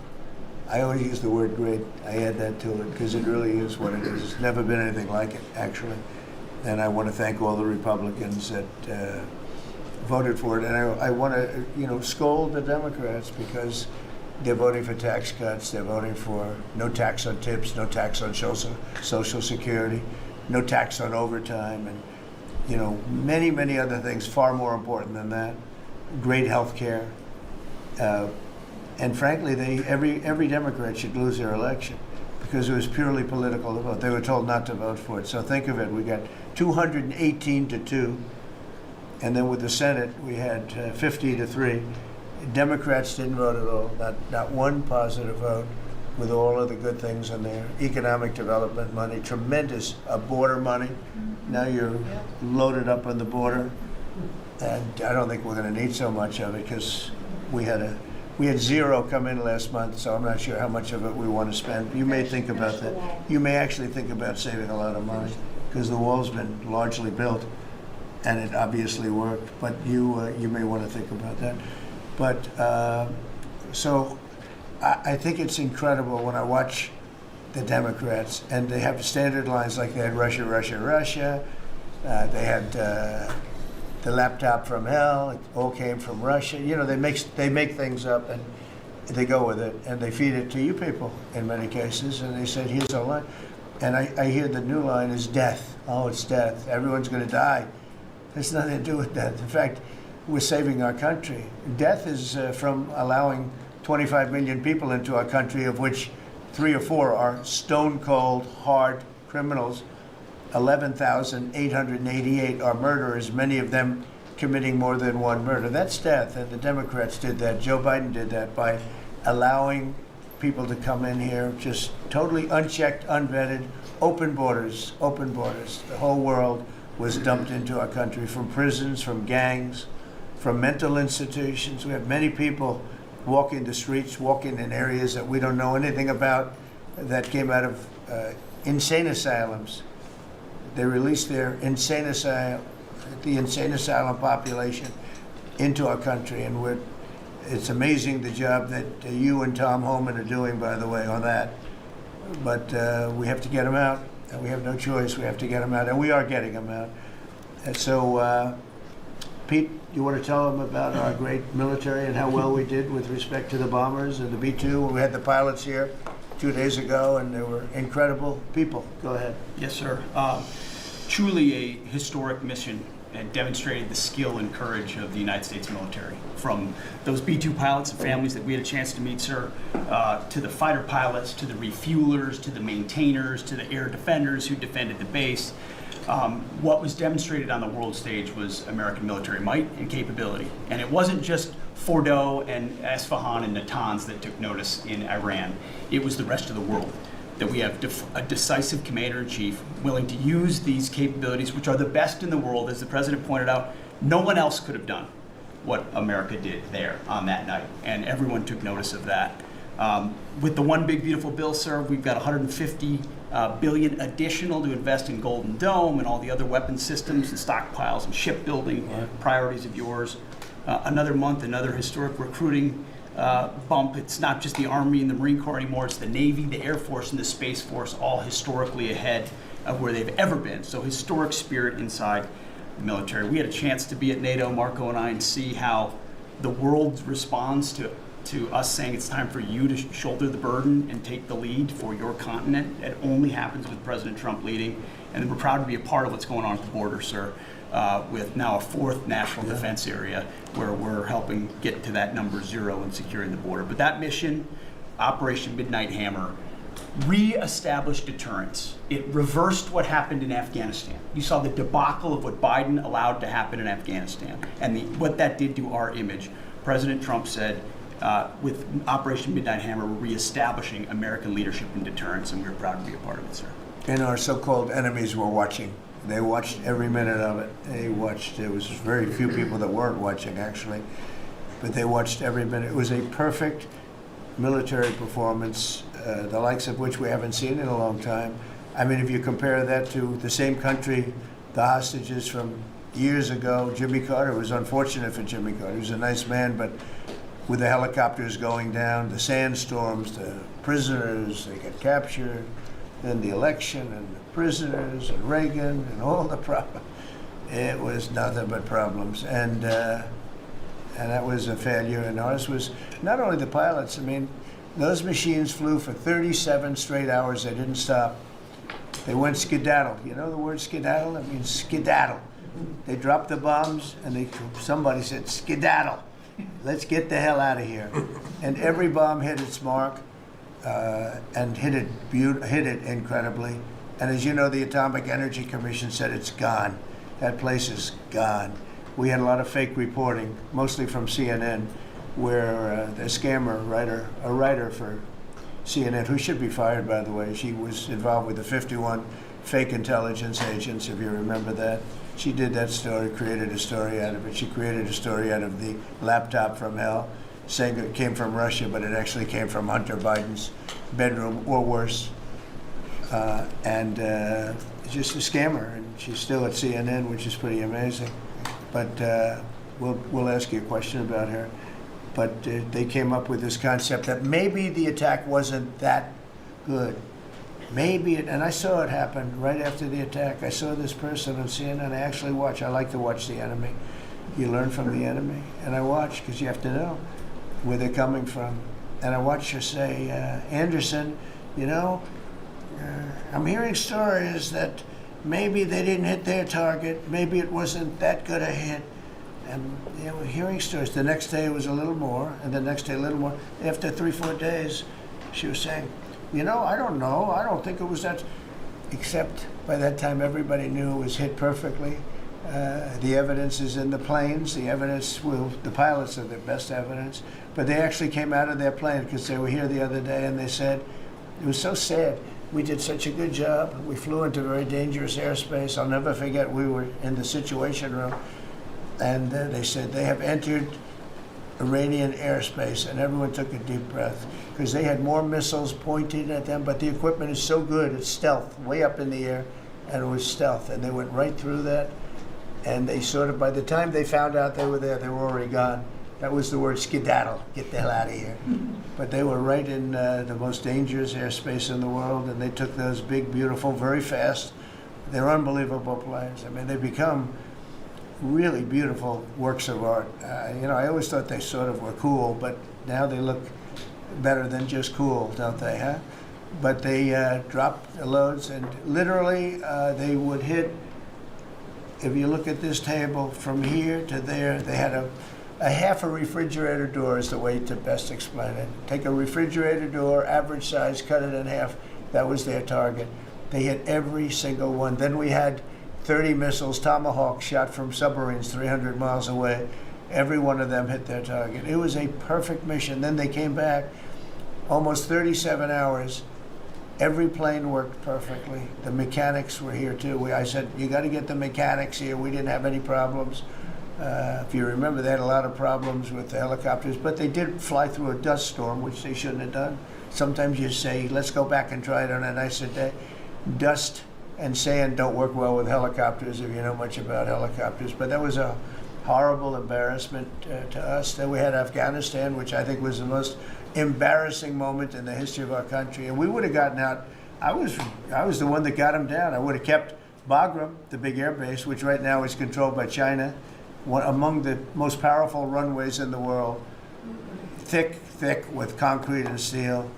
Anything could land, and right now they were 1 hour away from where China makes its nuclear weapons. I was keeping it. Outside of that, we were leaving, and I would have been out faster than them, but we would have gotten out with strength and dignity. Instead, that was the most botched up mess I've ever seen. They left all that equipment behind, and every year they have a parade running down some third-rate street with the equipment. It's supposed to be Fifth Avenue. It doesn't work. But with all that equipment that they left, they should have taken every ounce of it.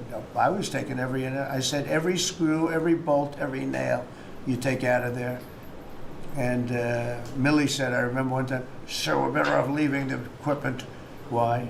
"Well, it's cheaper." I said, "Cheaper? You mean it's cheaper to leave a $150 million airplane rather than flying it into Pakistan or India or someplace, or just flying it straight home? It's cheap." "Yes, sir." That's when I knew he was an idiot. Didn't take long to figure that one out. But they left all that equipment, but they left their dignity behind. It was the most embarrassing moment, in my opinion, in the history of our country. Not that we got out, we should have not been there, but that we got out the way we got out, with great embarrassment and death. You had 13 young people. I've gotten to know their families very well, but you had hundreds of people killed that nobody talks about. Yet the other side, many people were killed. Many people are walking around with no legs, no arms from that whole thing. They left from the wrong airport. They should have left from Bagram, because Bagram was a big base with hundreds of miles of fencing and territory around it. Nobody would be able to get near it, and they left. So we've done a great job, and I think people are really starting to see it. They're starting to appreciate it. Pete's done fantastically. That mission was a work of art, and I have spoken to some of our perceived, I don't know if they're enemies, but they're perceived as being potential enemies. And they essentially said the same thing. Very impressive. There wasn't a thing that we didn't lose an engine. We didn't lose it. They landed and they were cheered. But the sad thing was they were cheered, and one of the pilots said, we were a little concerned because when we got out, we were told that on television they were reporting that we may have missed our targets. Sir, we hit every target. That's what I do for a living. We hit every target. In fact, when the bombs hit, a yellow haze came over the horizon that I've never seen before. It just lit up the whole horizon, brighter than the sun. It was like looking into the sun. He goes, we hit our target, because you know what that was exploding. And but they were a little downbeat because they listened to that fake CNN reporting and the fake New York Times. They worked together to try and say that it wasn't perfect. They couldn't say they missed. All they could say is, maybe it wasn't perfect. And you ought to fire that reporter immediately. You should fire her. Real fake.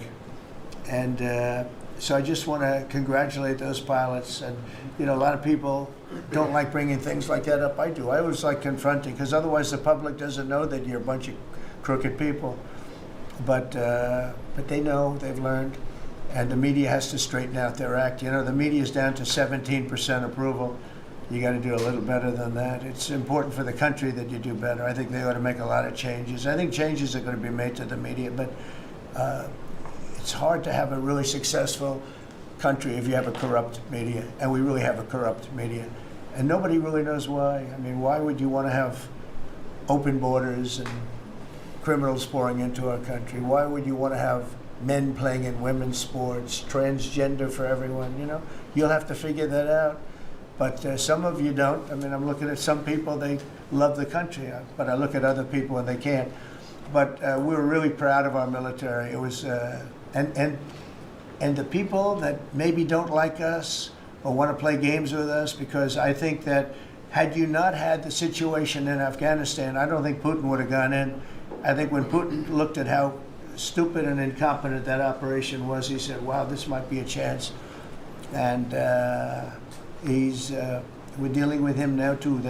We're not happy with Putin. I'm not happy with Putin. I can tell you that much right now, because he's killing a lot of people. And a lot of them are his soldiers and their soldiers, mostly. And it's now up to 7,000 a week. And I'm not happy with Putin. Okay, any questions? Yes. Yes, sir. You just said you're not happy with Vladimir Putin. Is there anything that you plan to do to act on that feeling of unhappiness? Well, I wouldn't be telling you.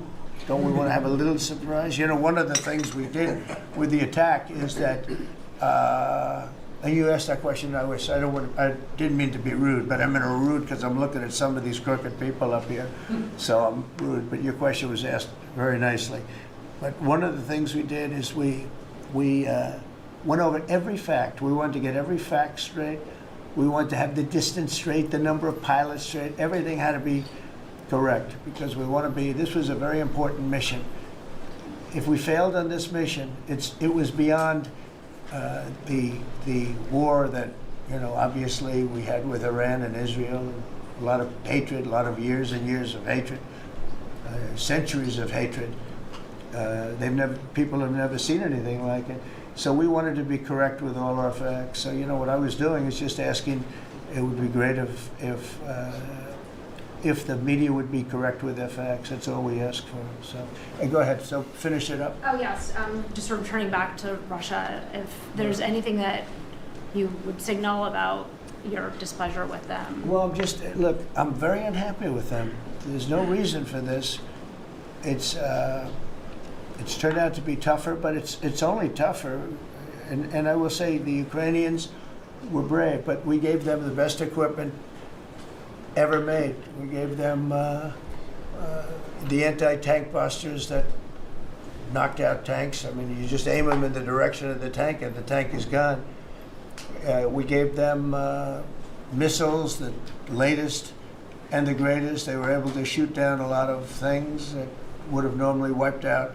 You know, probably would have been a very quick war. It would have been a war that lasted 3-4 days, but they had the benefit of unbelievable equipment. And Europe gave them too. We gave them far more because Biden shouldn't have done that. He should have equalized. We should have given him the same, or we should have given actually less than Europe. It affects Europe much more than us, but we're in there for over $300 billion. Europe's in there for over $100 billion, but still, Europe gave a lot. And I will say this, the Ukrainians, whether you think it's unfair that we gave all that money or not, they were very brave because somebody had to operate that stuff. And a lot of people I know wouldn't be operating it, and they wouldn't have the courage to do it. So they fought very bravely, but we gave them the best equipment in the world. We make the best military equipment by far. There's nobody close. You look at other equipment from other countries, it's not even close. That's why everybody wants to buy our equipment, and that's why we're going to step up these contractors now that make it, and they're brilliant, but they make it too slowly. And we have to step them up, Pete, and let them make it at a much higher rate. Unfortunately, we have to do that. But if you look at our Patriots, if you look at our Tomahawks, if you look at our, well, what we do with tanks is, you wouldn't want to be driving a tank. You would feel nice and secure, but they are javelins, they're called. And I gave them the javelins. Remember they said Trump gave the javelins and Obama gave them sheets, right? They called Obama at that time. Barack Hussein Obama, if you haven't heard, did a terrible job. But that was a war that should have never happened, and a lot of people are dying, and it should end. And I don't know, we get a lot of bullshit thrown at us by Putin. For you want to know the truth, he's very nice all the time, but it turns out to be meaningless. Do you want to sanction him? Lindsey Graham has a sanctions bill on Russia. Do you want him to move I'm that looking bill? at it. Yeah, no, I'm looking. The Senate is passing and passed a very, very tough sanctions bill. Yeah, I'm looking at it. And you'd sign that? It's an optional bill. It's totally at my option. They passed it totally at my option, and to terminate totally at my option. And I'm looking at it very strongly. Yesterday you said the Council of Economic Advisors released a new report saying that imported goods have actually decreased in price from December. I know, it's not through March. amazing. Well, my question is, With the tariffs. Well, the Fed chairman keeps saying that tariffs are going to cause price increases. Are we the prices just not Chairman passed of the through? Fed? Yes, exactly. Well, Are the you prices- do a better job than him. Thank you. Are the prices just not passed through yet?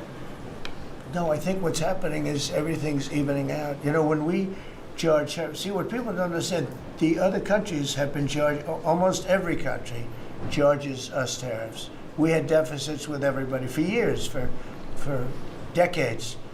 And we were like this big monolith that made bad deals with everybody. We rebuilt South Korea, we stayed there.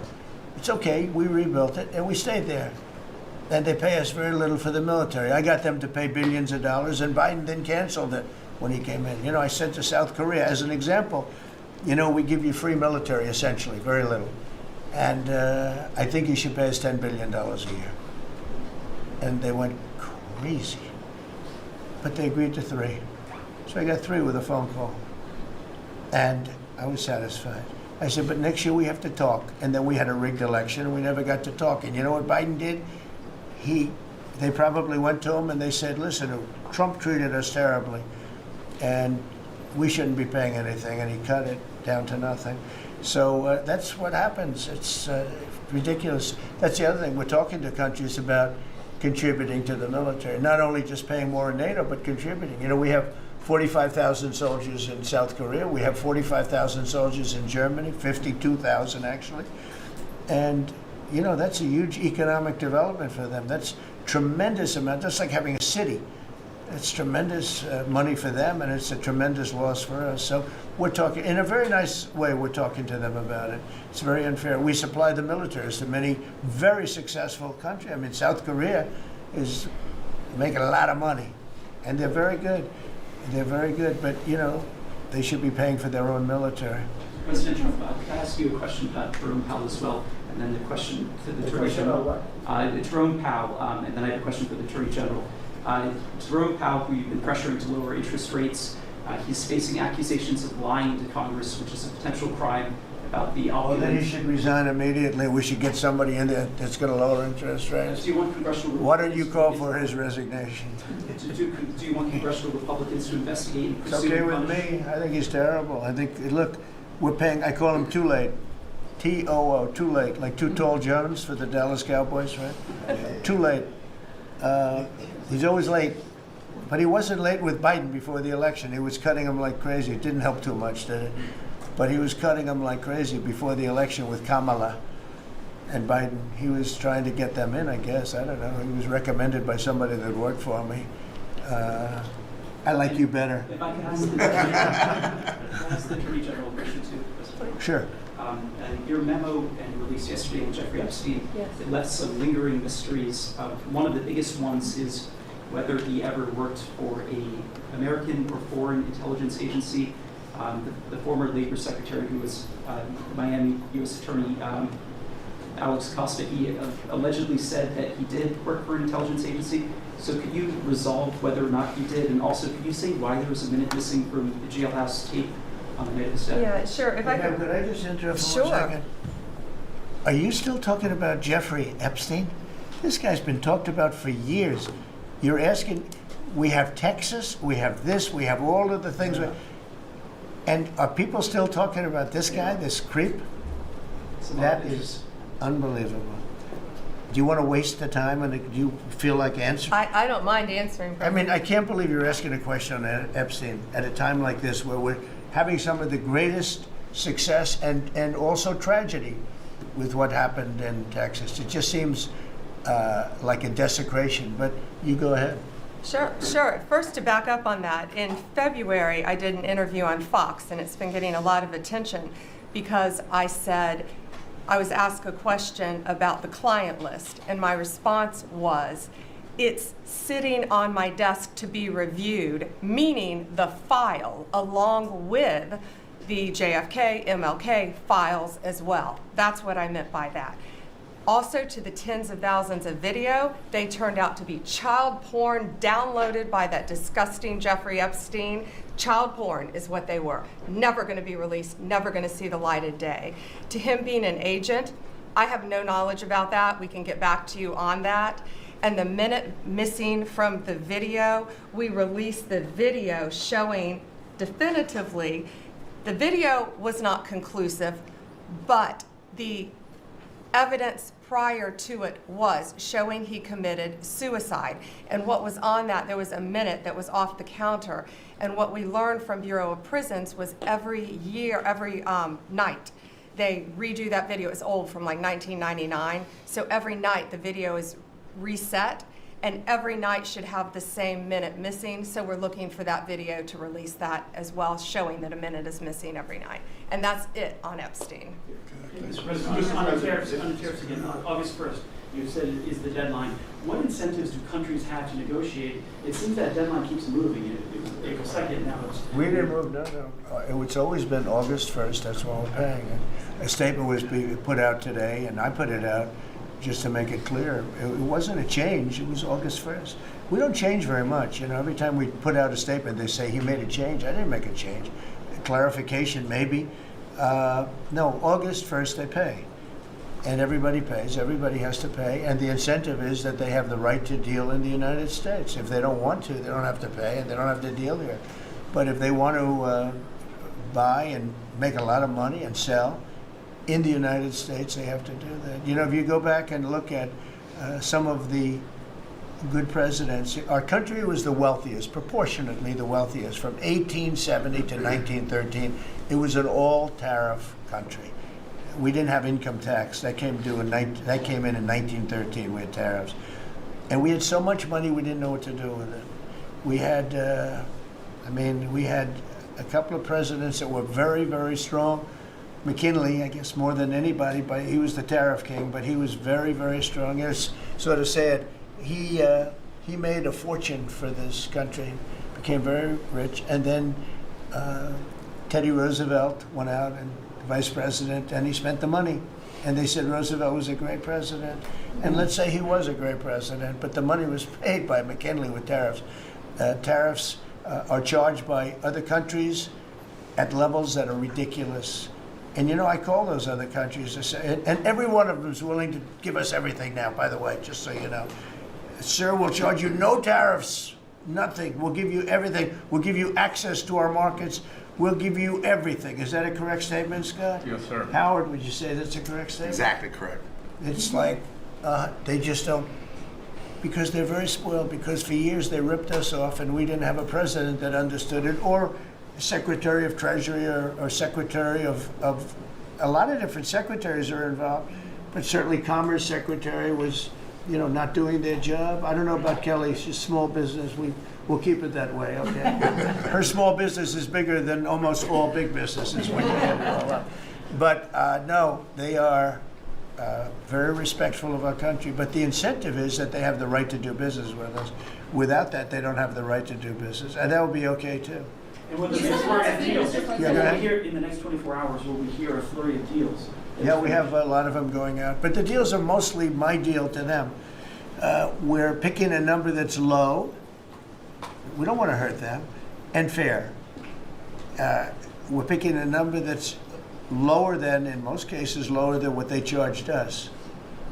But it's amazing when you've paid all this money for years and they get one president that's a little bit different and a little tougher on this subject, and they're willing to drop everything they've been charging us for years and years. I mean, we have countries called, we will have you don't have to pay any tariff to come in and do business.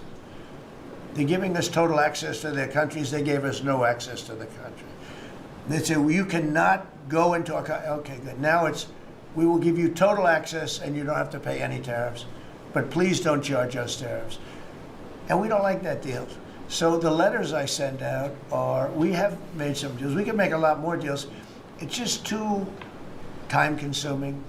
It just makes it more complicated.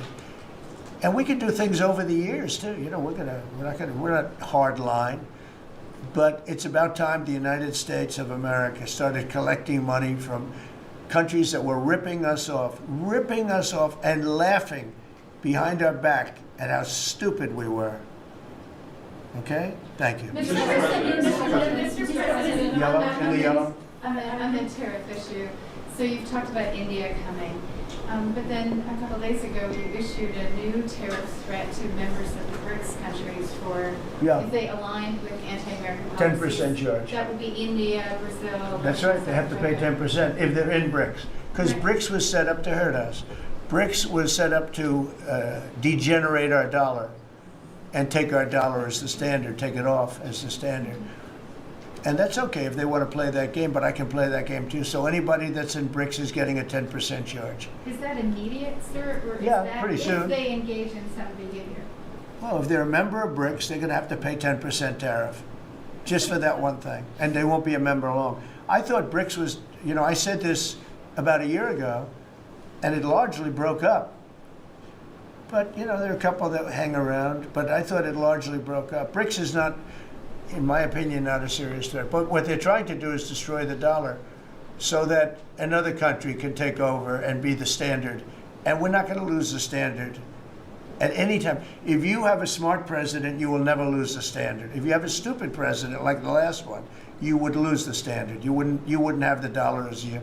And if we lost the world standard dollar, that would be like losing a war, a major world war. We would not be the same country any longer. We're not going to let that happen. The dollar, you ever hear the expression, dollar is king? The dollar is king. We're going to keep it that way, okay? And I'm just saying, if people want to challenge it, they can, but they're going to have to pay a big price. And I don't think any of them are willing to pay that price. There's some more questions. Thank you, Mr. President. Are you optimistic about reaching the tariff deal with the European Union soon? Well, the European Union has been speaking to us, Ursula and the whole group, and they've been very nice. They treated us very badly until recently. Now they're treating us very nicely. It's like a different world, actually. They've treated us very badly. They were among the toughest to deal with. Actually, in many respects, they were much worse than China. Look at what they do to our companies. They sue Apple, they sue Google. 17 billion they got from Apple on a lawsuit that they didn't have a case. They have, judges that are European Union judges.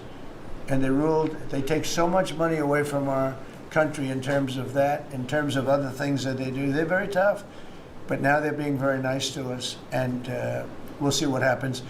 We're probably 2 days off from sending them a letter. We are talking to them. I just want you to know, a letter means a deal. A lot of people said, we got 200 countries. We can't meet with 200 countries. We have a few trusted people that know what they're doing, that are doing a good job, but you can't do it. You have to do it in a more general way, but it's a very good way. It's a better way. It's a more powerful way. And we sent them a letter. You read the letter. I think it was well crafted. And mostly it's just a little number in there. You'll pay 25%, 35%. We have some at 60, 70. Those are ones with massive, where we have massive trade deficits because they've treated us very badly. But I would say in every case, I'm treating them better than they treated us over the years. Don't you agree with that? I do. I could have done much. I could have been much harsher. I don't want to do that. We want to have relationships, but in every case, they treated us far worse than I'm treating them. I'm treating them very good. I could go higher with the tariffs, but I don't want to hurt them. That's why when you just read it, you come up with the number. It's so incredible that prices are actually going down. Just so you know, when I got in, everyone said, "Oh, eggs are going through the roof." That was the first. I was in for about 4 days, and they started screaming at me about eggs. They said, "That's Biden's problem." I didn't know about eggs, but eggs went up about 5 times. You did a fantastic job, and we ended up shortly getting. In fact, for Easter, they said, "Go out and buy plastic eggs. You can't use real eggs." Well, we bought 200,000 eggs for the White House for the Easter egg hunt that we have at the White House, and there were eggs. We had the price down, and now the price is lower than it was before.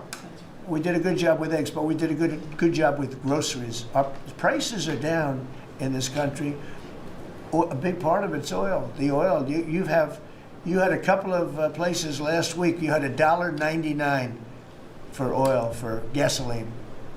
Nobody thought they'd see that. I want to get it lower if I can, but we've done a good job. You've done a very good job. Do you want to say a couple of words about that, you and Chris, about what's happening with energy? Well, absolutely, but I would say on the pricing side, President Trump, the fact that you've endorsed and supported a policy of energy dominance, that sends a signal to the market that we're going to have more supply. You talked during the campaign about inflation being a country buster. You've broken in the back of inflation. In 6 months, among all the other things you've accomplished. We have no inflation. And we've got, and then heading into the 4th of July, these were the lowest gas prices at the pump in 4 years. And again, for Americans, this is like hundreds of billions of dollars that stay in their pockets because we lower the price of gas at the pump. And when we lower the price of energy, it lowers the price of food. It lowers the price of the clothes you wear. It's the biggest thing. It's the biggest thing. It's like a big tax cut. When you get energy down, every 50 cents is like a massive tax cut, and we've gotten it down much below that. We had great energy, great low prices, everything else. When the election turned over, I'm trying to be nice about it. It turned over, shockingly, but nevertheless it happened. Energy started going up, and it went up really bad, and then he went back to the Trump policy. The problem was they didn't know how to do that, and he lost it. He lost that sucker. That big sucker was out of control, and his energy prices went way up, and that's what caused it. But it was also stupid spending. They spent money like, they used to use the term drunken sailors, but I won't use that term. Although it is very descriptive, I won't use that term. I refuse to use it.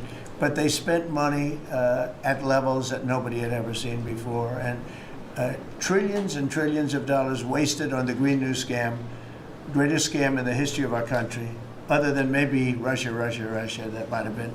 But the Green New Scam was the single greatest scam in the history of our country, and continues to be, but it's weakened badly. It's hobbling along because people are finally getting it. But they spent trillions of dollars on the Green New Scam, getting nothing for it, devised by a couple of young people that weren't even good college students, not even good students. Check out their marks. Yeah? Can you clear something up, Mr. President, on what you said last not week? for CNN. You said you Not want to send for more CNN. Go ahead. The last jobs report, in the last jobs report, Mr. President, in the last jobs report, the manufacturing jobs actually lost 7,000 jobs. When will the investments that you've been talking about have an effect? Well, on they're the- building the plants now. About 7 have started. We're going to have hundreds started within a short period of time. Lee Zeldin, who may be the most important man in this room, I'm sorry, but he's the one that gets the permits, whereas he's the one that has to get the permits for the plants and the factories, and permits that used to take 5 years, he's getting in record-setting times. AI, we're leading China a lot in AI, and if we go with this, I'm allowing the plants to build their own electric. I'm allowing them to become an electric utility, so they can produce their own electricity, because we need double to be successful with AI, which is the biggest thing now. We need double the electricity that we have, which is hard to believe. We need even more than that. And they're building plants with their own electricity substations. They don't have to use the grid. And anything they build extra, they're putting into the grid. So we're supplying the grid with brand new electric sources. And it's funny, when they came to see me, they never even asked for that. I told them about it. The reason they didn't, they thought that was an impossibility. You're not allowed to build your own electric. These are massive investments that are being made in building electricity for their plants. And they're going to have, I think, Doug, a lot of electricity left over. And that electricity is going to be passed into the grid and give us no more, like you look at California. They have blackouts and brownouts every week. They're totally out of control. They have a really incompetent governor. Where's Chris? Is he here? Do you want to speak to the subject? Yeah, I think a huge thing in the One Big Beautiful Bill, Mr. President, because of your leadership, is the ending of these subsidies, as you call them, the Green New Scam. That saves our country $500 billion over the next 10 years. But American taxpayers were paying twice. They're paying that money, $500 billion in the subsidies, and they were paying more expensive electricity price. If you subsidize something, you should at least lower the cost of it. But in this case, we were subsidizing something and paying more for it. So the One Big Beautiful Bill had two huge things: ending wasteful spending. Wind, solar, and batteries combined are 3% of U.S. total primary energy. 3%. For $1 trillion, another $500 billion coming. It's just not a good investment, hurting our businesses, hurting our consumers. And the One Big Beautiful Bill also unshackled oil, gas, and coal development in the United States, onshore and offshore. Secretary Burgum has been working tirelessly on how, by getting the government out of the way, private businesses will develop more resources in the United States, lowering costs for American consumers and making much better leverage for the United States to help our allies abroad and reduce the power of our adversaries abroad. So just a huge win on the energy front all around, and I thank you for your leadership. We're setting records now on energy, and there'll be nothing compared to what they'll be in about a year from now, but we're setting records. And wind is a very expensive form of energy. It's very bad for your beautiful surroundings, the plains and the valleys, and the birds are dying all over the place. The whole thing is a disaster. They're almost exclusively made in China. Not that I have anything against China, because I don't have a great relationship with President Xi, but I asked him, how many wind farms do you have? He makes them, but they don't have a lot of wind farms, I'll tell you, very, very few. And wind is tremendously expensive and is very ugly. And if you own a house that's inside of a windmill, your house is worth less than half. And you hear noises. And interestingly, in New England, you probably read, where for 50 years they had 2 wells washed up. 50 years. And last summer, they had 14 washed up. Now, I'm not saying that's the wind farm that was built, but maybe it is, right? Probably is. It's tremendously expensive, and it can only be done with subsidy. I know a man that's in that business, and one of the biggest in the world actually runs a company that builds these stupid windmills. And he said, I hate the business because it's the only energy where you need subsidy. He said, energy shouldn't need subsidy. You should make money with energy. So wind. The other one is the solar, those big solar fields. They're taking our farmland. Our farmers are like mortified by it. They hate it. It's very, very inefficient and very ugly too. Probably better than a windmill, but you go around and you see all these things that are 3 miles long by 3 miles wide, and you say, what the hell is that? And it's a lot of plastic from China. It's plastic, black plastic from China. Now, we want to be smart. We're going with, look, China right now is building 58 coal-fired plants, 58 big ones. They have 62 on the books to build. We've reintroduced clean, beautiful coal, because you can do a lot with coal now. Clean, beautiful coal, and natural gas, and all of the other things that we have. But we don't want wind, and we don't want solar, because they're a blight on our country. They hurt our country very badly, and smart countries don't use it. Solar sounds good, I will say, and I like, on occasion, you'll see a roof which is made of solar brick, but it's a smaller use. We need the kind of thing that's going to fire up our plants, and it's not going to be wind, that is very intermittent, as you probably know. But they've spent a fortune. They've spent trillions of dollars on this stuff, and I'll just give you one other story. A friend of mine is a very successful guy. He went back to see his mother in Minnesota, hadn't seen her in a long time, and he wasn't back for 10 years, which isn't a nice story. I mean, you don't see your mother for 10 years. She's got some difficulties, which I know the guy, he does have some difficulties. He's very successful, but probably not the nicest person. It was actually longer than 10 years, but he went back and he told me he wanted to go and look at the valley. There's a valley in Minnesota that he thought was so beautiful. And I hadn't seen it in a long time. He's driving along the road. He said, oh my, I'll use the word gosh, oh my gosh. He said, oh. He said, it looked like a junkyard. You had 159 windmills. They were all over the place. Some were old, some were newer, different companies, different shapes, different sizes, different colors. Many of them were terminated. Terminated meaning closed. You can't take them down because the environmentalists don't let you bury the blades because they're made out of a fiber they say is bad for the earth. So they want you to put them up, but they don't let you take them down. But many of them were turned off.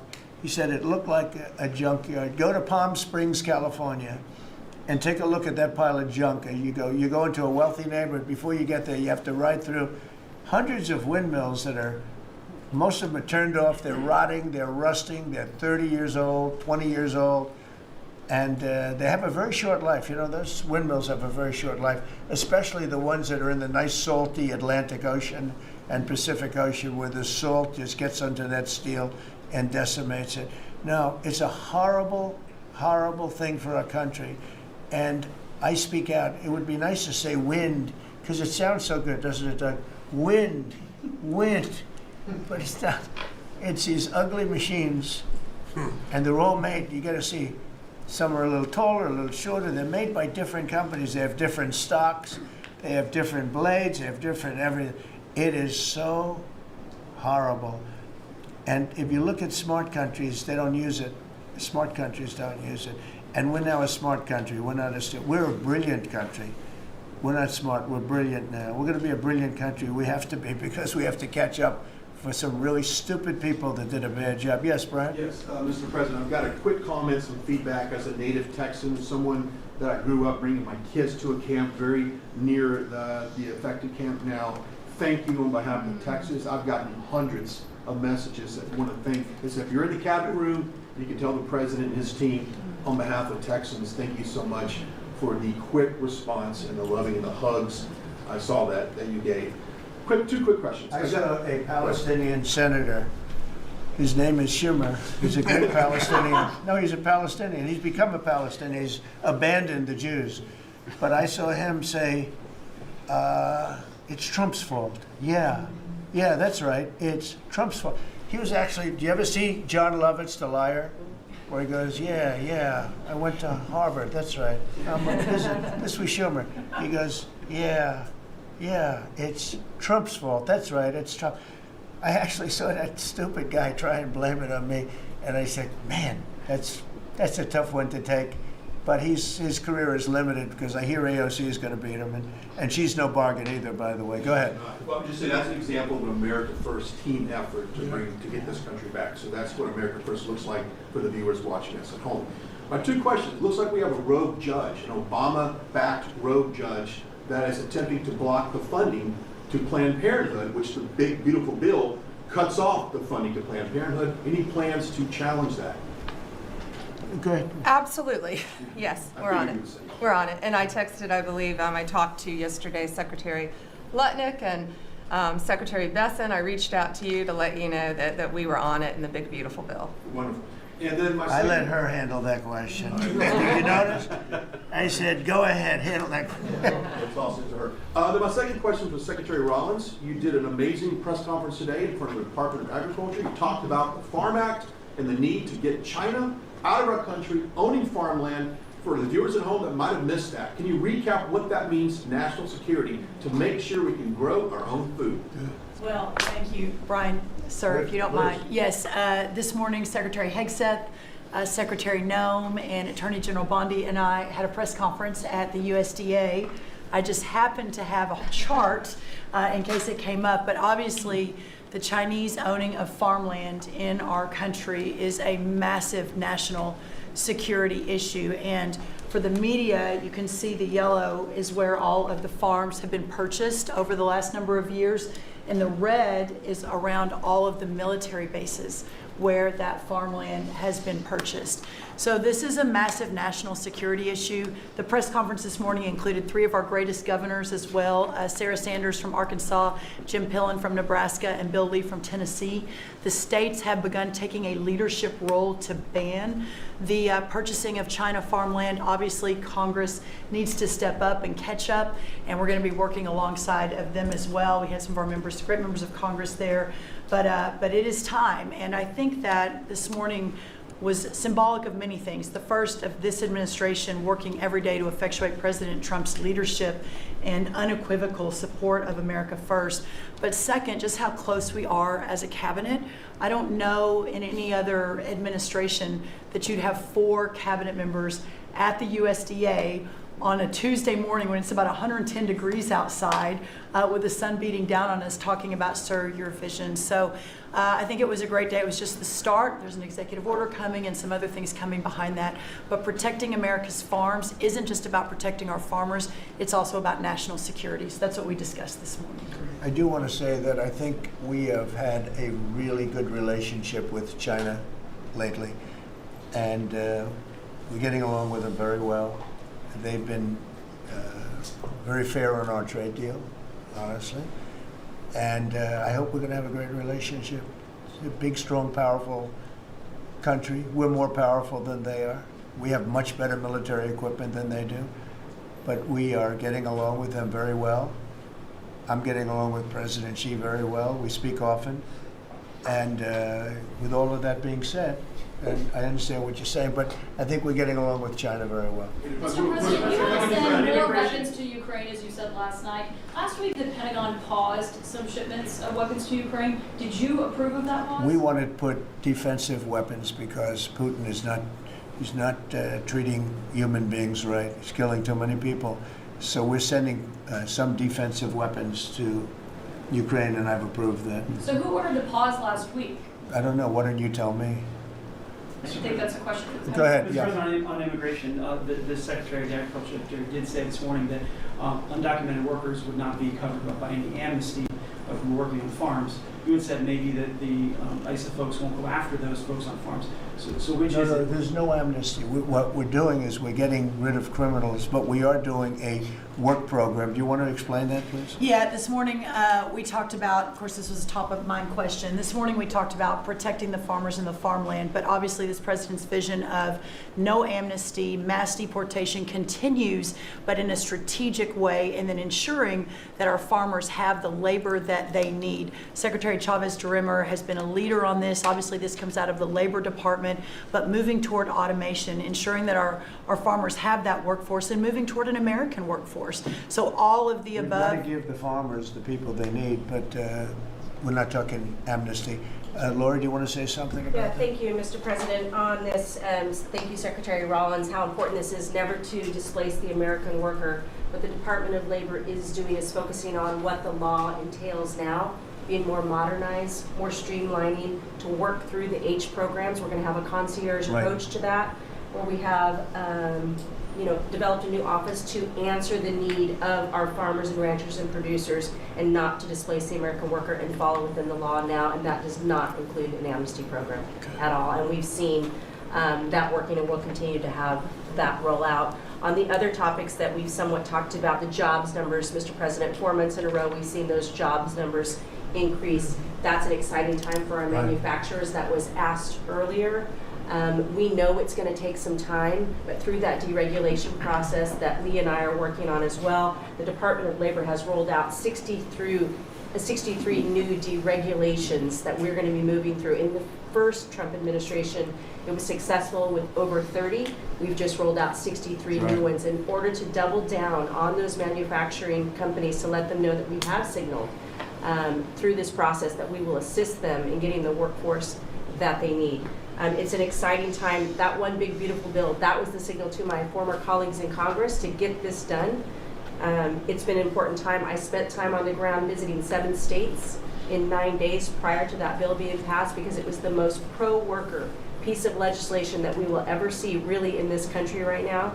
No tax on tips, no tax on overtime, no tax on Social Security. That matters to the American worker because we don't want to take their money and give it back. We want them to keep more of their hard-earned dollars in their pockets currently, and that's what they're excited about. And as I move forward with these tariff talks, I heard a company, orthopedic company in Indiana, say to me, for the first time since you have taken office, Mr. President, their increase in their bottom line by 8% since these tariff talks have happened. Not one company has said the president is not doing a good job. These tariff talks are working. They're feeling it on the ground. The media has told a false story because what's happening on the ground is positive, and that's what we're seeing in these jobs numbers. So I really, through the Department of Labor, to come in behind all the secretaries and build this workforce is going to be key to the American worker. So thank you for what everybody did this last week.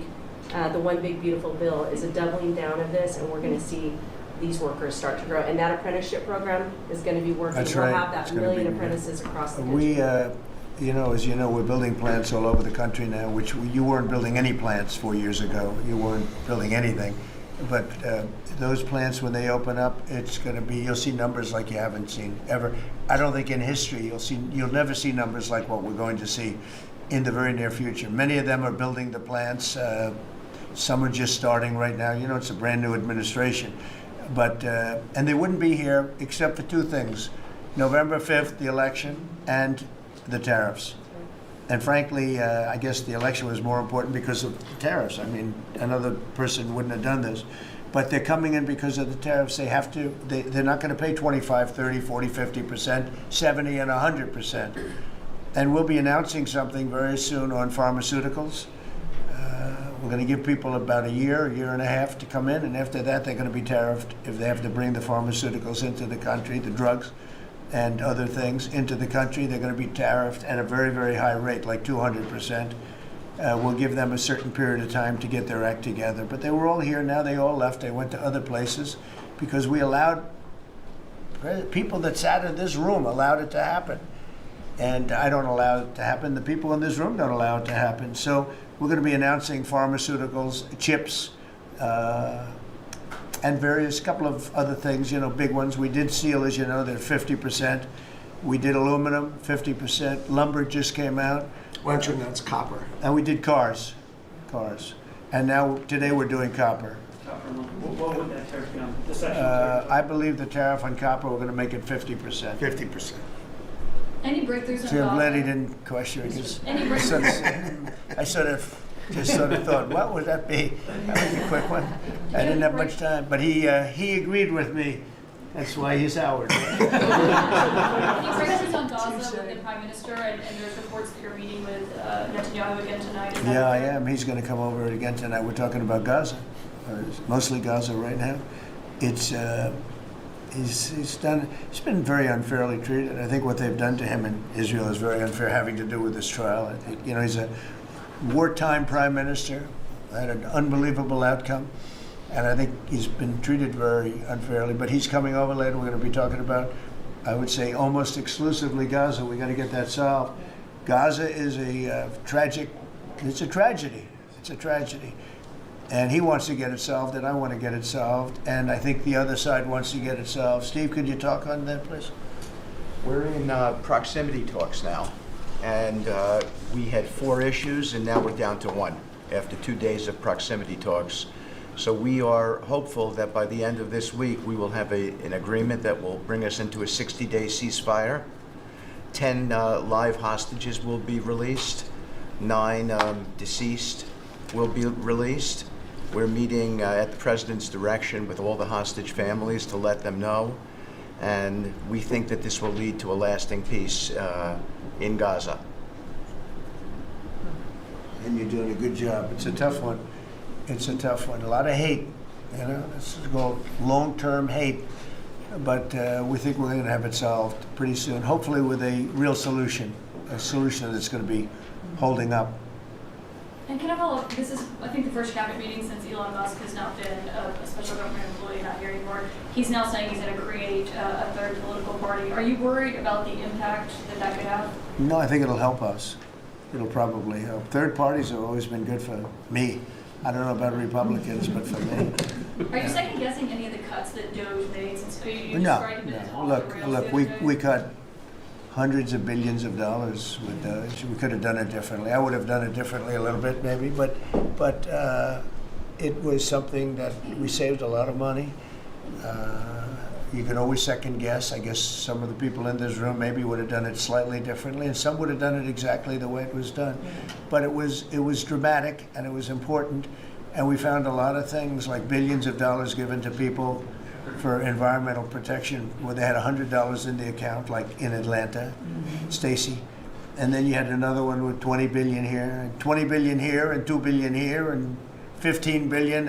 And Lee, you might want to mention just a couple of those things. We really got because of DOJ.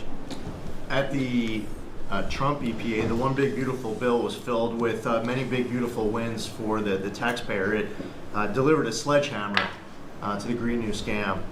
Billions of dollars rescinded. So it's a big deal for the American taxpayer who sees money go through pass-throughs that are filled with self-dealing and conflicts of interest. They see unqualified recipients. They see reduced agency oversight, and they want accountability with their tax dollars, and they got it. So in the example of the Stacey Abrams connected NGO, they received $100 in 2023. They got $2 billion in 2024. They had to complete training on how to develop a budget that was put into their grant agreement. They, out of nowhere, started paying a CEO $800,000, a COO $450,000, 22 people making over 150 grand. Out of nowhere, this is tax dollars. So money go through pass-throughs, through other pass-throughs, through other pass-throughs, and we lose oversight over it. And you see that it's going to former Biden officials, it's going to former Obama officials, it's going to Democratic donors. And we're not here saying we want to take money from a left-wing NGO and give it to a right-wing NGO. We want to give it back to the taxpayer. This is about us being good stewards of American tax dollars without any apology or regret. That's why President Trump was elected last November, because there were a whole lot of people who maybe they hadn't voted Republican in a long time. Maybe they didn't even vote for President Trump the first time around in 2016, but they're regretting that vote from 2016 and they were making it right in 2024.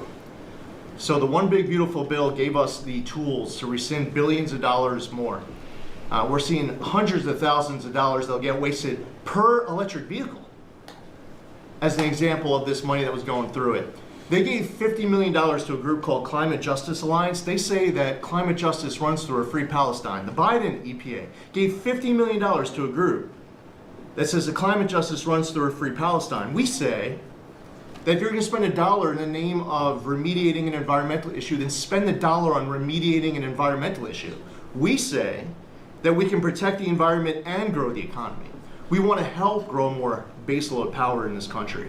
So why is it that it took this long for this team to get assembled, to be able to fix the mess that we inherited?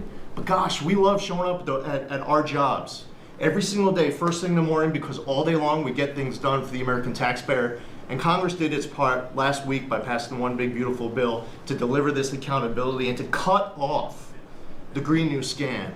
So maybe it's a bad day for Stacey Abrams, Maybe it's a bad day for all those well-connected Democrats getting paid off. But you know what? God bless America.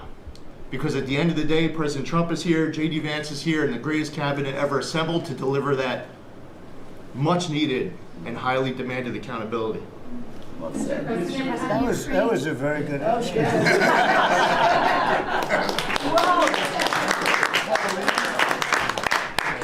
And that's from the heart. That's from the heart. On Ukraine, the Ukrainians have asked the International Court to go after Russia for using toxic chemicals in the fight. Germany and Germany and the Netherlands have had intelligence saying that. What does U.S. intelligence believe, and what do you believe about the use of chemical weapons? And would you agree that that's a case for the court? Well, I'd ask John maybe to discuss it if you'd like, John. Well, Mr. President, obviously chemical weapons, if it's documented and its use, it's illegal. It's against all international laws of armed conflict and treaties. And obviously I can't share in this room with this audience the intelligence that I can share with you privately, but obviously you're not going to stand or allow for any violations of international law by anyone. That's right. Thank you. Could I ask Sean to Department of Transportation, Sean Duffy, former great congressman, very popular, decided to go out and make a couple of bucks. He made a lot.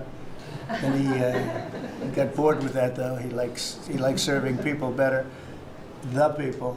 And could I ask you to just discuss a very important subject to me, and that's the modernization of our equipment at airports so that planes aren't crashing into each other and bad things don't happen. It should have been done many years ago. We were going to do it, and then the election precluded that, unfortunately. But we're doing it now. Could you tell them where we are? Yeah, if I could start with Newark. You guys all covered what happened in Newark. We had outages for a couple of 30-second outages a couple months ago.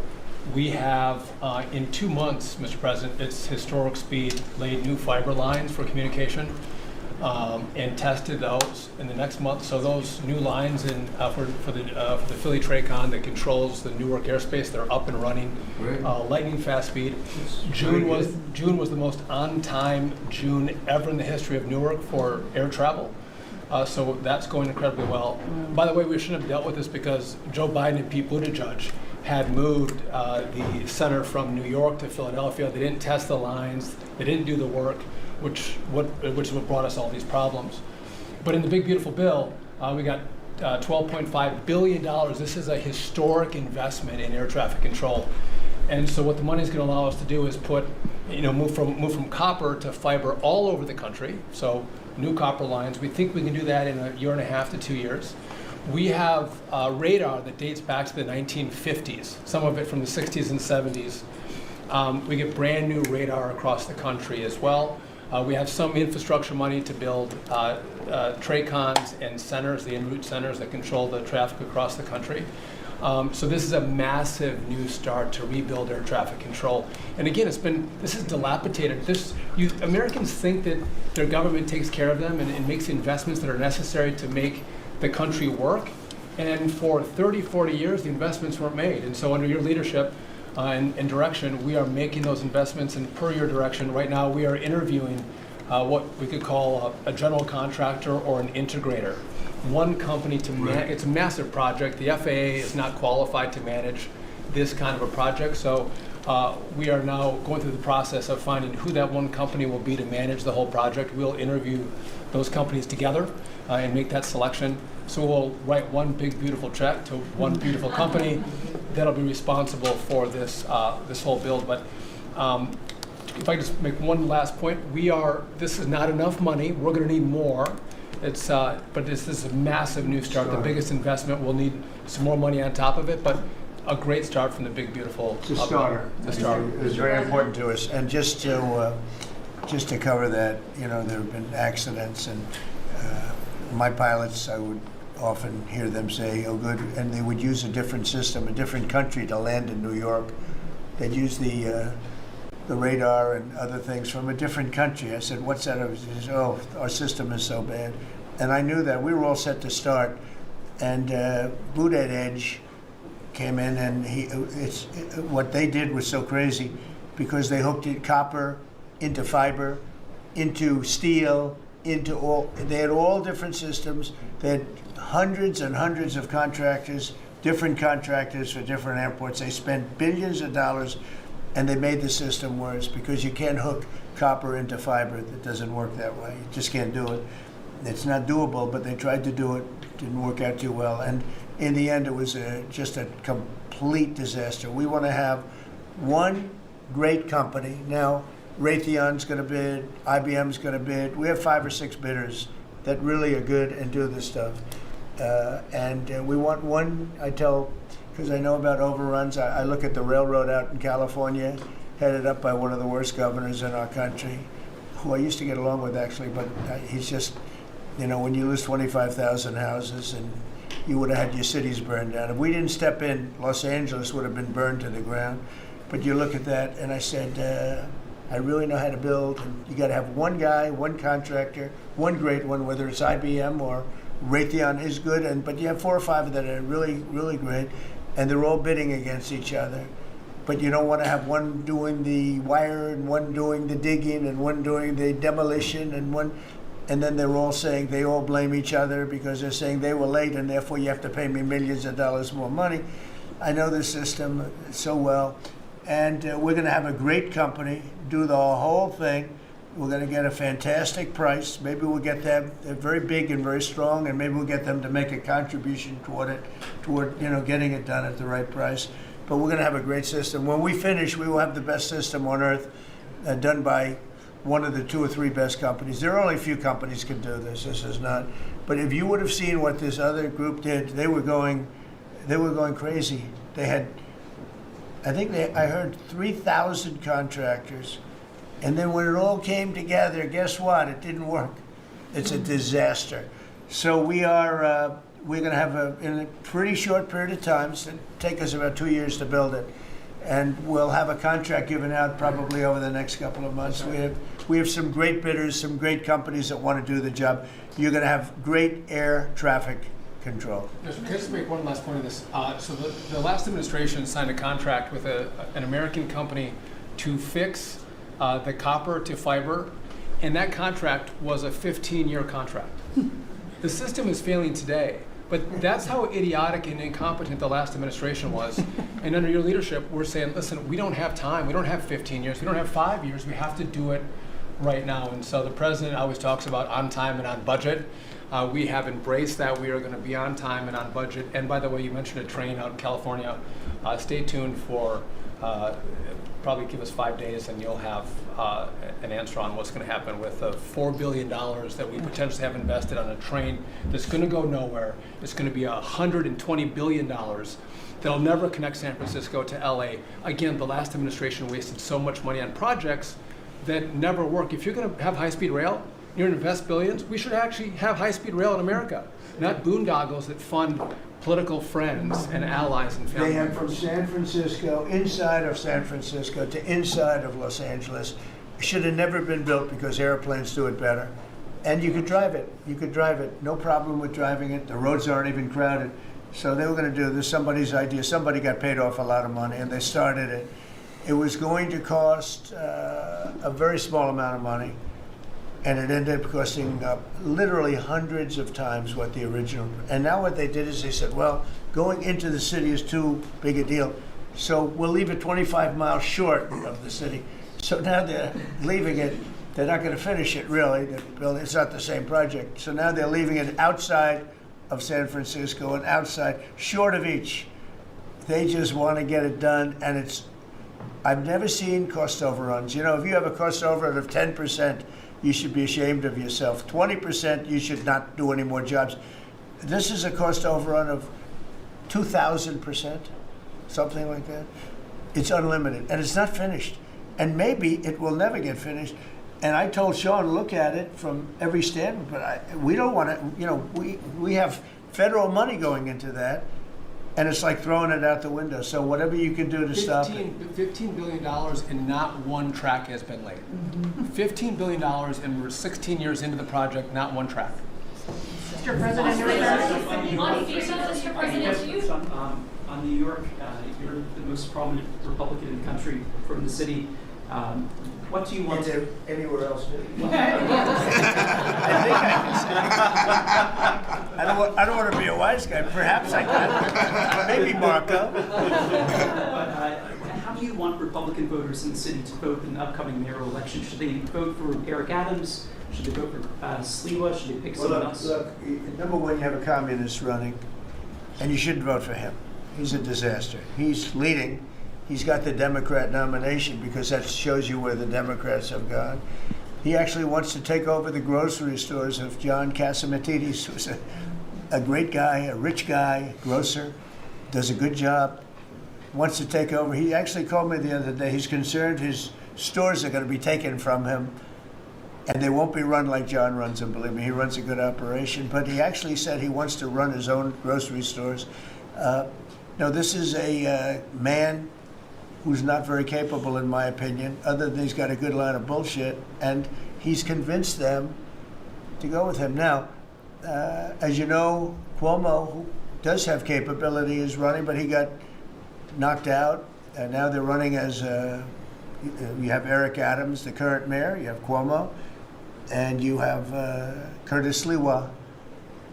And Curtis runs every 4 years. He seems to be a fixture on the running scale. But you know, it's I'm not getting involved. But I can tell you this: I used to say we will not ever be a socialist country, right? Well, I'll say it again: we're not going to have. If a communist gets elected to run New York, it can never be the same. But we have tremendous power at the White House to run places when we have to. We could run D.C. I mean, we're looking at D.C. We don't want crime in D.C. We want the city to run well. Susie Wiles is working very closely with the mayor, and they're doing all right. I mean, in the sense that we would run it so good, it would be run so proper. We'd get the best person to run it. The crime would be down to a minimal, would be much less. And you know, we're thinking about doing it. To be honest with you, we want a capital that's run flawlessly, and it wouldn't be hard for us to do it. And we've had a good relationship with the mayor, and we're testing it to see if it works. But New York City will run properly. We're going to bring New York back. I love New York. You know, I loved New York for a long time. Then we had a bunch of crooked people in there. You have an attorney general who's a total stone cold crook. New York State, Letitia James, a total crook. All they do is want to go after political opponents. They do what's ever expeditious for them. She's the one that took out Cuomo because she wanted to run for governor, and then she ended up getting 1% of the vote. She polled at 1%. She dropped out, went back to attorney general. You have a lot of crooked things going on in New York. We're going to straighten out New York. Maybe we're going to have to straighten it out from Washington. But when I see a communist who has actually gotten a Democrat, pretty much gotten the Democrat nomination, they also went to that new form of voting, which is a beauty. You go in there in third place, you come out in first. That's that form of voting that they have gone to. You know what I'm talking about. It's not too good. We're going to do something for New York. I can't tell you what yet, but we're going to make New York great again also. We're going to make it great again with the country. What we've done in this country in the last 6 months, nobody has ever seen it. And I told the story, the King of Saudi Arabia, I was over there. They gave us $5.1 trillion between Saudi Arabia and UAE, Qatar. 3 stops, $5.1 trillion coming into our country as an investment, biggest investment ever made. And it's all going to good stuff. I mean, all real, big, good stuff. Energy projects, big, big things. But they all 3 told me essentially the same thing. We thought your country was dead, and now you've got the hottest country in the world. We're right now riding the hottest country. We all, and you can all be proud of it. We're in the hottest country. This is the hottest country in the world. There's nobody close. Made hotter by some great pilots and great machines that nobody else has. Those great, big, beautiful machines, they rode those machines right into the toughest territory. And nobody knew what the hell happened. And then they hit their targets perfectly, and it was complete and total obliteration. And that's why that war ended, Steve. They told me that's why the war ended. The war ended when they saw that, it was over. and we're very proud of it. But we have the hottest country in the world right now, from a country that was close to dead. And if I didn't win, if you would have had the other person win, we all know who she is, whether it was she or Biden. They're the same. He may have been more competent than her, and that's hard to believe, right? But if you had that ideology in, I don't believe you would have had a country anymore.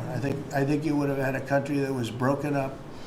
But we had a dead country. Now we have the hottest country in the world, and everybody knows it, and everybody said it. Mr. Vice President, do you have anything to say? Well, thank you, Mr. President. I just want to say that I'm very proud of the whole team. I think everybody has worked together. You see Pete and Marco and Steve working on some of the diplomacy, Christy and Pam working on the border. We just have a really, really solid team, and we've done a lot of good work. And in particular, I want to congratulate the White House staff led by the President on getting the One Big Beautiful Bill passed. I was personally skeptical, sir. I never told you this, but I was skeptical we'd be able to get that thing done by July 4th. We did it because we worked together and we worked very well. So it's an honor to be a part of it, but I'm really proud of you guys for doing a great job. The beautiful thing about it, it had something for everyone. That's right. Most people said it had to be broken into 7 bills. It's so big. The problem was that some of those 7 have nothing for anyone, but they had to be done for the country. You know, sometimes you have to do things for the country that aren't necessarily popular. We had a couple of them, and that wouldn't have worked. So the One Big Beautiful Bill, many people said it could never be approved. Too big, too everything. There's too much. But it had something very big and very important for everyone, and it's great for the country. And remember, the Democrats have come up with a false narrative, you know, just whatever. It's just a line that they send to everybody and that they print. I think in the case of this, it's death, death. Everyone's going to die. I heard that. Everyone's going to, just the opposite. Everyone's going to live. What we're doing is saving our country and making it much bigger, better, and stronger than it ever was. I'd like to ask, Marco's been doing such a great job. Do you have anything to say? Well, it's just going through a list here, Mr. President, and I think the Vice President's pointed out to the great team you have, but and all these achievements that have happened domestically. But you think about it, under your leadership, we prevented and ended a war between India and Pakistan. NATO's now at 5% for the first time ever, the highest numbers ever. A peace deal between the Democratic Republic of Congo and Rwanda. A 12-day war that ended with an American operation that we're the only country in the world that could have done. Hopefully, pretty soon, a peace deal between Azerbaijan and Armenia. The entire Middle East and the infrastructure of it has the potential now to change because of Syria and Lebanon, and it hasn't even been 6 months. Sure. It hasn't even been 6 months, so it's a great testament to your leadership in this thing. Well, thank you very much, and you've done a fantastic job. Could I just ask Linda, she's involved in so much, she's so talented and so good, and she's working on a couple of little things like Harvard, who was given $5.5 billion over a short period of time. We caught him on that one, that's crazy, but you're working on so much, you want to bring education back to the States. How are you doing? Well, absolutely, and thank you for the opportunity. I think on the Big Beautiful Bill, what we saw, you know, with school choice, you know, that's finally on a national basis at the state level, but there are opportunities now for scholarships more and more often for kids who are in schools. It's going to be a big turnaround. I think one of the biggest accomplishments we had over the past week was the University of Pennsylvania with the Title IX ruling that Leah Thomas was stripped of her title. Riley Gaines and Paula Scanlon and other women who have stood, you know, so strong against men and women's sports. And when you put out the, you know, the executive order, I mean, that just solidified and gave them the opportunity. So those are a couple of really, really big wins, and thank you for that opportunity. And how are you doing with Columbia and Harvard? We're negotiating hard. I think we're getting close to having that happen. It's not wrapped up as fast as I wanted to, but we're getting there. Okay, good. And you've done a fantastic job. Thank you very much. You've been a good team. Yep, you have a great team. Around this table, a lot of people have helped with that. That's right. Thank you very much. Maybe just in closing, you know, we spent a lot of time, effort, very little money on this room. This is called the Cabinet Room. It's been here for a long time. And it had some pictures that were not many of them and not very good ones. And I actually spent time in the vaults. The vaults are where we have a lot of great pictures and artwork. And I picked it all myself. I'm very proud of it. That's Andrew Jackson, the great Andrew Jackson. That's a a gentleman named, and we call him President Polk. He was sort of a real estate guy. He was, people don't realize he was he was a one-termer, but he was a very good president. But, and I'm not sure I should be doing this, he actually gave us the state of California. He was the one, he was the one that hooked it up. So I'm not sure, maybe he won't be there for long. But if you notice, the frame is the exact same size almost as the other one is Andrew Jackson. So that was a part of the reason too, I have to be honest. But Polk was actually a very good president who's got the same frame that I needed, okay? And up here you have the original George Washington right behind the light. And then you have Dwight Eisenhower, who was a very underrated president, built the interstate system, and he was the toughest president, I guess, until we came along. But I don't mind giving up that crown, because I don't want to be too tough on it, but we want to be humane. But he was the toughest president on immigration. He was very strong at the borders, very, very strong. And sometimes you can be too strong. He was strong at the borders, and during a certain period of time, they were so strong that almost every farmer in California went bankrupt. And we have to remember that. We have to work together. We have to remember that.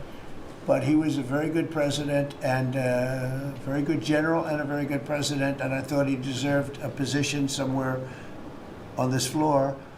And then you have, this is very exciting to me, he was not a Republican, to put it mildly, but he was, you know, he was a four-termer. He was Franklin Delano Roosevelt. And if you notice, there were a lot of ramps outside. You have ramp, people say it's an unusual place for a ramp. It was because of him. He was wheelchair-bound, but he was an amazing man. It's an amazing portrait, and we used to have him in the room, a different portrait, and it was a terrible portrait. It was almost like it was done by a child. And I used to say, you know, I can't believe that he would have approved of that portrait of himself. And I was in the vaults and looking at things. I said, what's that? And we have some great curators here. We have 6 curators at the White House. They have 2 for paintings, they have them for furniture, they have them for different things. I guess cost is no object. Okay, cost is, maybe I'd have 1, but that's all right. But we have 6, and they're very talented, though. And he said, that's a picture of FDR. I said, really? Let me see it. They took off the wrappings, very well preserved. And I said, that's the picture they've been looking for years. That was the picture of Franklin Delano Roosevelt. And I said, oh, wow. And likewise, that fit, see frame-wise, it just doesn't work. It doesn't work if you have, I want to be nice, but it doesn't work if you have a big frame, a little frame, but it's like perfection. I'm a perfectionist. The mirror was down in the vaults also. I said, where is this from? And it's a very old, very storied mirror, beautiful. We put that up. And then over there is Honest Abe Lincoln. And that picture was in his bedroom. And we thought that this would be a very important place, because this is where wars are ended. I'm not going to say wars are declared. I'm going to say wars are ended, okay? We'll be positive. And that's the picture of Abe Lincoln from his bedroom, sat in the bedroom for many, many years. That was his favorite picture of himself. And the Lincoln bedroom's very famous. You remember when Bill Clinton had it and he rented it out to people. Okay. We don't do that. But it's an incredible room. And we took that picture from his bedroom. That's Abe Lincoln. And then over here you have John Adams, and it's they were the first occupants of the White House, 1800. And John Quincy Adams, Mrs. Adams, they were the first occupants. So we have them looking at each other, and in between their stare is Abraham Lincoln trying to make peace. And that picture was in a room that I have that was not important, like the cabinet. I gave it up. I said, I have to give it up, because that's one of the greatest pictures of the White House. The White House is tremendous art. And the Oval Office, when we're there, we'll go over that. That's really been something. Then we got the drapes, and we got the whole thing. We got new drapes. We got new, wasn't a big expense, very, very small. And we took some of the chinaware and silverware and trophyware, they call it, from the vaults, and we had it cleaned up. Hadn't been shined up in 100 years. Some of this has sat in the vaults for over 100 years. Amazing. Over 100 years. Many of the pictures that were put up in the Oval Office as an example, those two as an example. So he was president. They moved in 1800, and he won the election, I believe, in November of 1800, John Quincy Adams. And we thought that would be, he was considered to be a good president, and he was the first occupant of the White House, so it sort of made sense. And I love the frame of those pictures. Look at those frames, you know? I'm a frame person. Sometimes I like frames more than I like the pictures. And we have the flags of the Marines, and Space Force now has its own flag. I'm very proud of Space Force, but the Army, Navy, Air Force, Marines, Space Force, the whole thing. And Coast Guard is right there. You never forget the Coast Guard. They do a great job. So we have the flags throughout the office. And it's really become quite a beautiful place. I don't want to tell this, Marco pointed it out. I was going to leave the clock. So as president, you have the power. If I go into the State Department or Department of Commerce or Treasury, if I see anything that I like, I'm allowed to take it. Do you believe this? So I'm in Marco's, I see this gorgeous clock, grandfather clock, and there it is. I said, Marco. He didn't know about it. I had to read him the rule and regulation. I said, Marco, I love this clock. Look at it. It's beautiful. He said, what clock? I said, the clock that's in the other room is incredible, and nobody gets to see it there. Marco, I tried to talk him into it first, and it sort of worked, and then I had to use a little more. I said, I'd love to take that clock out and put it in the cabinet room. He said, no, are you serious? I said, Marco, I have the right to do it, Marco. And he said, all right, what the hell? So that's his contribution to the cabinet room. But it's, by the way, it's an incredible clock. And, you know, it's an important room. So you may see it again. Maybe we'll move it back someday. Anyway, so that's pretty much it. But it really is great. Here we put out, you know, these lamps have been very important, actually. Whether people love them or not, but if you see pictures like Pearl Harbor and Tora Tora Tora, you see movies about the White House and where wars are being discussed, oftentimes they'll show those lamps or something like those lamps, something that looks like them, probably not the reals, because I don't think they were allowed to. This is a very important room. This is a sacred room, and I don't think they made movies from here. You never know what they do. But they were missing medallions. See the medallions on top? They had a chain going into the ceiling. And I said, you can't do that. You have to have a medallion. They said, what's a medallion? I said, I'll show you. And we got some beautiful medallions. And you see them. They were put up there. Makes the lamps look better. So we did these changes. And, you know, when you think of it, the cost was almost nothing. We also painted the room a nice color, beige color. And it's been really something. The only question is, will I gold leaf the corners? You could maybe tell me, my cabinet could take a vote. You see the top line moldings, and the only question is, do you gold leaf it? Because you can't paint it. If you paint it, it won't look good, because they've never found a paint that looks like gold. You see that in the Oval Office. They've tried for years and years. Somebody could become very wealthy, but they've never found a paint that looks like gold. So painting it is easy, but it won't look right. And the question is whether or not we should gold leaf it. Linda, do you have an opinion? I gold leaf it. You like it the way? No, I gold leaf it. You'd gold leaf it? Yeah. Who would gold leaf it? Could I raise you? How about, would you gold leaf it? I was going to ask about McKinley, one of your favorite presidents. Well, McKinley was a great president who never got credit. In fact, they changed the name of Mount McKinley, and I changed it back, because he should have been, the people of Ohio he was the governor of Ohio. The people of Ohio were very happy when I did that, I heard. They were very insulted. They took the name of Mount McKinley off. That was done by Obama a little while ago, and I had to change it back. I changed it back. He actually was a great president. He was a president, he was the tariff, the most, I guess, since me. I think I'm going to outdo him, but he was a tariff president. He believed that other countries should pay for the privilege of coming into our country and taking our jobs and taking our treasure. That's the way he explained it. They took our jobs and they took our treasure, and for that they should pay. and he made them pay, and he built a tremendous fortune. In fact, in 1887, they had the Great Tariff Committee was set up in 1887 because our country had so much money, we didn't know what to do with it. And they set up a committee of, as they called them, elites, a term that we have to change because I think a lot of the people that are elites aren't elite. I think the people that aren't elite are elite, so we're going to have to maybe switch that around somehow. But they had a committee that was set up to spend the money because it was such a large amount of money. At that time, it was nobody had seen anything like it. And it all came in from tariffs. And people didn't pay tax. There was no income tax system. I told you that came back in 1913. That came back and lived well for a while. And then you had the Great Depression. And then later, they tried to bring back tariffs, but the whole thing was, this was after the Depression. It was one of the great misconceptions, is people like to say, oh, but it was during the, but no. The country had a Great Depression, and then after the Depression, long after it started, they brought back tariffs to see if they could save it, but it took them really 25 years.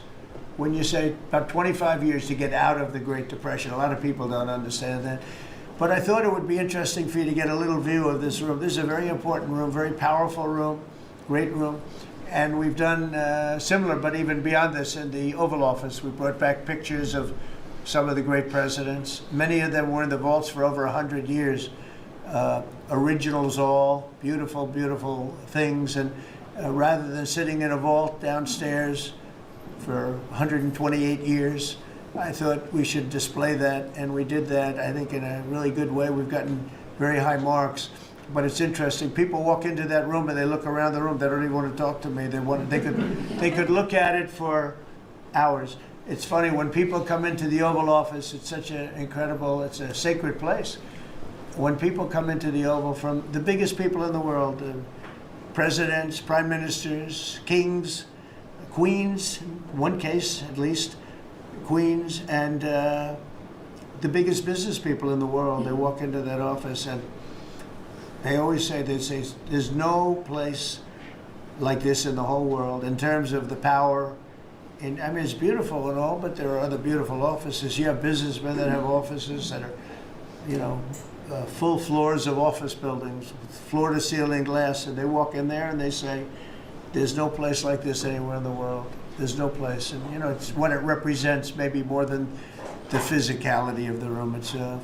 So it's an honor to have you all, media. It's an honor to have you. I just want to say we have a fantastic cabinet. Every one of them is a star in my book. And if they're not, I'll let you know about it. I'll throw them to the wolves. I'll throw them to the wolves in 2 seconds because our country comes first, right?